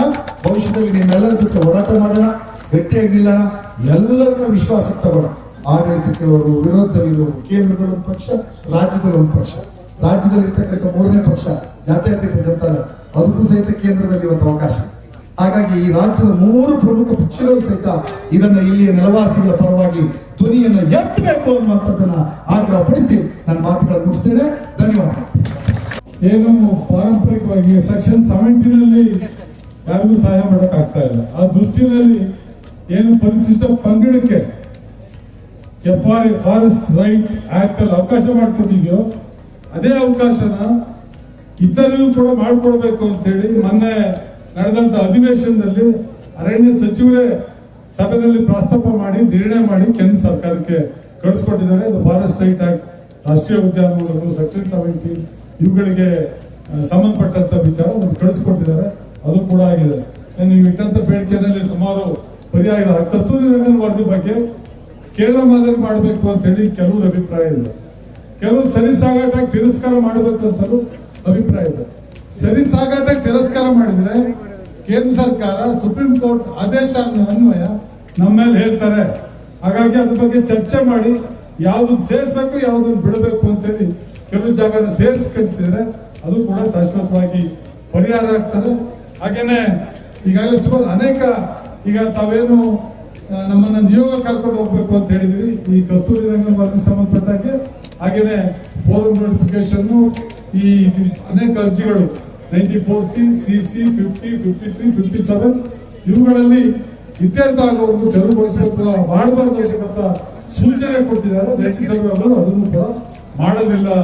ಇಷ್ಟು ತೀರ್ಮಾನ ಆಗಿದೆ. ಮುಂದೆ ಇದನ್ನು ಕರ್ಕೊಂಡು ಹೋಗಿ ಮುಖ್ಯಮಂತ್ರಿ ಮತ್ತು ಅರಣ್ಯ ಸಚಿವರು, ಕಂದಾಯ ಸಚಿವರ ಸಮಕ್ಷಮದಲ್ಲಿ, ಅಧಿಕಾರಿಗಳ ಸಮಕ್ಷಮದಲ್ಲಿ ಸಭೆ ಮಾಡ್ತಾರೆ ಬೆಂಗಳೂರಿನಲ್ಲಿ. ನಮಸ್ಕಾರ. ಹೋರಾಟ ಸಮಿತಿ 2 ಸಮಿತಿ ಕೂಡ ಆಯ್ಕೆ ಮಾಡಿ ಸಾಧಾರಣ ಸುಮಾರು 15 ದಿವಸದಿಂದ ಈ ಕಾರ್ಯಾಚರಣೆ ಮಾಡಿದ್ವಿ. ನಿಮ್ಮೆಲ್ಲರಿಗೂ ಅಭಿನಂದನೆ ಹೇಳ್ತಾ ಒಂದು ಮಾತು ಹೇಳ್ತಾ ಇದ್ದೀನಿ. ಈಗಾಗಲೇ ಇದು 30-40 ವರ್ಷದ ಒತ್ತುವರಿ ಸಮಸ್ಯೆ. ರಾಜೇಗೌಡರು ಹೇಳಿದಾಗೆ ಒಂದಷ್ಟು ಹೋರಾಟ ಮಾಡುವಂಥದ್ದು, ಅರ್ಥ ಬೂದಿ ಮುಚ್ಚಿದ ಕೆಂಡದಾಗಿರುವಂಥದ್ದು. ಇನ್ನೊಂದು ಸರ್ಕಾರ ಬಂತು, ಅದು ಮತ್ತೆ ಮೇಲೆ ಹೇಳ್ತು, ಕೋರ್ಟ್ ಆದೇಶ ಮಾಡ್ತು, ಅವಾಗ ತಯಾರಾದ. ಇದು ಆಗ್ಲಿಕ್ಕೆ ಕೊಡುದು. ನಮ್ಮ ಹೋರಾಟ ನಿರಂತರವಾಗಿರ್ಬೇಕು. ಮತ್ತೆ ನಮ್ಗೇನು ನಮ್ಮ ಅದೃಷ್ಟ ಏನು ಅಂತ ಹೇಳಿದ್ರೆ, ಈಗ ಸರ್ಕಾರ ಇದೆ. ಸರ್ಕಾರದಲ್ಲಿ ನಮ್ಮ ಮಲೆನಾಡು ಭಾಗದ ಸುಮಾರು 30 ಜನ MLAಗಳಿದ್ದಾರೆ, ಎಲ್ಲ ಪಾರ್ಟಿ ಸೇರಿ MLCಗಳಿದ್ದಾರೆ, ರಾಜ್ಯಸಭೆ ಇದ್ದಾರೆ, ಲೋಕಸಭೆಯಲ್ಲಿದ್ದಾರೆ. ಈಗಾಗಲೇ ಕೋಟಾ ಶ್ರೀನಿವಾಸ ಪೂಜಾರಿ ಹೇಳಿದ್ರು, ನಿಮ್ಮ ಜೊತೆ ನಾನು ಯಾವತ್ತೂ ಇರ್ತೀನಿ, ಯಾವುದೇ ಹೋರಾಟಕ್ಕೆ ನಾನು ಮುಂಚೂಣಿಯಾಗಿರ್ತೀನಿ ಅಂತ. ಅದ್ರ ಜೊತೆಲಿ 29 ಜನ MPಗಳಿದ್ದಾರೆ ನಮ್ಮ ಸರ್ಕಾರದಲ್ಲಿ, ಕೇಂದ್ರ ಸರ್ಕಾರದಲ್ಲಿ. ಅದರಲ್ಲಿ 5 ಜನ ಮಿನಿಸ್ಟರ್ ಆಗಿದ್ದಾರೆ, ಸೆಂಟ್ರಲ್ ಮಿನಿಸ್ಟರ್. ಅದು ನಮ್ಮ ಭಾಗ್ಯ. ನಾವು ಇದನ್ನು ಏನಾದ್ರು ರಾಜ್ಯ ಸರ್ಕಾರದಿಂದ ಸೆಂಟ್ರಲ್ ಇಟ್ಟಾಗ ಸೆಂಟ್ರಲ್ ಮಿನಿಸ್ಟರ್ಗಳನ್ನ ಒಪ್ಪಿಸಿ ಅವ್ರ ಜೊತೆ ಹೋಗಿ ಬ್ಯಾಂಕರ್ ಅಸೋಸಿಯೇಷನ್ ಇದನ್ನ ಜವಾಬ್ದಾರಿ ತಗಬೇಕು. ಅದ್ರ ಜೊತೆ ನಾವು ಇರ್ತೀವಿ ಅನ್ನೋ ಮಾತನ್ನ ಈ ಸಂದರ್ಭದಲ್ಲಿ ಹೇಳ್ತಾ, ಯಾವಾಗಲೂ ಅರ್ಜಿ ಹಾಕುವಂಥದ್ದು ಏನು ಸುಧೀರ್ ಮೂರಲ್ಲಿ ಹೇಳಿದ್ರ, ಇದನ್ನ ನಾವು ಅರ್ಜಿ ಹಾಕ್ಬೇಕು. ನಾವು ಈಗಾಗಲೇ ಸೆಟಲ್ಮೆಂಟ್ ಆಫೀಸರಿಗೆ ಸುಮಾರು ಜನ ಕರ್ಕೊಂಡು ಹೋಗಿ ಬಸ್ ಮಾಡಿ ಕೂಡ ನಾವು ಅರ್ಜಿ ಹಾಕ್ಸಿದೀವಿ. ಅದೇ ತರ ಇನ್ನು ಉಳಿದರೂ ಕೂಡ ಅರ್ಜಿ ಸೆಟಲ್ಮೆಂಟ್ ಆಫೀಸರ್ಗೆ ಅರ್ಜಿ ಹಾಕುವಂಥದ್ದು. ರಾಜೇಗೌಡರಲ್ಲಿ ಇನ್ನೂ ಒಂದು ಮಾತು ಕೇಳುವಂಥದ್ದು, ಆ ಸೆಟಲ್ಮೆಂಟ್ ಆಫೀಸರ್ ವಾರಕ್ಕೆ 2 ಸರಿ ನಮ್ಮ ಕಳಸ ಭಾಗಕ್ಕೆ ರಜೆ ಹೊರ, ವಾರಕ್ಕೆ ನೀವೇನು ಕೊಪ್ಪದಲ್ಲಿದ್ದೀರಾ, ವಾರಕ್ಕೆ 2 ದಿವಸ ಸಾಕು ನಮಗೆ. ಯಾವತ್ತಾದ್ರು 2 ದಿವಸ ನೀವು ಸೆಟಲ್ಮೆಂಟ್ ಆಫೀಸರ್ನ ಕಳಸ ಭಾಗಕ್ಕೆ ಬರೋದಕ್ಕೆ ಮಾಡ್ಕೊಡಿ. ನಮ್ಮ ಕಳಸ ಹೋಗ್ಲಿಯರು ಎಲ್ಲರೂ ಕೂಡ, ಕಳಸ ತಾಲೂಕು ಎಲ್ಲರೂ ಕೂಡ ಅರ್ಜಿ ಸಲ್ಲಿಸ್ತಾರೆ ಅನ್ನೋದು ನಿಮಗೆ ನನ್ನ ಮನವಿ. ಮತ್ತೆ ಎಲ್ಲರೂ ಕೂಡ ಈಗ ಏನು ಮಹಾರಾಷ್ಟ್ರ ಬಂದ್ರೆ ಹೆಚ್ಚಿನ ಅಂಶ ರಾಜೇಗೌಡರು ಭಾಗವಹಿಸಿಕೊಟ್ಟಿದ್ದಾರೆ, ಯಾರು ಕೂಡ ಬರೋದಿಲ್ಲ ಮುಟ್ಟೋದಿಲ್ಲ ಅಂತ. ಆದ್ರೂ ಕೂಡ ನಾವು ಬಂದು ಎಚ್ಚರಿಕೆಯಿಂದ ಇರ್ಬೇಕು. ನಾವು ಹೋಗಿ ಒಂದೊಂದು ಗ್ರಾಮದಲ್ಲಿ ಒಂದೊಂದು ಸಮಿತಿ ಮಾಡಿ ನಮ್ಮ ಈ ಬೆಳೆಗಾರರ ಒಕ್ಕೂಟಕ್ಕೆ ಮತ್ತೆ ಈ ಹೋರಾಟ ಸಮಿತಿ ತಿಳಿಸಿದ್ರೆ ನಾವೆಲ್ಲರೂ ಕೂಡ ಆ ಟೈಮಲ್ಲಿ ನಿಮ್ಮ ಜೊತೆ ಇರ್ತೀವಿ ಅನ್ನೋ ಮಾತನ್ನ ಈ ಭರವಸೆ ಕೊಡ್ತಾ ಇದ್ದೀವಿ. ಇದಕ್ಕೆ ಪೂರ್ವಕವಾಗಿ ಬೆಳೆಗಾರರು ಕೂಡ ಸಕಲೇಶ್ಪುರದಲ್ಲಿ ಚಿಕ್ಕಮೂರಲ್ಲಿ ಮೀಟಿಂಗ್ ಕರೆದಿದ್ರು, ಅದಕ್ಕೂ ನಾನು ಹೋಗಿದ್ದೆ, ಮಂಜಪ್ಪಯ್ಯನವರು ಹೋಗಿದ್ರು.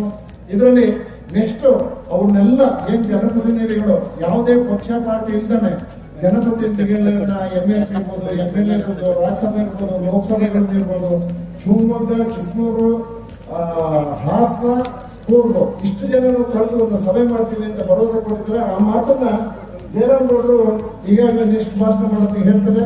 ಎಲ್ಲ ಅವರು ಇನ್ನೂ 2 ಜನ ಮಾತಾಡಿದ್ರೆ ಅದನ್ನ ಕಡಿಮೆ ಮಾಡಿ ನೀವೆಲ್ಲರೂ ಬಂದದಕ್ಕೆ ನಮಗೆ ನಿಮಗೆ ಅಭಿನಂದನೆ ಹೇಳ್ತಾ ನನ್ನ ಮಾತುಗಳನ್ನು ಮುಗಿಸ್ತೇನೆ. ಜೈ ಹಿಂದ್, ಜೈ ಕನ್ನಡ. ಧನ್ಯವಾದಗಳು. ಇದೀಗ ಶ್ರೀ ದಯಾಕರ್ ಜಿಲ್ಲಾ ಬ್ಲಾಕ್ಗಳಲ್ಲಿ ಒಟ್ಟು 638 ಪ್ರಕರಣಗಳಿಂದ 2258.29 ಎಕರೆ ಒತ್ತುವರಿ ಭೂ ಮಂಜೂರಾತಿ ಪ್ರಕರಣ ನೋಂದಾಯಿಸಲಾಗಿರುತ್ತದೆ. ಸದರಿ 638 ಪ್ರಕರಣಗಳಲ್ಲಿ 3 ಪ್ರಕರಣಗಳಿಂದ 153.5 ಎಕರೆ ಒತ್ತುವರಿ ಪ್ರದೇಶವನ್ನು ಈಗಾಗಲೇ ತೆರವುಗೊಳಿಸಲಾಗಿರುತ್ತದೆ. ಬಾಕಿ ಉಳಿದ 635 ಪ್ರಕರಣಗಳಿಂದ 2105.24 ಎಕರೆ ಒತ್ತುವರಿ ಪ್ರದೇಶದಲ್ಲಿ ಒತ್ತುವರಿದಾರರು ಅನುಭವದಲ್ಲಿರುತ್ತಾರೆ. ಈ ಪೈಕಿ 1980 ಪೂರ್ವದ ಒತ್ತುವರಿ ಭೂ ಮಂಜೂರಾತಿ ಅರಣ್ಯ ಹಕ್ಕು ಕಾಯ್ದೆ ಸಾರ್ವಜನಿಕ ಉದ್ದೇಶಗಳಿಗೆ ಅನುಭವದಲ್ಲಿರುವ 1019.13 ಎಕರೆ ಪ್ರದೇಶಕ್ಕೆ ಮಾತ್ರ ಸರ್ಕಾರವು ಸಕ್ರಮಗೊಳಿಸಲು ಕ್ರಮ ಕೈಗೊಂಡಲ್ಲಿ ಈ ಅರಣ್ಯ ಪ್ರದೇಶದ ಬಳಿಗೆ ಅರಣ್ಯ ಸಂರಕ್ಷಣಾ ಕಾಯ್ದೆ 1980 ಅಡಿಯಲ್ಲಿ ಪರಿಹಾರಾತ್ಮಕವಾಗಿ ಬದಲಿ ಭೂಮಿಯನ್ನು ಅರಣ್ಯ ಇಲಾಖೆ ನೀಡಬೇಕಾಗಿರುತ್ತದೆ. ಆದ್ದರಿಂದ ಈ ಕೆಳಗಿನ ಪ್ರಕರಣದಲ್ಲಿ ಅರಣ್ಯ ಭೂಮಿಗೆ ಬದಲಾಗಿ ಒಟ್ಟು 19.13 ಎಕರೆ ಕಂದಾಯ ಭೂಮಿಯನ್ನು ಪರಿಹಾರಾತ್ಮಕವಾಗಿ ನೆಡುತೋಪು ನಿರ್ಮಾಣಕ್ಕಾಗಿ ಕಾಯ್ದಿರಿಸುವಂತೆ ಉಪ ಅರಣ್ಯ ಸಂರಕ್ಷಣೆ ಕೊಪ್ಪ ವಿಭಾಗ ಕೊಪ್ಪ ಇವರು ದಿನಾಂಕ 2/7/2020 ಪತ್ರದಲ್ಲಿ ಜಿಲ್ಲಾಧಿಕಾರಿಯವರು ಚಿಕ್ಕಮಗಳೂರು ಜಿಲ್ಲೆ ಚಿಕ್ಕಮಗಳೂರು ಇವರಲ್ಲಿ ಕೋರಿರುತ್ತಾರೆ. ಸದರಿ ಪ್ರಸ್ತಾವನೆಯನ್ನು ಜಿಲ್ಲಾಧಿಕಾರಿಯವರು ಚಿಕ್ಕಮಗಳೂರು ಜಿಲ್ಲೆ ಇವರು ಸರ್ಕಾರದ ಪ್ರಧಾನ ಕಾರ್ಯದರ್ಶಿ ಕಂದಾಯ ಇಲಾಖೆ ಇವರಿಗೆ 5/8/2020 ಪತ್ರದಲ್ಲಿ ಸಲ್ಲಿಸಿರುತ್ತಾರೆ. ಶ್ರೀ ಕಳಸೇಶ್ವರ ಇನಾಮ್ ಜಮೀನು ಒತ್ತುವರಿ ಪ್ರಕರಣವು ಮಾನ್ಯ ಸರ್ವೋಚ್ಚ ನ್ಯಾಯಾಲಯದಲ್ಲಿ ಬಾಕಿ ಇರುವುದರಿಂದ ನಿಯಮಾನುಸಾರ ಪರಿಶೀಲಿಸಿ ಸೂಕ್ತ ನಿರ್ಧಾರ ಮತ್ತು ಅಭಿಪ್ರಾಯಗಳೊಂದಿಗೆ ಸರ್ಕಾರಕ್ಕೆ 3 ಪ್ರಸ್ತಾವನೆ ಸಲ್ಲಿಸುವಂತೆ ಸರ್ಕಾರ ಪ್ರಧಾನ ಕಾರ್ಯದರ್ಶಿ ಕಂದಾಯ ಇಲಾಖೆ ಇವರು ದಿನಾಂಕ 21/5/2021 ಪತ್ರದಲ್ಲಿ ಜಿಲ್ಲಾಧಿಕಾರಿಗಳ ಚಿಕ್ಕಮಗಳೂರು ಜಿಲ್ಲೆ ಇವರಿಗೆ ನಿರ್ದೇಶ ನೀಡಿದ್ದಾರೆ. ಇವತ್ತು ನಾವು ಈಗಾಗಲೇ ಏನು ಮೂಡಿಗೆರೆಯಲ್ಲಿ ಎಲ್ಲ ಪಕ್ಷದವರ ಸಂಘಟನೆಗಳ ರೈತ ಸಂಘ, ರಕ್ಷಣಾ ವೇದಿಕೆ, KGF, ಬೆಳೆಗಾರರ ಸಂಘ ಹೀಗೆ 2 ಮೀಟಿಂಗ್ ಅನ್ನು ಮಾಡಿ ಅದನ್ನು ಜಿಲ್ಲೆಯಲ್ಲೂ ಮಾಡಿ ಹೋರಾಟಗಳನ್ನ ಈಗ ಹಮ್ಮಿಕೊಂಡಂತ ಕೆಲಸ ಆಗಿದೆ. ಇವತ್ತು ಎಲ್ಲ ನಮ್ಮ ರಾಜಕಾರಣಿಗಳು ಏನಿವತ್ತು ನಾವು ಎಲ್ಲ ಒಂದು ರಾಜಕೀಯ ಶಕ್ತಿಗಳನ್ನ ಇಟ್ಕೊಂಡು ನಮ್ಮ ಮಾಜಿ, ಹಾಲಿ MP ಎಲ್ಲ ಪಾರ್ಟಿಗಳು ಇವತ್ತು ಸೇರ್ಕೊಂಡು ಇವತ್ತು ಇದಕ್ಕೊಂದು ಹೊಸ ದಿಕ್ಕನ್ನ ತೋರಿಸಬೇಕು. ಈಗಾಗಲೇ ವಿಶ್ವಣ್ಣ, ರಾಜಣ್ಣ ಎಲ್ಲರೂ ಇವತ್ತು ಮಧ್ಯಪ್ರದೇಶ MP ಎಲ್ಲ ತಮ್ಮ ಅನುಭವನ ಪ್ರಭಾಕರ್ ಅವರು ಇರ್ಬೋದು, ಹೋರಾಟದ ಅನುಭವ ಎಲ್ಲ ಒಂದು ರೈತ ಸಂಘಟನೆಯಿಂದ ಬಂದವರೇ ಇವರೆಲ್ಲ. ಇದರ ಮೂಲಕ ರೈತ ಸಂಘಟನೆ, ಹೋರಾಟ, ಚಳವಳಿ, ಜೈಲು ಇವೆಲ್ಲ ಮಾಡ್ಕೊಂಡು ಬಂದವರಿಗೆ ನಮ್ಮ ಮುರಳಿ ಸುಧೀರ್ ಕುಮಾರ್ ಅವರು ಎಲ್ಲರೂ ಇವತ್ತು ಇವರು ಮಾತಿನಲ್ಲಿ ನಮ್ಗೆ ಗಂಭೀರತೆಯನ್ನು ನಾವು ತಗೊಳ್ಬೇಕಾಗಿದೆ. ನಾನೇನ್ ಹೇಳೋದಂತ ಹೇಳಿದ್ರೆ, ಈಗ ನೋಡಿ ನಾವು ಮಲೆನಾಡಿನ ಸಮಸ್ಯೆ ಈಗ ಹಿರಿಯವರು ಹೇಳಿದಂಗೆ ಇದು ಬರೀ ಯಾವುದೋ ಬೆಳೆಗಾರರ ಸಮಸ್ಯೆ, ರೈತರ ಸಮಸ್ಯೆ ಅಲ್ಲ, ಇಡೀ ಜನ ಸಾಮಾನ್ಯರ ಸಮಸ್ಯೆ, ಬದುಕಿನ ಸಮಸ್ಯೆ. ನಾವು ಎದ್ದು ನಿಲ್ಲಲೇಬೇಕು. ಈಗ ನೋಡಿ 1997ರಿಂದ ಇಶ್ಯೂ ಸ್ಟಾರ್ಟ್ ಆಯ್ತು, ಗದ್ದೋಳದಿಂದ ನಾವು ಅಲ್ಲಿಂದ ಎಲ್ಲರೂ ಇದ್ದಾರೆ, ಇಲ್ಲಿ ಪ್ರಮುಖರೆಲ್ಲ ಹೋರಾಟವನ್ನು ಮಾಡ್ಕೊಂಡು ಬಂದು. ಯಾಕೆ ನಾನು ಹೇಳ್ತಾ ಇದ್ದೀನಿ ಅಂದ್ರೆ, ರಾಜಕೀಯ ಇಚ್ಛಾಶಕ್ತಿ ಬೇಕು. ಈಗ ರಾಜಕೀಯ ಇಚ್ಛಾಶಕ್ತಿ ಬೇಕು. ಈ ಇಡೀ ರಾಜ್ಯದಲ್ಲಿ ಇವತ್ತು 27,000 ಹೆಕ್ಟೇರ್ 60 ರಿಂದ 70 ಲಕ್ಷ ಎಕರೆ ಭೂಮಿ ಇವತ್ತು ಹ್ಯಾಂಡ್ ಓವರ್ ಆಗಿದೆ. ಈಗ ಏನು ಹೇಳಿರಲ್ಲ, ಇಲ್ಲಿಗಳಾಗಿ ಕಾನೂನು ಬಾಹಿರವಾಗಿ ಹ್ಯಾಂಡ್ ಓವರ್ ಮಾಡಿಕೊಂಡು ಪಾಣಿ ದಾಖಲಾತಿಗಳಲ್ಲಿ ತಿದ್ದುಪಡಿ ಮಾಡ್ಕೊಂಡಿದ್ದಾರೆ. ಇದಕ್ಕೆ ನಾವು ಹೊಣೆಗಾರಲ್ಲ. ಈಗಾಗಲೇ ಜಿಲ್ಲಾಡಳಿತ ನೀವು ನೋಡಿರ್ಬೋದು, ಈಗ ಒಂದು ಸರ್ವೆ ಮಾಡ್ಲಿಕ್ಕೆ ಹೋಗಿ 500 ಎಕರೆ ಈಗಾಗಲೇ ಪ್ರಸ್ತಾಪ ಮಾಡಿರೋ 8 ಕಡೆ 2,000 ಎಕರೆ ಆಗಿದೆ. ಒಂದು ನಿರ್ದಿಷ್ಟ ಸರ್ವೆ ನಂಬರು 2 ಅದೇನಾಗಿದೆ, ಕಿರುವರಣ್ಯ 500 ಎಕರೆ ಭಾಗವನಾಗಿದ್ದು ಆಫೀಸಲ್ಲಿ ಕೂತ್ಕೊಂಡು ಕಿರುವರಣ್ಯ, ದತ್ತಾರಣ್ಯ, ಡೀಮುಡು, ಇನ್ನು ಬೇರೆ ಬೇರೆ ಜಿಲ್ಲಾರಣ್ಯ, ಇದು ಜಿಲ್ಲಾಧಿಕಾರಿಗಳು ಕೊಟ್ಟಾರಣ್ಯ, ಹೀಗೆ 18 ದಾಖಲೆಗಳು 500 ಎಕರೆ ದಾಖಲಾತಿಗಳಿದೆ. ಇದಾಗಲೇ ಜಿಲ್ಲಾಡಳಿತಕ್ಕೆ ಸಂಬಂಧಪಟ್ಟ ಪಾಲಿಸರಿಗೆ ಈಗಾಗಲೇ ಗೊತ್ತಾಗಿದೆ. ಪಂಚಾಯತ್ ಈಗ ಜಿಲ್ಲಾಡಳಿತದ ಈ ಪ್ರಸ್ತಾಪನ ನಾವು ಸರ್ಕಾರಕ್ಕೆ ಕಳಿಸ್ಕೊಡ್ತೀವಿ. ಈ ತರ ಒಂದು ರೆವಿನ್ಯೂ ಭೂಮಿ ಮತ್ತು ಕಂದಾಯ ಭೂಮಿಯ ಸಮಸ್ಯೆಗಳು ಯಾವ ರೀತಿ ಇದೆ ಅಂತ ಹೇಳಿದ್ರೆ, ಇವತ್ತು ಕಂದಾಯ ಇಲಾಖೆ ವಿಫಲವಾಗಿದೆ, ಅರಣ್ಯ ಇಲಾಖೆ ವಿಫಲವಾಗಿದೆ.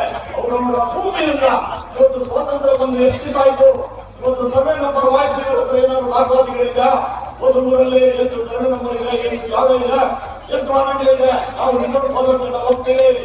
ಮಲೆನಾಡು ರಿಸರ್ವ್ ಫಾರೆಸ್ಟ್ ನಾವು ಯಾವತ್ತು ನಾವು ಅದನ್ನ ಬದಲ ಮಾಡಕ್ ಹೋಗಿಲ್ಲ. ಈ ಆದಿವಾಸಿಗಳಿಗೆ ಬಡವರಿಗೆ ಮಾತ್ರ ಅವಕಾಶ, ಇದನ್ನ ನಾವೆಲ್ಲ ಅರ್ಥ ಮಾಡ್ಕೊಳ್ಳೋಣ.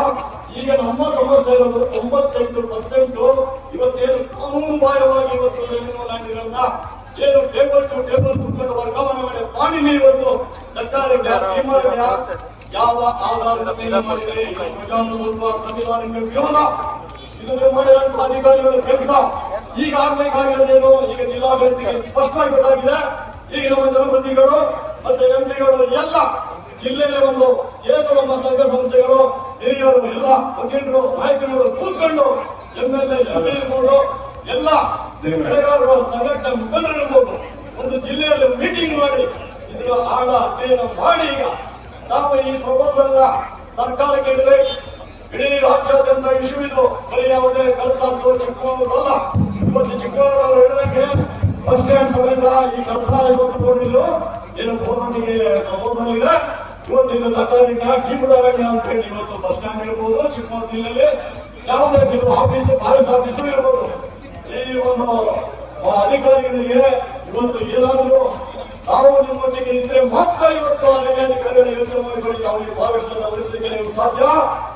ನಾವು ಇವತ್ತು ಏನು ಇವತ್ತು ಆನೆ ಇರ್ಬೋದು, ಕಾಡು ಪ್ರಾಣಿಗಳಿರ್ಬೋದು, ನಿಮ್ಮ ಹಣೆ ಬರಕ್ಕೆ ಸ್ವಾತಂತ್ರ್ಯ ಬಂದು ಇಲ್ಲಿವರೆಗೆ ಏನು ನೀವು ಅರಿವಿನ ಒಳಗಡೆ ಬೇಕಾದಂತಹ ಅನುಕೂಲಗಳನ್ನ ಮೂಲಭೂತ ಸೌಕರ್ಯಗಳ ಮಾಡಿ ಒಂದಿಂಚು ನೀವು ತೋರಿಸಿ ನಿಮ್ಮಿಂದ ಸಾಧ್ಯ ಇಲ್ಲ.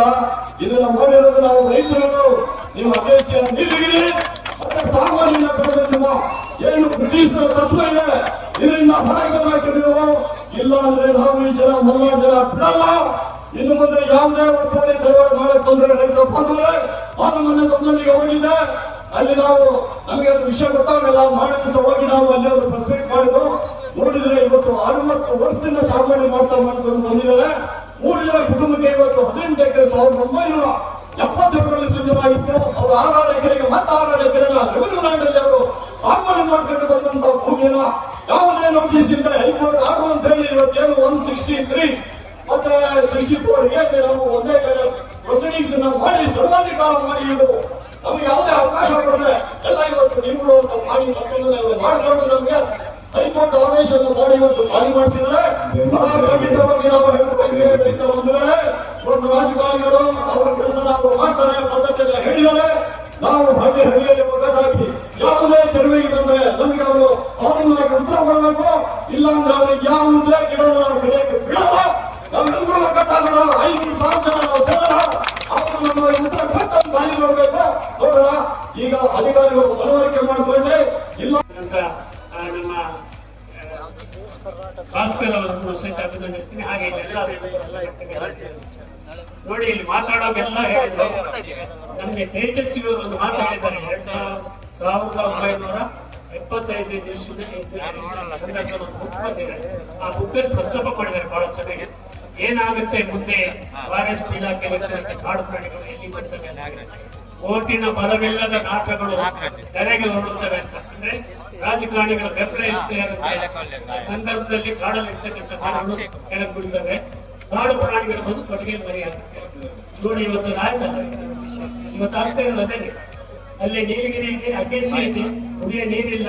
ನಮ್ಮಲ್ಲಿ ಬೊಗರೆ ಇದೆ, ಬಾಳೆ ಇದೆ. ಯಾಕೆಂದ್ರೆ ಇಲ್ಲೊಂದು ನಿಮ್ಗೆ ಓದಿ ಹೇಳ್ತೀನಿ. ಮೊನ್ನೆ 22ನೇ ತಾರೀಕು ಪೇಪರ್ ಒಂದು ವರದಿ ಬಂದಿದೆ. ವಿಚಿತ್ರ, ನಮ್ಗೆ ಆಶ್ಚರ್ಯ ಆಗುತ್ತೆ. ಏನ್ ಹೇಳುತ್ತೆ ಅಂದ್ರೆ ಊರು ವಧೆ, ಅರಣ್ಯ ವಧೆ, 1800ಕ್ಕೂ ಹೆಚ್ಚು ಗೊಂದಲಗಳು. ಅಂದ್ರೆ ಅರಣ್ಯ ಇಲಾಖೆ ಮತ್ತು ಕಂದಾಯ ಇಲಾಖೆ ಜಾಯಿಂಟ್ ಸರ್ವೆ ಮಾಡಿಸಿದೆ. ಇದೇನಾಗಿದೆ ಅಂದ್ರೆ ಚಿಕ್ಕಮಗಳೂರು ಜಿಲ್ಲೆಯಲ್ಲಿ ಊರು ವಧೆ, ಅರಣ್ಯ ವಧೆ, ಕಂದಾಯ ಭೂಮಿ ವಧೆ, ಪರಿಭವತೆ ಭೂಮಿ ವಧೆ ಒಂದೇ ಜಾಗ 6 ದಾಖಲಾತಿ. ಯಾರು ತಪ್ಪು ಮಾಡಿದ್ರು? ಫಾರೆಸ್ಟ್ ಇಲಾಖೆ ಮತ್ತು ರೆವಿನ್ಯೂ ಇಲಾಖೆ ಮಾಡ್ತಾರೆ. ಇದನ್ನು ಸರಿಪಡಿಸ್ಬೇಕಲ್ವಾ?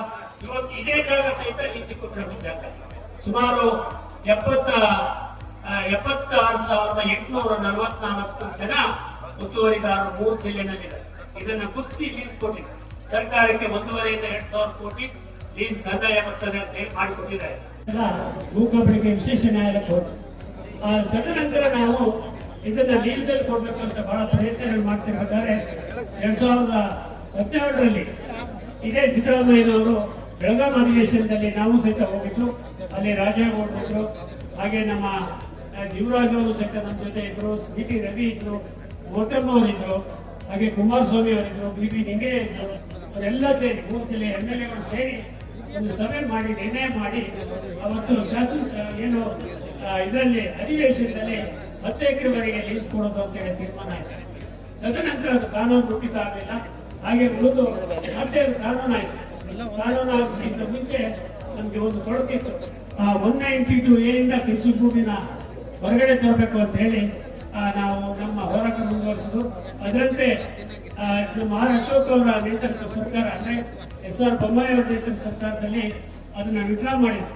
ಏನು ಅದಕ್ಕೆ ತಿದ್ದುಪಡಿ ತಂದು ಭೂಕಂಪಕ್ಕೆ ಕಾಯ್ದೆಯಿಂದ ಕೃಷಿ ಭೂಮಿನ ಹೊರಗಡೆ ತಂದು ತದನಂತರ 18/5 2022ರಲ್ಲಿ ನಮ್ಗೆ ಈ ಲೀಸ್ ಕೊಡ್ಬೇಕಂತ ಹೇಳಿ ಸರ್ಕಾರ ಮಾಡಿತು.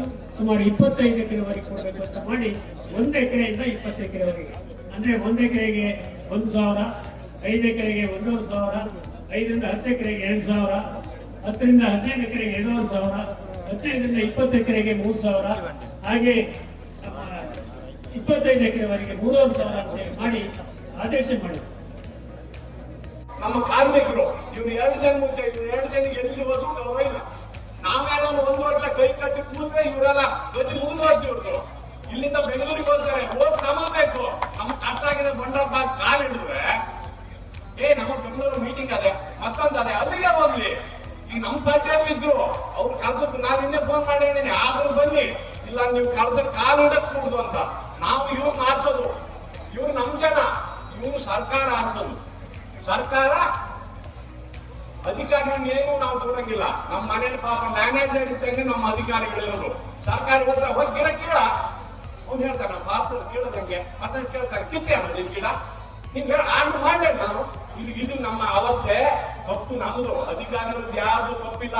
ಅಧಿಕಾರಿಗಳು ಸರ್ಕಾರ ಕೇಳೋದಕ್ಕೆ ಅವನಿಗೆ ಅನ್ನಿಲ್ದ ಮಾಡೋದಂತ ಹುಟ್ಟಿಲ್ಲ. ಆಡುವಂತ ಗ್ರಾಮಸಭೆಗಳಾಗಿರ್ಬೇಕು. ಇವತ್ತು ಏನ್ ನಡೆದ್ರೆ ಈಗಾಗಲೇ ರಾಜೇಗೌಡರಿಗೆ ನಾ ಹೇಳಿದ್ರಿ, ಬಹಳ ಜನ ನಮ್ಮ ಜಿಲ್ಲೆಯ MLAಗಳು ಬರ್ಲಿಲ್ಲ. ಇದನ್ನ ಯಾರ ಹೇಳುದು? ಇದೊಂದು ಲಾಸ್ಟ್ ವಾರ್ನು. ನಾವು ಕ್ಷೇತ್ರ ಬೆಳಗಾವಿ ಎಲ್ಲ ಚಿಕ್ಕಮಗಳೂರು ಮೀಟಿಂಗ್ ಕರ್ತೇವೆ. ಅಲ್ಲಿ ಬನ್ನಿ ಬೆಂಗಳೂರಿಗೆ ಹೋಗಿ ನಾನು ಹೇಳಿದ್ರೆ ಅಲ್ಲಿ ಹೋಗೋಣ. ಅವತ್ತಾಗದೆ ಹೋದ್ರೆ ಅದೇನಾಗ್ತದೆ ಮತ್ತೆ ನೋಡೋಣ. ಆದ್ರಿಂದ ನೀವೇನು ಇವತ್ತು ಇಷ್ಟೆಲ್ಲ ಜನ ಬಂದ್ರೆ ಬಹಳ ಸಂತೋಷ ಆಗಿದೆ. ನಮ್ಮ ರೈತರ ಪರ ನೀವೇನಿದ್ರಿ ನಿಮ್ಗೆ ಹೊಟ್ಟಿಗೆ ಇಲ್ದಂಗೆ ಮಾಡಲ್ಲ. ನಮ್ಮ ಜಮೀನಿನವರಿಗೆ ಇಲ್ಲಿ ಬಂದ್ರೆ ನೀವು ಹೊಟ್ಟಿಗೆ ಇರೋದು ಮಾಡಲ್ಲ. ನಮ್ ಜಮೀನು ಹೋದ್ರೆ ಸ್ವಲ್ಪ ಕಷ್ಟ ನಿಮ್ಗೆ. ಅದು ಹೋಗ್ಕೊಂಡು ಹೇಳ್ಬೇಡಿ, ಯಾಕಂದ್ರೆ ನೀವು ಉಪವಾಸ ಆಗ್ಬಿಡ್ತೀರಿ. ಮತ್ತೆ ಇವತ್ತು ನೋಡಿ ಇಲ್ಲಿ ಬಂದವರಿಗೆಲ್ಲ ಒಂದು ರೈಟ್ ಊಟ ಮಾಡಿಸಿದೀವಿ. ದಯವಿಟ್ಟು 5 ಎಕರೆ ಅವ್ರು ಮಾಡಿದ್ರೆ 1.5 ಲಕ್ಷ ಕೊಡ್ಬೇಕು. 5 ಎಕರೆ ಮಾಡಿದ್ರೆ 10 ಎಕರೆ ಮಾಡಿದ್ರೆ 3 ಲಕ್ಷ ಕೊಡ್ಬೇಕು. ಇದನ್ನ ದಯವಿಟ್ಟು ನಾವು ಬೆಳೆಗಾರರು ಪರವಾಗಿ ಹೋಗಿ ಅದನ್ನ ಸ್ವಲ್ಪ ಕಮ್ಮಿ ಮಾಡಿಸೋದು ಒಳ್ಳೇದು. ನಾವು ಸವಲತ್ತು 1 ಎಕರೆಗೆ ಎಷ್ಟು ಬಂದಿ ಮುಗತ್ತೆ. 5 ಎಕರೆ ಮಾಡಿದ್ರೆ 30,000, 6 ಎಕರೆ ಮಾಡಿದ್ರೆ 45,000, 12 ಎಕರೆ ಮಾಡಿದ್ರೆ 70,000, 25 ಎಕರೆ ಮಾಡಿದ್ರೆ 75,000 ಕಟ್ಬೇಕು 1 ಎಕರೆಗೆ. 10 ಎಕರೆ ಮಾಡಿದ್ರೆ 8,50,000 ಕಟ್ಬೇಕು.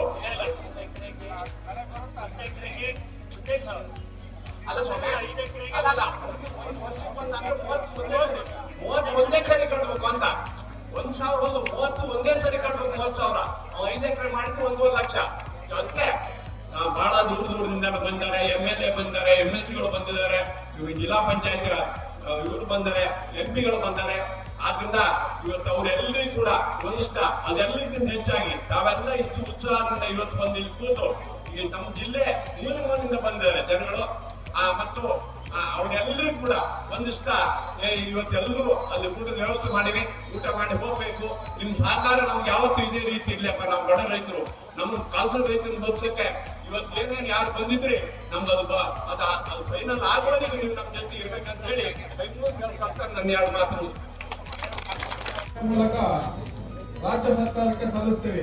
ಮಾನ್ಯ ಮುಖ್ಯಮಂತ್ರಿಗಳಿಗೆ ನಮ್ಮ ಬೇಡಿಕೆ ಏನಂದ್ರೆ, ಸರ್ಕಾರಿ ಜಮೀನು ಸಾಗುವಳಿ ಮಾಡುತ್ತಿರುವವರಿಗೆ ಅವಕಾಶ ಕಲ್ಪಿಸಿ ಹಕ್ಕುದಾರಿಕೆ ನೀಡಬೇಕು. ಕಸ್ತೂರಿ ರಂಗನ್ ವರದಿ ಮಲೆನಾಡಿಗೆ ಪೂರಕವಲ್ಲ, ಇದು ಅವೈಜ್ಞಾನಿಕವಾಗಿದ್ದು ಇದನ್ನು ಸಂಪೂರ್ಣವಾಗಿ ಕೈಬಿಡಬೇಕು. ಫಾರಂ ನಂಬರ್ 53, 57, 50, 94C ಮತ್ತು 94CC ರಲ್ಲಿ ಈಗಾಗಲೇ ಹಕ್ಕುಪತ್ರಕ್ಕಾಗಿ ಸಾಗುವಳಿದಾರರು ಅರ್ಜಿ ಸಲ್ಲಿಸಿದ್ದು 15 ಲಕ್ಷ ಎಕರೆ ಜಮೀನಿನ ಸಾಗುವಳಿದಾರರಿಗೆ ಹಕ್ಕುಪತ್ರ ನೀಡಬೇಕು.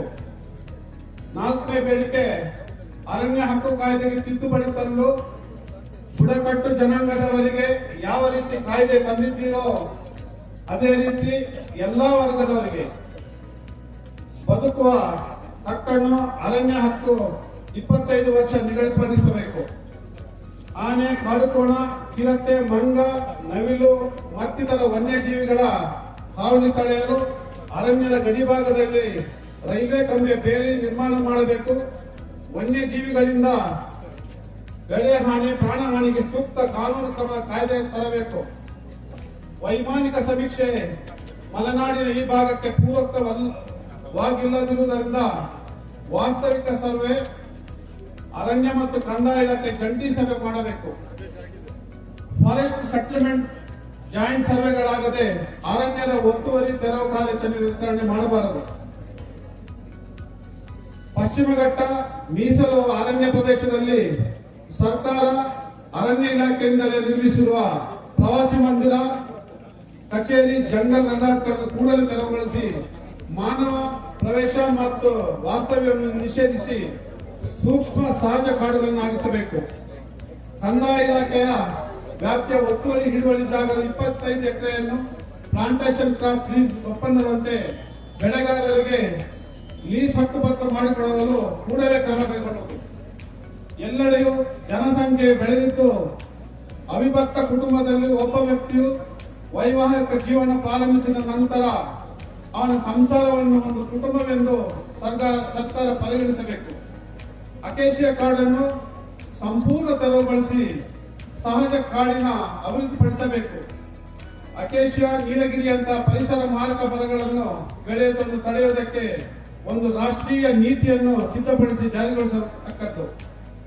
ಅರಣ್ಯ ಇಲಾಖೆಯಲ್ಲಿರುವ ಡೀಮ್ಡ್ ಫಾರೆಸ್ಟ್, ಕಪ್ಪಿನ ಬೆಟ್ಟ, ಗೋಮಾಳ, ಕುಂಕಿ ಇತ್ಯಾದಿ ಭೂಮಿಗಳಿಗೆ ಸ್ಪಷ್ಟ ಕಾಯ್ದೆ ಮಾಡಿ ಜಾರಿಗೊಳಿಸಿ ಈಗಾಗಲೇ ಸಾಗುವಳಿ ಮಾಡಿಕೊಂಡ ರೈತರಿಗೆ ನಿಯಮದಡಿ ಕೂಡಲೇ ಹಕ್ಕುಪತ್ರ ನೀಡಬೇಕು. ಅರಣ್ಯ ಇಲಾಖೆಯವರು ಅರಣ್ಯ ಬೆಳೆಸುವ ಮತ್ತು ಪರಿಸರ ಕಾಪಾಡುವುದಕ್ಕಿಂತ ರೈತರೇ ಹೆಚ್ಚು ಅರಣ್ಯ ಬೆಳೆ ಮತ್ತು ಸಂರಕ್ಷಣೆ ಹಾಗೂ ಪರಿಸರ ಹೆಚ್ಚಿಸುತ್ತಿದ್ದೇವೆ. ಉದಾಹರಣೆಗೆ ನಾವು 1 ಎಕರೆ ಕಾಫಿ ತೋಟ ಸಾಗುವಳಿ ಮಾಡಲು 60ರಿಂದ 100 ಪರಿಸರಕ್ಕೆ ಪೂರಕವಾದ ಮರಗಳನ್ನು ಬೆಳೆಸಿ ಸಂರಕ್ಷಿಸುತ್ತಿದ್ದೇವೆ. ಅರಣ್ಯ ಇಲಾಖೆಯು ನಮ್ಮ ಪರಿಸರ ಹೆಚ್ಚಿಸುತ್ತಿಲ್ಲ.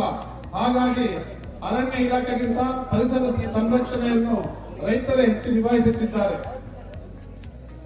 ಆದುದರಿಂದ ರೈತರ ಜಮೀನಿನಲ್ಲಿ ಸಾಗುವಳಿ ಮಾಡಿರುವ ಉದ್ದೇಶ ಜೀವನ ನಿರ್ವಹಣೆಯ ಹೊರತು ಭೂ ಕಬಳಿಕೆಯಲ್ಲ.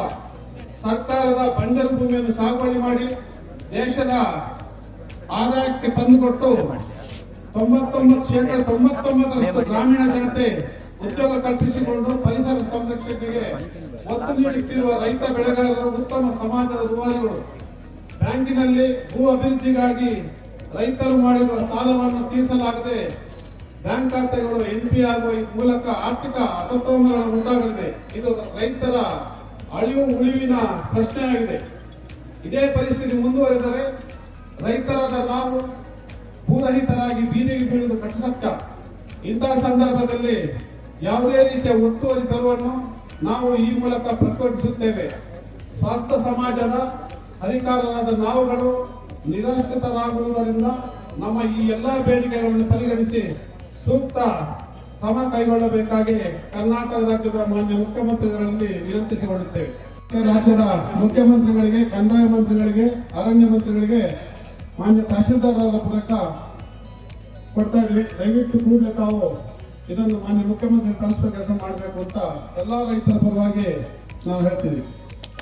ನಾನು ಕಳಿಸುತ್ತೇನೆ ಮತ್ತು ಮದುವೆ ಕಳಿಸುತ್ತೇನೆ. ಆಯ್ತಾ, ರೈತರ ಪರವಾಗಿ ಮಾಡಿಕೊಡ್ತೀನಿ. Thank you sir. ವಿಡಿಯೋ ಇಷ್ಟ ಆದ್ರೆ ದಯವಿಟ್ಟು ಲೈಕ್ ಮಾಡಿ ಹಾಗೂ ಸಬ್ಸ್ಕ್ರೈಬ್ ಮಾಡಿ. ಪಕ್ಕದಲ್ಲಿ ಇರೋ ಬೆಲ್ ಐಕಾನ್ ಒತ್ತಿ ಮುಂಬರುವ ವಿಡಿಯೋಗಳ ನೋಟಿಫಿಕೇಶನ್ ಪಡೆದುಕೊಳ್ಳಿ ಹಾಗೂ ಈ ವಿಡಿಯೋನ ಶೇರ್ ಮಾಡಿ ಎಲ್ಲರೊಂದಿಗೆ ಹಂಚಿಕೊಳ್ಳಿ.